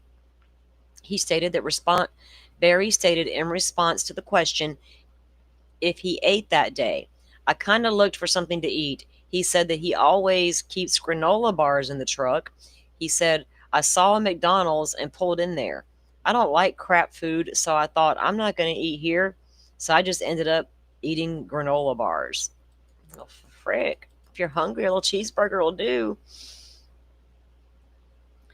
5:10.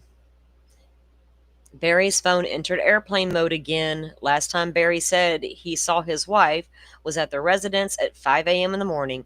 Morgan wrote that she heard Barry's truck at 5 a.m. Barry's truck was seen passing video surveillance on Highway 50 right near the junction of Highway 285 and then again just north of 285.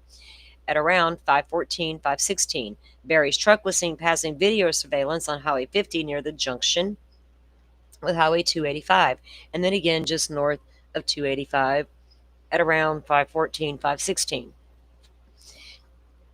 Those cameras will follow you all over town. Ask Stephon Stearns. No matter how confused you get, that camera sees you.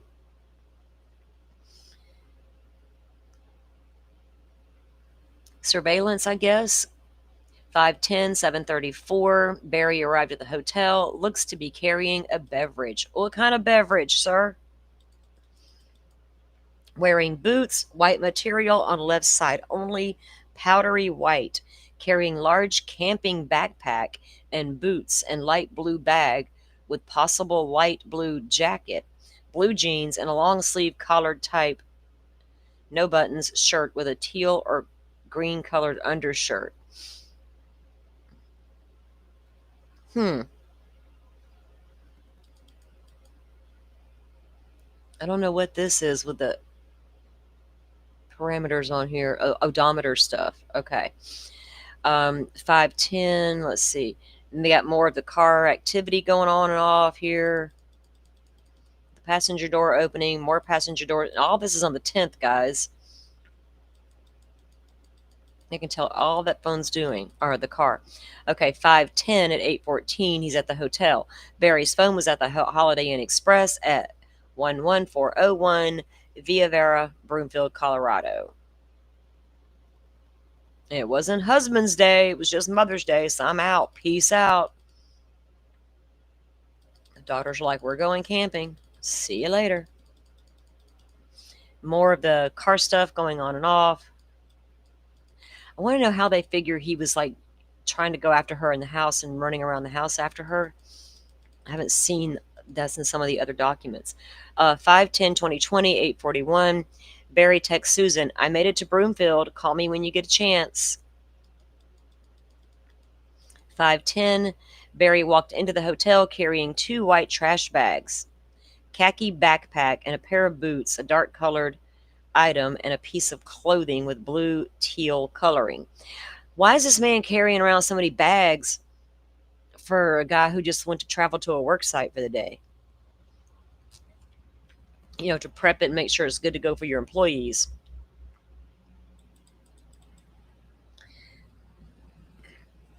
A minute later, carrying the same items, one looks like a Target box with sequential smaller red circles. 2 minutes later, hands in pockets and not carrying anything.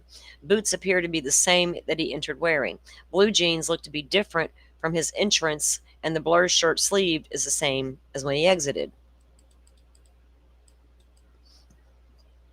Derek Thurston, who received a request from Susan's account May 10th at 10:12, said he knew Susan from junior high and high school in Alexandria, but was not a close friend of hers.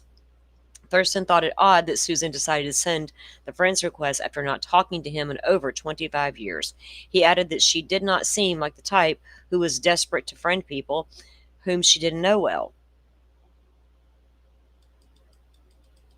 So people have said that it was kind of out of character for her to even send the request. So we're still on the 10th, and he's still at the hotel, exiting the lobby area of the hotel with his truck in the background. Looks to be wearing the same clothing he did at 9:07 and 9:09. The door is open. Parking lights are not on. Barry exited his hotel room. He was carrying the charcoal long sleeve shirt and 2 white bags and a pair of boots.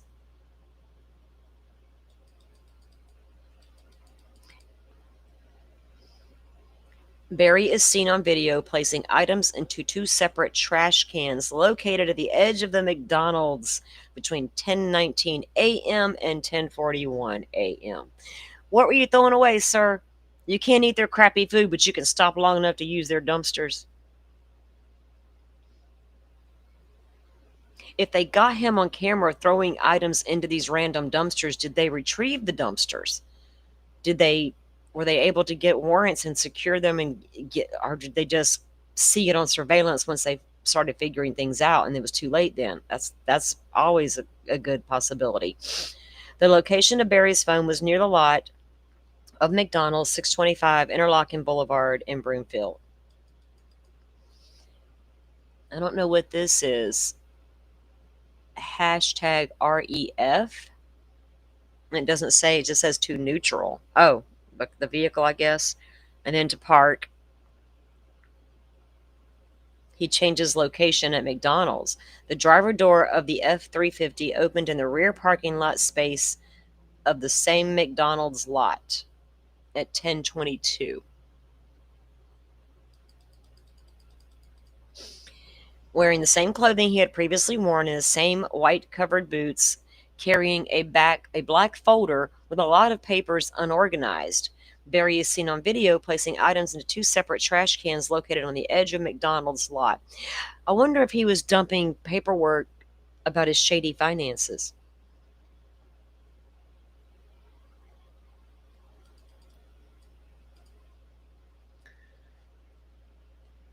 He's close to the Men's Warehouse. Oh, Lord. From 10:47 a.m. to 11:18, the location of Barry's phone was in or beside the lot of Men's Warehouse. From 10:50 a.m. to 11:17, the driver and passenger's doors of the F-350 were opened and closed at least 7 times in the parking lot near the Men's Warehouse. For a guy who's out on job sites, you're stopping at a lot of places and opening all your doors and hanging out in parking lots. That's not weird at all.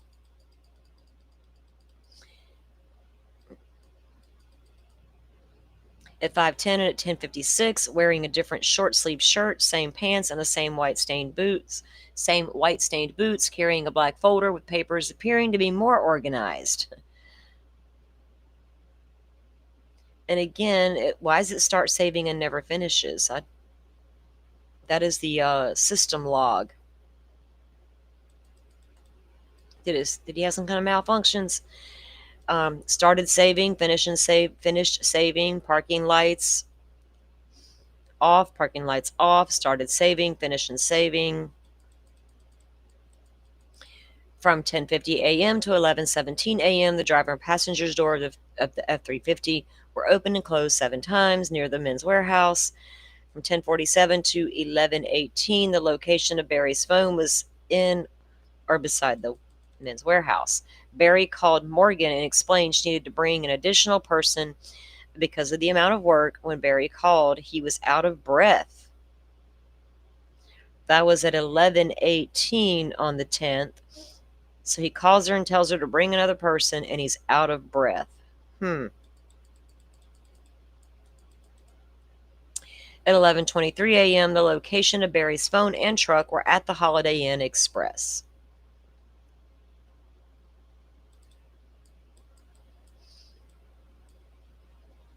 And again, it never finishes saving the recording again.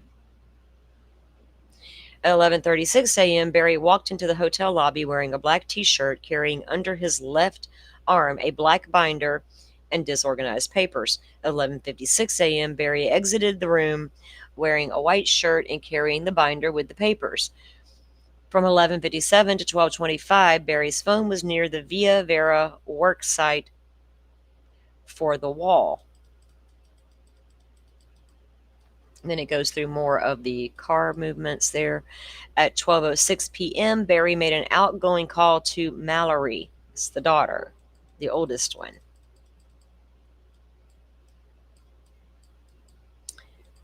And then again, more of the car stuff. Then it starts saving something and it never finishes again. Got some malfunctions with your vehicle. There it is again, 5:10. Start saving it, never finishes. He has an outgoing call to Morgan. He has an outgoing, and then 2 minutes later, he has another outgoing call to Susan. And then again, a lot of the different car activity from 11:57. To 12:25, Barry's phone was near the Via Vera work site for the wall. The location of Barry's phone was at the Holiday Inn. That was at 12:28.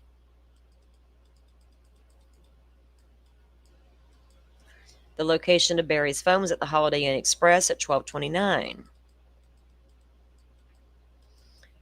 12:36, Barry got out of the truck and carried one white trash bag in one hand, and in the other hand carried a black container along with a green item, possibly clothing.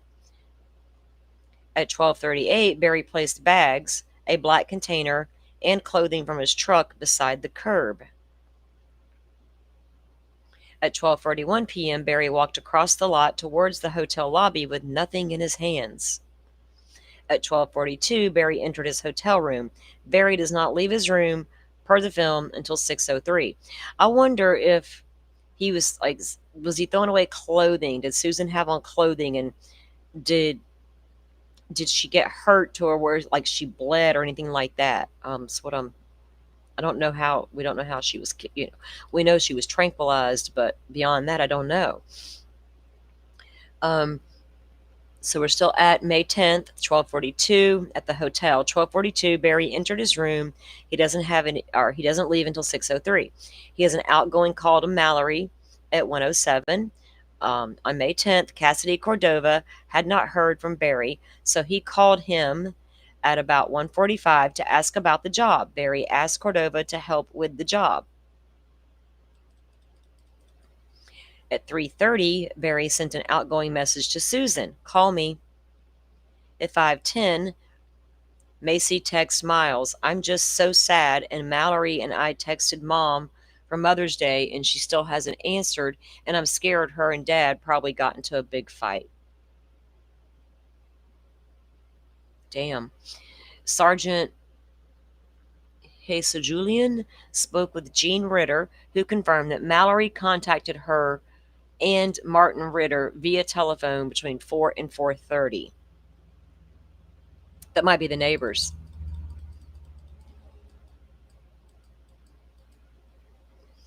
While on the job site, Barry explained that his neighbor, Jean Ritter, called him and explained Macy still could not reach Susan.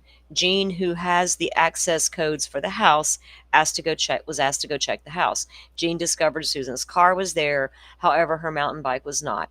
Barry stated he had texted Susan Happy Mother's Day earlier, as did their daughters. Barry stated his daughters had not received any replies from Susan.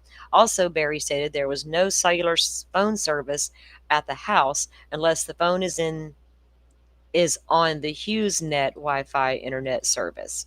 I was at the job site when Jean called me, adding that Jean called around 5 p.m. Barry left the job site and drove to the hotel where he dropped the tools off in the lobby. He then drove directly back to Salida. Barry initially said there were no issues with their marriage. Later in the interview, when asked, Barry disclosed they did fight. Barry explained that Susan had battled through stage 4 non-Hodgkin's lymphoma several times in her life. The most recent battle started late last year in 2019. Susan was receiving maintenance treatments at the cancer center in Salida. Barry stated that Susan started using, I'm assuming that's drugs and alcohol. Barry stated this drug and alcohol use would sometimes lead to arguments during which Susan would accuse him of being controlling. Barry described Susan's demeanor as hateful. Barry stated that the last argument they had was Friday morning. He denied any physical abuse or altercations between Susan and him.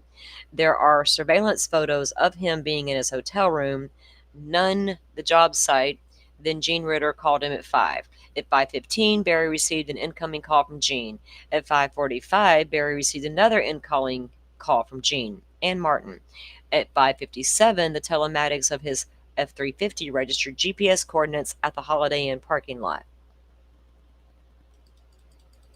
More activity with his truck. Then at 6:03, Barry exited his hotel room wearing a black shirt with his khaki backpack on his back. Deputy Brown attempted to contact Barry. At 6:05, Barry made an outgoing call to Martin Ritter. At 6:06, Barry pulled his truck in front of the hotel and walked into the lobby before walking back out of the lobby at 6:08.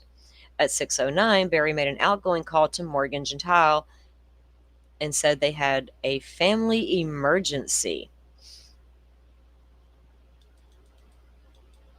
Like, you waited a whole hour? At 6:10, Barry entered the lobby carrying 2 shovels and placed them beside the front desk. He made subsequent trips, placing more tools in the same spot. At 6:12, Barry left the hotel lot in his truck. 6:20, Barry made an outgoing call to and has a question mark.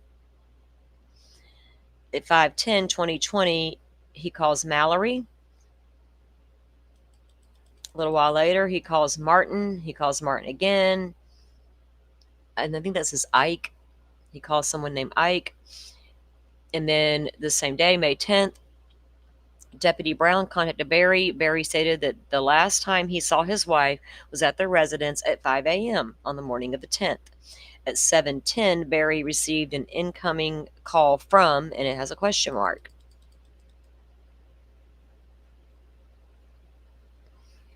Yes, she had a port, Pokemon. And that's one of the, isn't that sad? So she didn't just, it wasn't her first go around with the cancer, right, guys? This is something she's battled off and on.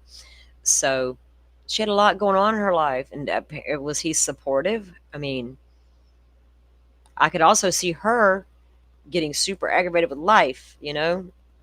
You can always be positive for so long before you're like, why, all the things that come along with that. Barry stated the last time he saw his wife was at 5 a.m. At 7:10 p.m., Barry received an incoming call, and they don't know who it was from. At 7:21 p.m., Barry made an outgoing call to Susan, and he made another one just 20 seconds later to Susan. Deputy Brown and Sergeant Mohammed Mullinex drove to Morphew residence. As Deputy Brown turned the corner, he saw a blue mountain bike down the ravine. So they found that almost immediately. At 7:23, Dispatch calls Barry and informed in a 1.30 minute call that Susan's bike was found, and that was on the 10th. Then he calls Mallory, and then he calls George Davis, and then Barry arrived on scene in his truck by himself, walked up and touched the bicycle. Now, in that video with Tyson, he was all like, oh, they come down here and they pulled the bike out and they touched it and they were walking all over the place. I remember watching one of the body cams when he shows up and the cop, you could hear the cop saying, don't touch that bike. Why would he? I mean, again, with a lot of the truck stuff. Commander Oliva, this is still on the 10th, Commander Olivia brought Barry into the house and advised Deputy Brown that they were looking for a piece of clothing from the residence for the search dogs. Morgan Gentile arrived at the Holiday Inn Express and checked into Barry's room. So he must have left the room for the employees. Investigators interview on 310. He added, I know that you took my bed sheets. I know I didn't even know until after the fact. Sheets were off the bed upstairs. I mean, what a coincidence. Her sheets are off her bed, and then all of a sudden, it's like, that's where he did it. He stripped the fucking bed and washed those clothes, not Susan. Her sheets are off the bed, and then all of a sudden, it's like, that's where he did it, and the sheets are gone. He washed them, blah, blah, blah. I had no idea they were off. Susan wasn't in the sheets because she was with what? Susan was obviously washing the sheets because she was with Susan and they were going to stay there that night, and Susan didn't take sheets off and wash. I don't even understand what this is even saying. The hell? Susan and they were gonna stay there that night, and Susan's taking sheets off and washing, getting things ready. Oh, okay. Are they having company or something? Gersing asked if was going to stay there, and Barry said, yeah, they always sleep together. Oh, I guess the girls were going to come home that afternoon or Mother's Day and spend the night. Barry continued, so I didn't even know what those sheets were off the bed, but boom, that makes me look bad, and I was not even aware of it. But I guarantee you that there's no evidence on those sheets. Wherever they're at. Oh, was they in some of them trash bags, sir? I don't even know if you can have evidence when you wash them or not. I never done your job out there, or never done your job, but there. I know for a fact that you guys have found no evidence on me doing any of this. It just doesn't exist. That's why I don't understand how can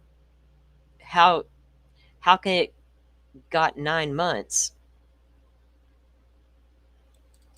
Gersing asked why those things made Barry look bad, and he said, because it looks like I did something and ripped the sheets and got blood on them and ripped them off and washed them. To me, looking at it through the detective's eyes, that would look like a little suspicious. The hell? When Barry is told that all the people sent the Facebook requests said it didn't seem like it was Susan sending them, I agree. Then agents wondered if Susan was just doing it to make him mad. Barry said Susan has never done that in her life. When asked if Susan told him she befriended these people, he said no, and then said, but I have her phone. She gave me full access to her phone. She gave me the passcodes. I mean, do you guys have her phone? Do you have her phone? And it goes through more of the car stuff.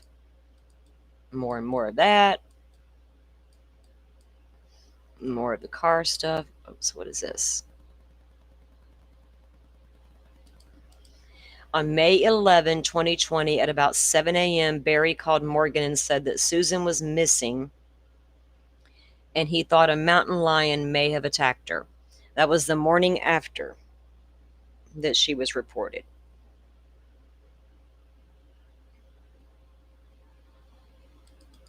You were hoping that was a good story that people would believe, right? And again, a bunch of stuff about the car again. They keep highlighting this never finishes when it starts recording. That is so intriguing. What are they implying? Much to match those these dates and times. I mean, it's almost like his truck may have had a malfunction. Oh, I bet a defense attorney would jump on that shit. All right, BM list phones. Barry stated he has a family Verizon cellular phone account for his number, Susan's number, along with Macy and Mallory's. Barry has an iPhone. He did not know the model of Susan's Apple cell phone and knew it was pink in color. Barry stated he is the owner of Sunset Farms, LLC, a landscaping company in Salida. Additionally, he works as a subcontractor for Dieselin Structures, OSI, a general contracting company in Salida. Barry stated he has several contracted employees. His primary contractor is Morgan Gentile. Barry stated that Morgan previously worked with him at OSI until she was fired about a year ago. When she was terminated, he hired her as a contractor. Oh, hell, what'd she get fired for? How close was y'all's relationship? I don't know her like that. Investigators interview on 5/13. Barry stated that he owns a black 2013 Ford F-350, one gray 2015 Ford F-250 vehicle, which has Mallory's, one white 2015 Range Rover, which was Susan's, and one white 2007 Range Rover, which was Macy's. Gotta have them Range Rovers. Barry interjected Cody Cox as a suspect, that Cox allegedly threatened to kill Barry. Cody Cox? Why would Cody Cox threaten to kill you, Barry? What you did to him? What did you do, sir? And he went after your wife instead? With them statement killings? Barry initially identified the Cushman's cleaning lady's daughter and boyfriend as suspicious persons. Now we got a cleaning lady too. Her daughter and her boyfriend, like okay, wrap your head around that for a minute. Why would they just go out and murder somebody they don't know? Like, just a random killing? Why not rob you? It's weird, Barry. Why would you suspect them? He stated he stayed, or they interviewed him on the 13th. He stated he stayed at the work site with the quote, "I think I was there until probably 6. In regards to calls to Jean Ritter, he stated, "She calls me and says, 'Hey, her car is here.' And I said, 'Well, is her bike there?' She goes, 'Where does she keep the bike?' And I said, 'Well, I pulled it out of her car and it should be right near the car.' She goes, 'There's no bike here.' And then it was unintelligible. 'Look here in the back.' And I said, 'Well, she's riding her bike, but I'm a little concerned because I think she said she was going to take a morning ride.' In regards to inspecting the clothing, Barry stated, 'Yeah, she doesn't ride without a helmet, and she has a light blue helmet. Her favorite Viking outfit is blue. I haven't been to the house to see if it's there or not, but if you guys didn't find it, then it's probably what she was wearing.' W as the blue one missing, whatever. Light blue helmet, light blue outfit. She's a matcher. Light blue shirt. But was that at? It makes no sense reading this stuff sometimes. In her closet. Or did you guys find it? Regarding the bedding, Barry stated he observed sheets in the dryer. He stated he was her whole bed, because I wasn't in the room, was the whole bedding off. Barry was asked to voluntarily submit a polygraph examination. So I'm assuming when they went in that house to try to locate Susan before Barry ever got home, they realized these sheets were off this bed. Barry was asked to voluntarily submit a polygraph exam, which he declined and said he would think about it. He said he didn't want to do anything that wasn't 100% accurate. He also said they weren't admissible in court. Agent Cahill observed scratches on Barry's left upper arm. Barry stated, "Yeah, that's from a tree, and when we were hiking in the mountains."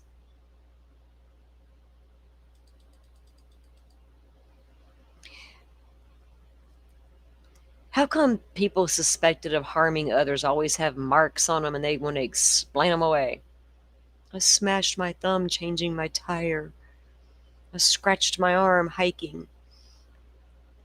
On the same date, your affiant submitted the search warrant affidavit and service request from the Rocky Mountain Regional Computer Forensics Lab. They issued a search warrant for the telematics on the 350 on the 14th of 2020. Only one was suitable for testing. Oh, impressions. Y'all got some tire impressions. I love tire impressions. That's one of my favorite things in evidence. I don't know why I'm obsessed with them. I just am. I got so many questions about tire impressions in certain cases. Tire impressions casted. Only one was suitable for testing. Where were these tire impressions taken from?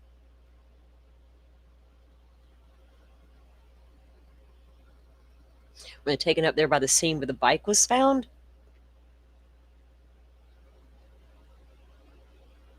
There's a whole database on tire impressions, y'all. I just love it. I don't know why. I'm weird. I'm weird. On May 16, 2020, they seized 2 Range Rovers located in the garage of the Morphew residence. The vehicles were towed and taken into the CCSO secure impound facility to secure them for further evidence processing. Barry stated, I just wish that you knew how amazing she was, referring to Susan in past tense.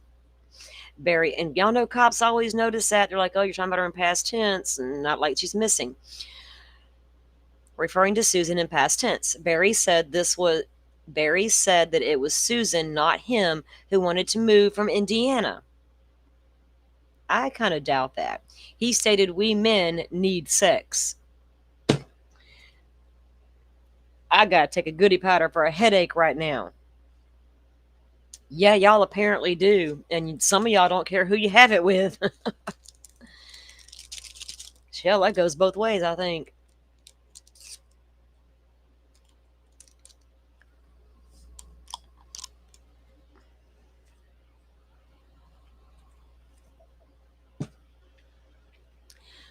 What's that got to do with moving to Indiana, or from Indiana to Colorado? Oh, because if he didn't go, he wasn't going to get no more? Barry said it was Susan, not him, who wanted to move from Indiana. He stated, we men need sex. That's all we need, and we'll be good.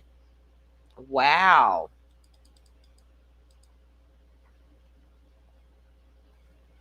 Barry stated that Susan had friends she kept from him.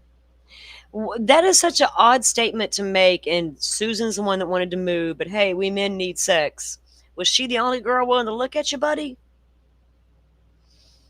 Barry stated that Susan had friends that she kept from him, evidenced by her attempting to text someone and her saying it was none of his business, that it was private. Barry said that Susan gave her passcodes to him and could access her phone. Then you could see who she was messaging. It wasn't too damn private. You talk out both sides of your ass, don't you? Barry said that Susan gave her passcodes to him and he could access her phone, but it was very suspicious why she did not tell him about some of her communications regarding Barry leaving Susan alone on Mother's Day. When she disappeared, he replied that the girls were supposed to come home, and I didn't feel bad because I thought they were going to be there around lunchtime. You didn't feel bad on a marriage you knew was bad A marriage, you're begging her to stay and, work out, and you thought it was a good idea to run off on Mother's Day. You didn't want to stay home with her and, make yourself look real good and shiny. Pursuant to the issuance of a search warrant, search teams along with canines and canine handlers, bloodhound man trackers, searched the property. NecroSearch and the FBI Evidence Response Team, which also known as ERT, worked with the CCSO and the CBI to remove portions of the poured concrete slab and search through the new construction. Now, this is on one of the sites Barry worked at. On May 23, 2020, a second excavation was conducted at the property in attempts to find the remains of Susan. Results were negative. They were looking for her. Remember, they had not found her yet. And on 5/23/2020, the search warrant was still, the second excavation was conducted at the property. Results were negative. May 28th, investigators interview Barry. He was asked about the tranquilizer darts in the house. He stated that the darts' purpose was to tranquilize bucks to sell them. He said the bucks could then be placed in a trailer that has cubicles. The tranquilizer is a sedative narcotic, and he only did the tranking and selling of bucks back in Indiana. Barry said he has not used the tranquilizer darts since moving to Colorado. Now, this is down to June 2nd. Need a gummy. I need to go buy some, Pokemon. I ate my last one last night. I certainly did. I don't know how I let that happen to myself, but it's all good. I'll go get some later. They opened up the place right around the corner. Made it too easy for me. Too easy. I don't have a cool emoji like Publicly Buzzed. I need to get one of those, don't I? I love going over there on Sunday mornings and throwing my little coffee emoji and my gummy emoji and hanging out at the murder church. Investigation, so this is 6-2 now. BM says animal or accident unlikely. Barry said Susan might leave him, but would never leave her daughters. Barry also agreed that an animal attack was unlikely and that an accident was unlikely, based on the positioning of the bicycle and the helmet. How would Barry know all that? Is he a detective? By the way, and you didn't even know what the article was, the other helmet. How do you know what's it supposed to look like? What is it supposed to look like, sir? So you're not saying she ran off and just ran away from you because she'd never leave the daughters. So we don't rule that out, right? Barry separately said that Susan was buying drugs off the street and cited that the person from whom she was buying drugs is a viable suspect for her disappearance. Wow.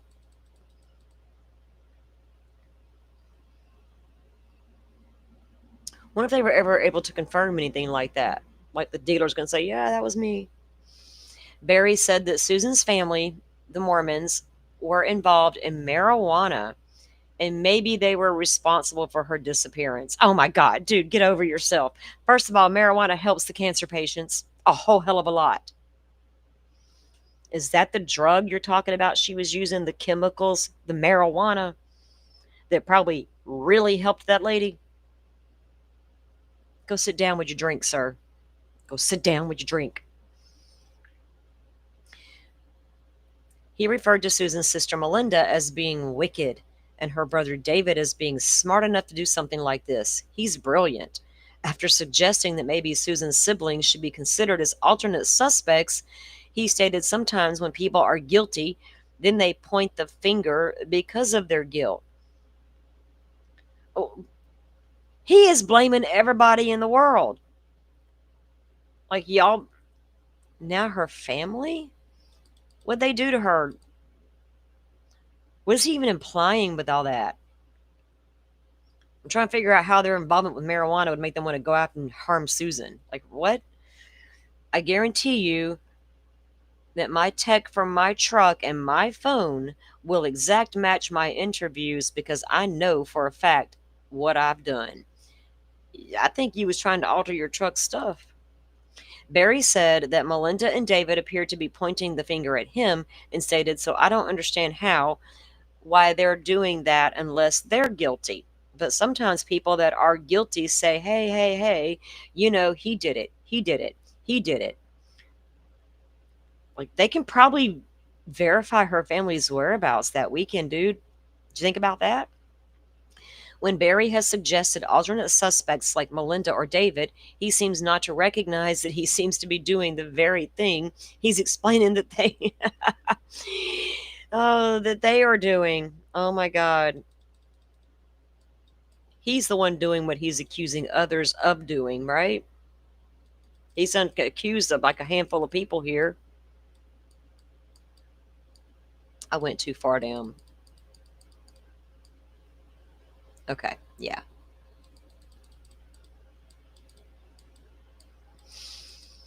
At approximately 6:07 a.m., Grussing and S.A. Harris contacted Barry Morphew at the DSI facility in Salida, Colorado. Agents had an appointment with Barry from the previous day to meet at 6 a.m. at his residence. However, Barry left his residence at about 5:40 and pulled into the DSI lot at approximately 6:05.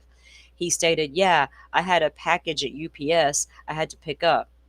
They closed at 6 and I had to get there at 6 to come back to the gym. I didn't lie to you."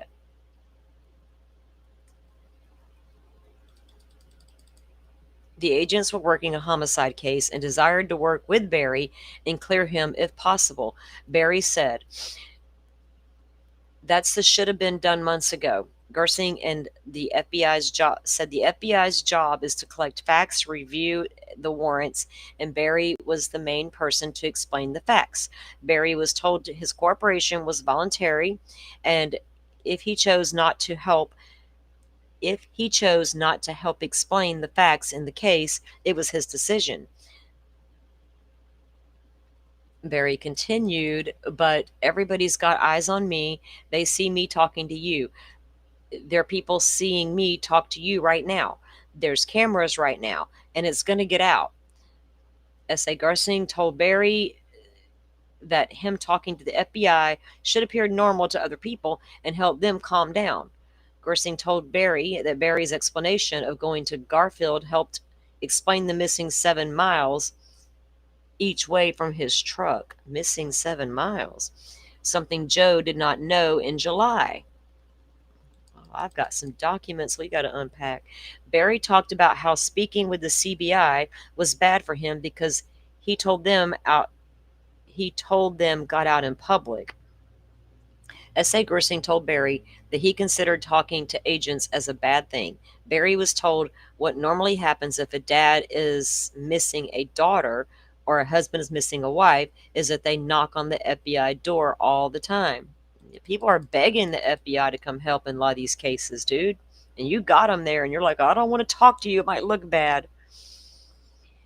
When agents tell Barry they don't have her phone, now this is March 5th, 2021, and they're speaking of the phone, of Susan's phone. When agents tell Barry they don't have her phone, he says, "Nobody found her phone, and then I figured you guys had to have it." He then says, "See, that's really weird because I thought from day one you guys had the phone." When Barry, he never asked him or confirmed it. When Barry was asked where he would look for the phone, knowing where the bike and the helmet were found, he said, "In between."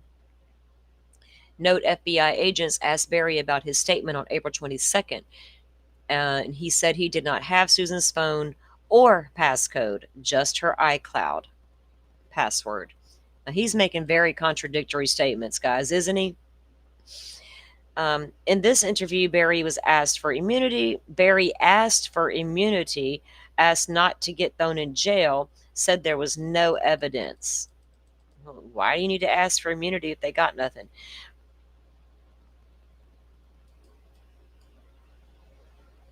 He said there was no evidence, demonstrated how he placed his phone in airplane mode, and Susan made him a monster and things just blew up. and further explained the chipmunk and the bull elk stories. Barry said, I gave you my gun. That's my chipmunk gun. There you go, Pokemon. They didn't even take it all. They didn't even take it. S.A. Gersing said the gun did not appear to have been fired in a long time.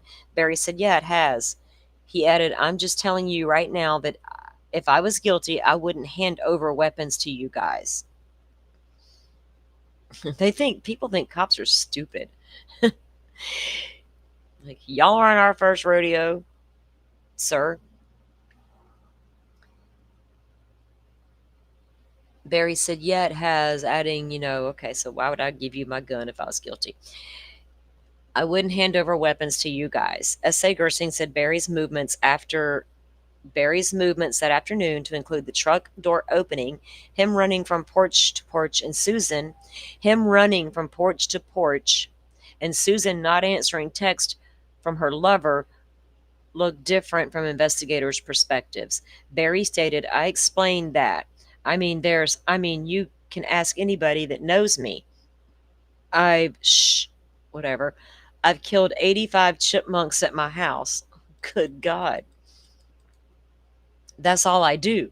I can't sit still. I'm a worker. I'm a busy bee. That's what I was doing that day. Running around killing the chipmunks. You're not being kind to God's creatures.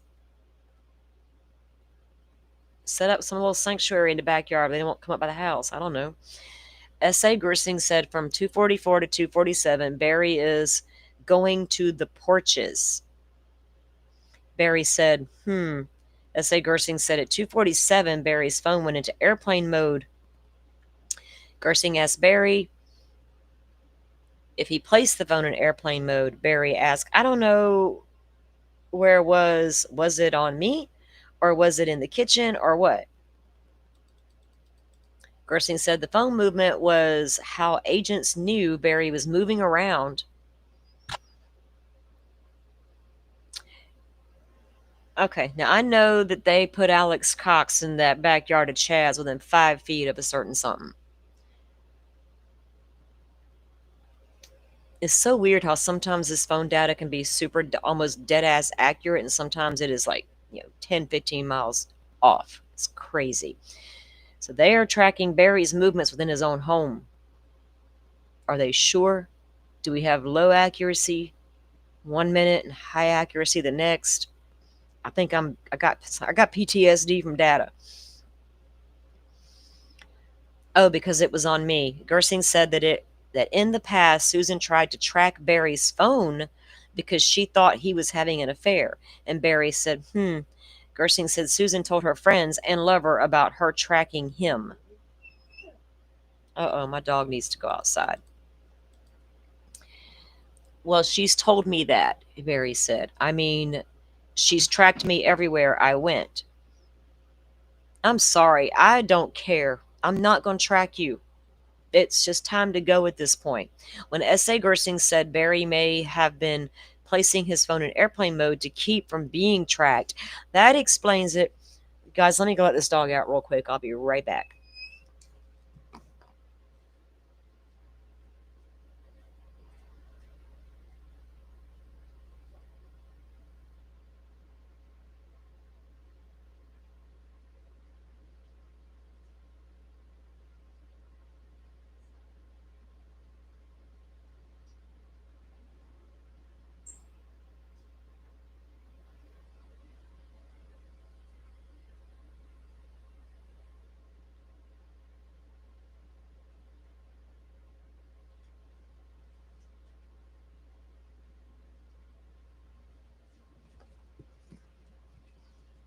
Okay, I'm back. She says those chipmunks will get you. We don't have chipmunks around here. I don't guess we do. I've never seen one. I've been here a long time. We just don't have the chipmunk problem. All right. So he was turning that phone into airplane mode to keep Susan from tracking him. It's almost like, I don't want to be the bad guy. You be the bad guy. You're the one screwing up. I'm such a non-drama filled person. I would be just like, I don't even want to track you. Just take your shit and go. So he put his phone on airplane mode to keep from being tracked. He said, no, I don't recall turning my phone on airplane mode. I don't recall that. He added, I do not recall that. This dude watches true crime. Gersing told Barry that his truck doors were opening and closing as it backed into the middle of the driveway. Barry said, I had junk in my trunk. I always have junk, and I'm always taking something out. We read through this one earlier. Gersing said the truck doors, to include the passenger, were opening and closing at 9:52 p.m., that Barry must have been loading a lot in his truck. Barry said to get ready for Brunsfield. Yeah, I was putting everything in my truck because it was a wreck, and I'm sure I was just loading for Brunsfield. Okay, we had read that part. Okay, so now he's going to ask for his immunity for whatever. Barry asked, and what about immunity? Can you give me immunity if I sit and just open my life up to you? That's a weird statement. Why would you need immunity for telling the truth about your life? My life sucked. Our marriage was bad. We were both doing things we probably shouldn't have been doing. We should have called it quits a long time ago. You don't need immunity for that. You just don't. Welcome to America. It's just the state of our relationships. I don't know. Take a look around. S.A. Gersing asked immunity for what? And Barry replied, I think in case somebody falsely convicts me or something. S.A. Gersing said, you won't be falsely convicted. Barry was told if something bad happened, agents would argue to the DA that Susan had the affair and talked about antagonizing him starting May 5th. Barry asked, she actually set a date? Barry was told it was that week.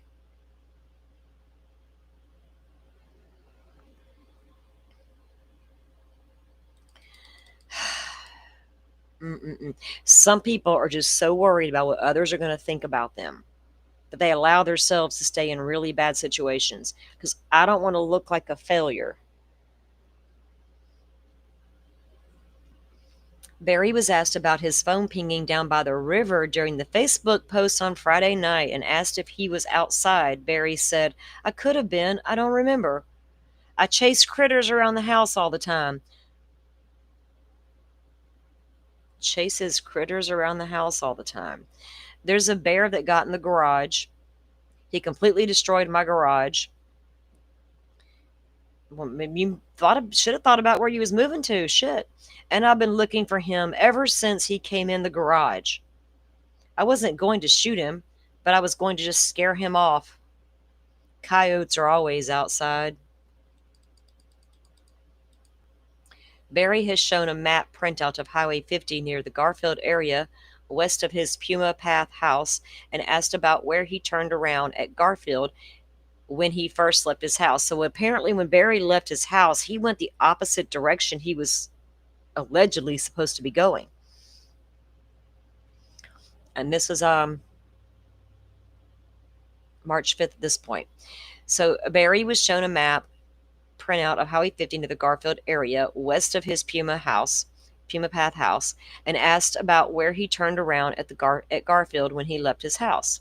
He asked where his road is and is told that it is off the map.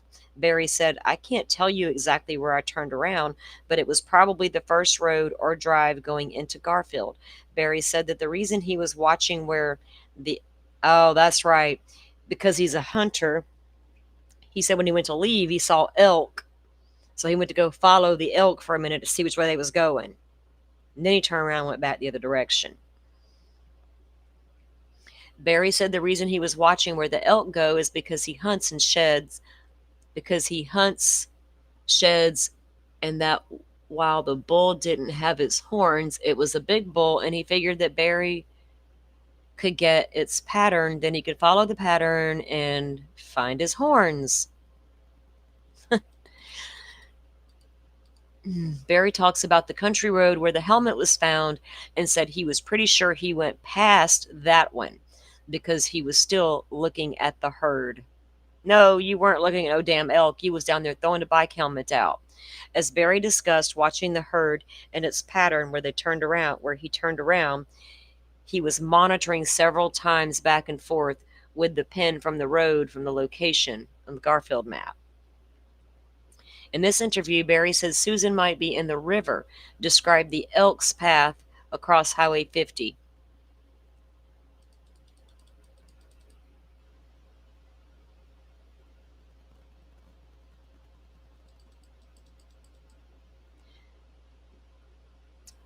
He said if he disposed of her between Salida and Broomfield, agents would see evidence from his truck, discussed why bed sheets make him look bad,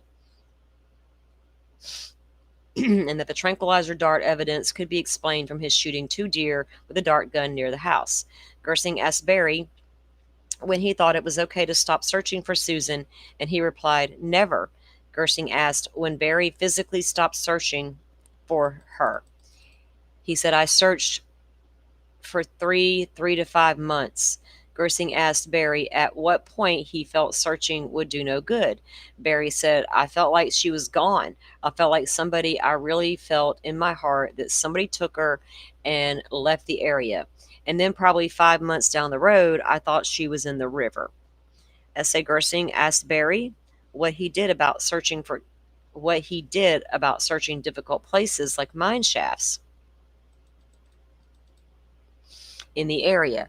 Gersing asked if vertical shafts were in the area, and Barry replied, yeah, there's one behind the house that's on the very top, but it's plugged by a boulder.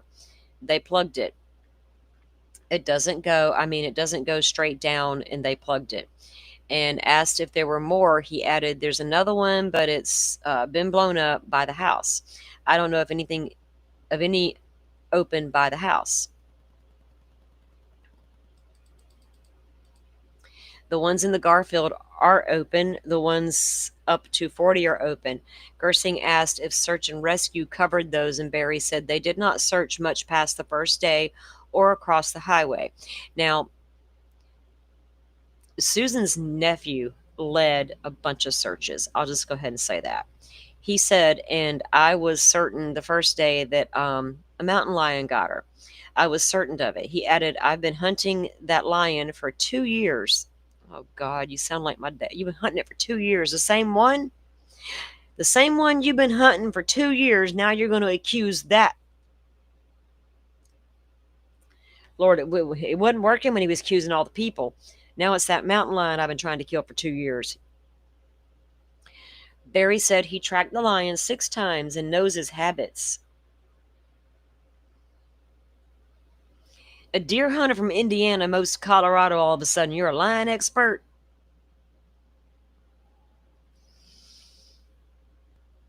That's like leaving Florida and going up Alabama to go coon hunting. The guys who coon hunt are different than the deer hunters. It's totally different things, dude. Come on, my guy. Women can't know more than you. Well, yes, they can. Actually, we can know a hell of a lot more. Barry said he tracked the lion 6 times and knows his habits, coming down the hill behind his house, up the road, across the bridge, across Highway 50, and east across the mountain. He added, I've been seen him do it 100 times. Barry said there is no way she cares more about this guy than about her girls. I guess he meant about the boyfriend. He added, I just have no clue. I thought she was in the river. Then why didn't you continue to search? I mean, I'd have been out in that river walking it with all kinds of stuff. You couldn't have got me out of there. He said search and rescue assured him she was not there after they used poke sticks. Okay, so they searched it really good. Barry stated, at the end of the summer, I'm like, what if she's there the whole time? What if she is there? He talked about using an excavator from work and tearing up a beaver dam, but needing 240 or 230 size excavator because of the hundreds of trees. A beaver dam? You want to excavate a beaver dam? Barry asked, could she be there right now? Absolutely. I don't understand why they spent $140,000 digging up a job site.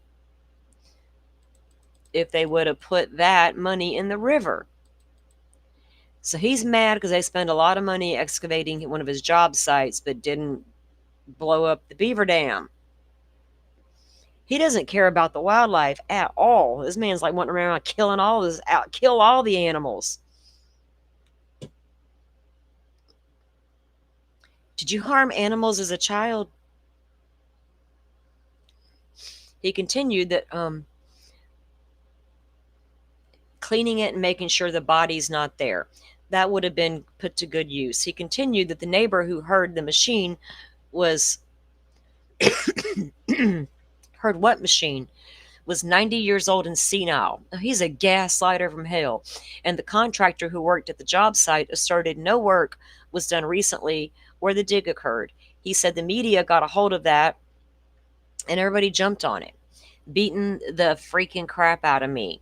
S.A. Garsing asked Barry if after he looked at the bull elk, he continued past the exit to 285 to Denver, or continued on Highway 50 into town. Barry said, no, I went straight there. When asked how long he watched the bull elk and if he did, and if it was walking along with the highway, Barry said, no, they crossed. I was trying to see where they were going up the mountain because that's where I was going to go look for his horns, because they do the same thing. They're going to drop their horns in the same pattern. He added that they already crossed. They were in the road when I stopped in the road before I got to 50. They were in the road crossing, and then they crossed the road. By the time I get up there, they're already crossing the mountain. I mean, I don't stop on 50. I keep going. I'm just watching to see where they're going. I get to Garfield, turn around, go right on 285. Investigators have driven from the intersection of 225 and Highway 50 to Garfield, and the distance is 2.73 miles, an impossible distance to see elk at or around 4:32 a.m. and follow it in a short period of time. Yeah, I mean, considering it's still dark at 4:32 a.m., dude. Barry had about 30 minutes to head that way, turn around, and head back towards Highway 285. Barry's truck was seen passing video surveillance on Highway 50 near the junction with Highway 285, and then again just north of 285. Like, I'm about to get all my map out later and like, where are these highways at? Investigators interview him on 3/10/2021. Barry continued, the thing about it is, I had nothing to do with it. This at all. There would be evidence of me and my truck doing something in between Salida and Broomfield. Barry added, and if I had her, I took her to Broomfield and disposed of her somewhere between there. You guys would see that with my computer. You see where I stop. I told Joe every stop I made. And I know for a fact it had to line up with my computer. If you guys are that good at forensics, it had to line up. Grossing told Barry the agents could not see every location point when he was in the mountains, which is why the bull elk story made sense. Barry said, yeah, cleared his throat. I know that you had my truck for several days. I know that you had my house. I know that you had her car. And there's no possible way that you found any evidence in any of that because it doesn't exist.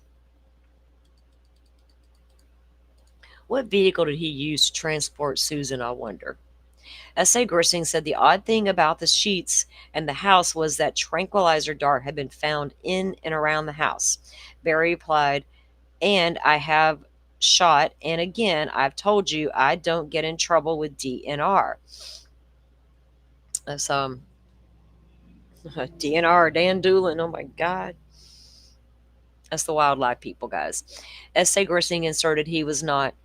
Barry continued, because he didn't want to get in trouble for harming the wildlife, because you're not supposed to. I mean, shooting a deer to eat it is one thing. Catching a fish to cook it or release it, whatever. I don't get that catch and release shit, but whatever. I eat my fish. I'm eating it if I catch it. Barry continued, I'm telling you right now, I've shot 2 deer with my trank gun because I used to raise deer and I collect horns. And I tell you exactly what I did. He continued, they're in the yard. I shoot them. They go to sleep. I cut their horns off and I wake them up. Dude, are you kidding me? I hope you got slapped with a big ass fine over that shit.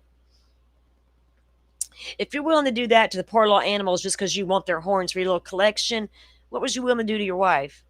Because she didn't want to be a part of your collection no more. My God.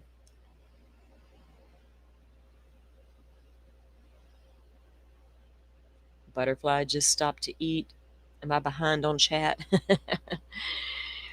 She's making her way on down here.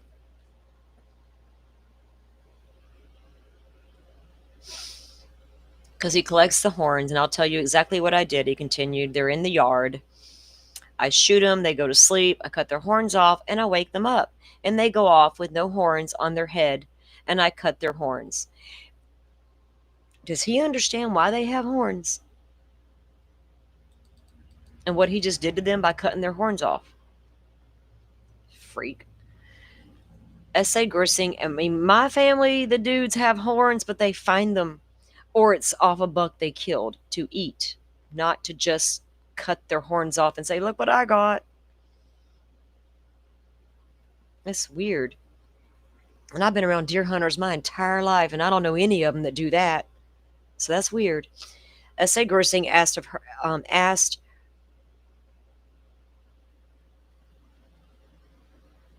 Drunk Eyes. Okay.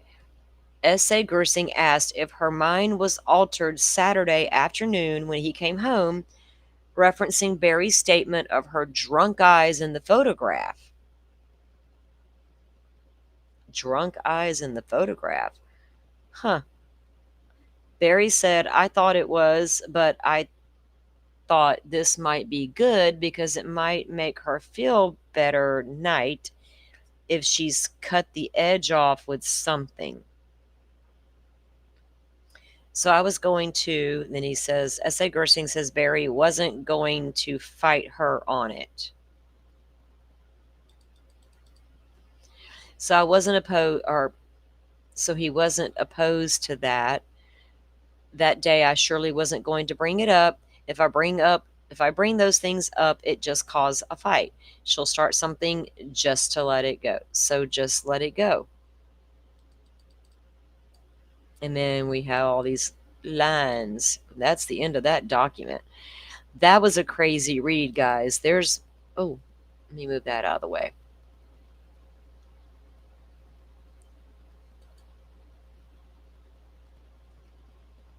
Okay. Yes, Pokemon.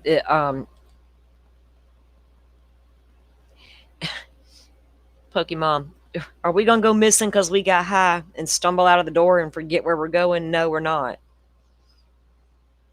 Might for a second, but not for long, right?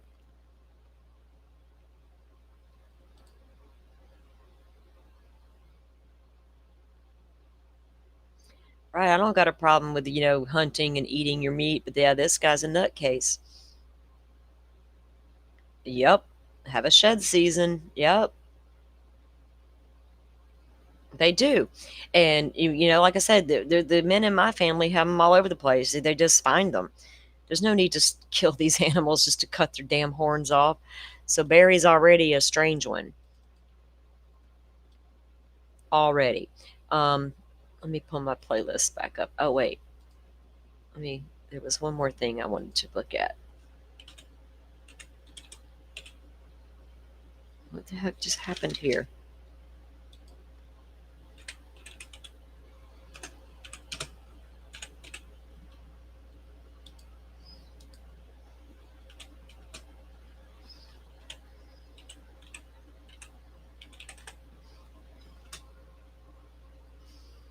Is it really already almost 3:13 in the afternoon? Wow. Huh. That's crazy. That was a long document. Good God, I don't know. I need to listen to this kind of psychopath right now. Well, true crime. All the cases we look at are going to be odd. There's always going to be craziness, right? And all these cases are so different. The circumstances are different. The victims are different. The perpetrators are different. You know, sometimes there's a lot of similarities and sometimes there's not. When it's just unbelievable that all these couples that are together, you know, and instead of just parting ways and doing what's right, especially for your kids, it blows up into all this other stuff and things like this start happening.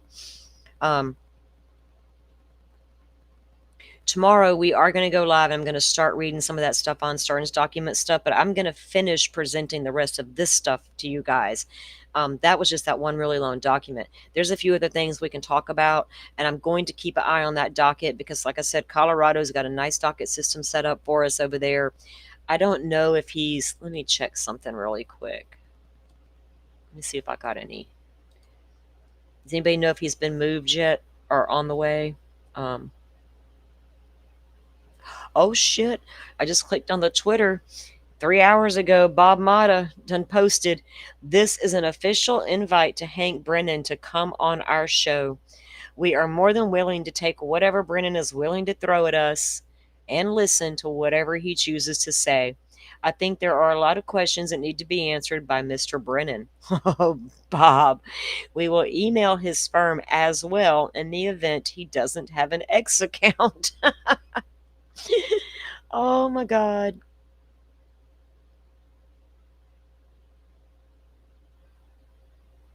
Bluebird double posting.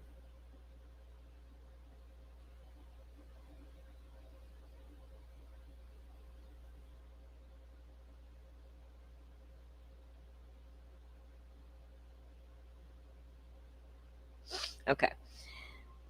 Hell yeah, Bob, right? And I know Allie is trying her damnedest to get an interview with Liza Little. So hopefully that'll pan out as well, because that'd be so cool to hear Allie interview her and hear what she has to say, right? She's like the little unsung hero over there, all quiet. It's like, let us hear from Miss Liza. Oh God, are people still tearing up Paula on the Twitter? She posted 4 hours ago, "I'm not having fun with a murder case. I'm having fun with the wildly creative notes about me. The more they talk, the more rich and famous I get." And she's making a joke, guys. Okay, still waiting on the rich part. Because that's what someone accused her of, is trying to get rich and famous off speaking about your experience as a juror. Okay. She's going to get offered a book deal. Okay, still waiting for the rich part. As for the next breaking news, learn Portuguese and search in it. Sometimes, girl, you might not just want to keep responding, right? Sometimes just let it go. But I don't blame her. Yeah. Somebody comes at me, I'm going to come back. You know, sometimes I may and sometimes I may not. It's crazy. So, right, go Paula. Some of her comebacks have been freaking epic. I'm not gonna lie. I'm like, oh, you know, should she engage? And I read them. I'm like, well, maybe she, you know, go for it. She has the right to defend herself, especially against nasty people on the internet who don't know her and want to come out and make fun of her because of an accent. Man, my mom would slap me silly if I did something like that, if she was still here. She didn't teach me that. No. We had to respect people, period. Butterfly, how much longer do you got to go before you hit the Florida coastline, baby girl? Not much longer, I don't think. Low light recovery, welcome in. If you get rich off being a juror, who cares? Good for her, right? I mean, she can get a book deal maybe, but that's about it. Nobody's paying her to come out and talk on these on social media. Nobody. She just decided to come out and say something, and boy, she caught a lot of backlash. But we all know that in the past, jurors are leery about coming out and speaking. Not all the time. Look at Lori Vallow's case, where everybody's like, yes, 1,000% she did it. We want to hear from these wonderful jurors. Then you got a juror in Karen Reed coming out, a not so popular case. People are like torn, you know, to pieces over it. And they want to tear her down. But the ones that are doing the tear down are the ones who are, you know, so mad about all the free Karen Reed people. accusing them of being the ones to tear down everything. But they're over there doing the same exact thing. And some guy warned Jennifer Coffindaffer about that on Twitter. He's like, I cannot believe you're engaging in this and doing exactly what you preach against. He's like, hell, months ago you were holding up this post about keeping our jurors safe and the sanctity of the jurors and all this. And she come out there. Well, y'all have seen what she's done if you're on the Twitter. Oh, you're in Bama. Are you... I got to stop and think about it. You're about an hour. I had to stop and think, where's she at in Bama? I think I know about where you're at in Bama. I can probably almost pinpoint your exits that you're passing. You're about an hour from... Yep, I pretty much know where you are. And this part of Florida is so close to the state line, it's not even funny. Hank's statements this morning were disgusting. Hank's statements just were classic Hank, right? Protect my witnesses. Of course, nobody wants to see witnesses gone after. Hell, I see what all's being said and done to the DoorDash driver in Idaho 4, and the poor thing didn't do anything but show up to deliver food one night. That's all she did. But she's being ripped to shreds on the internet all weekend long. Like, y'all just leave her alone. She's obviously got some issues. There's never a reason to go after. I get why certain people went after certain witnesses in the Karen Read case. I totally get it. I don't participate in some of that stuff, and I won't. There's some stuff I will, some stuff I won't. But I'm not going to go after them. I'll report what's happening, but I'm not going to personally do it. I think it's icky. That's why I have a hard time deciding to show my face on these streets, because there are people out there on the Twitter and people who come in here and shadow watch, waiting on me to say the wrong thing they don't like. And it's going to be on. I don't really care if I get doxxed. What I don't like is my family getting caught in crossfires, right? I've just seen too much and it makes me nervous. I just think that adults need to act like adults at all times and discuss things constructively. Hank should have also went out and said, respect what the jurors have said, right? Respect their decision, just respect it. And if you don't want to watch them, don't watch them. Yep, I figured you were around Mobile. I know where Daphne is. Mobile's the last line before you hit the Florida line. You come see that big old welcome to Florida sign soon. We just had a light shower move through the area, but that's up in the country. I didn't check the coastline. But we hope you have a great time while you're here. Pokemon says, it's one thing to engage in commentary. It's wholly another to dox them, encourage violence against them, or assault. That's exactly. Preach it, ma'am. Exactly. To encourage violence against them or assault their character because they didn't do what you wanted. And we see it all the time, and especially, and that's why I got so, like a year ago, I was in this chat and I was on a panel actually, people were screaming, what's wrong with the kids today? Well, take a look around the room, the grown-ups. You might understand what's wrong with the kids. That's all I'm saying. What Amber Alert? What you talking about, Rach?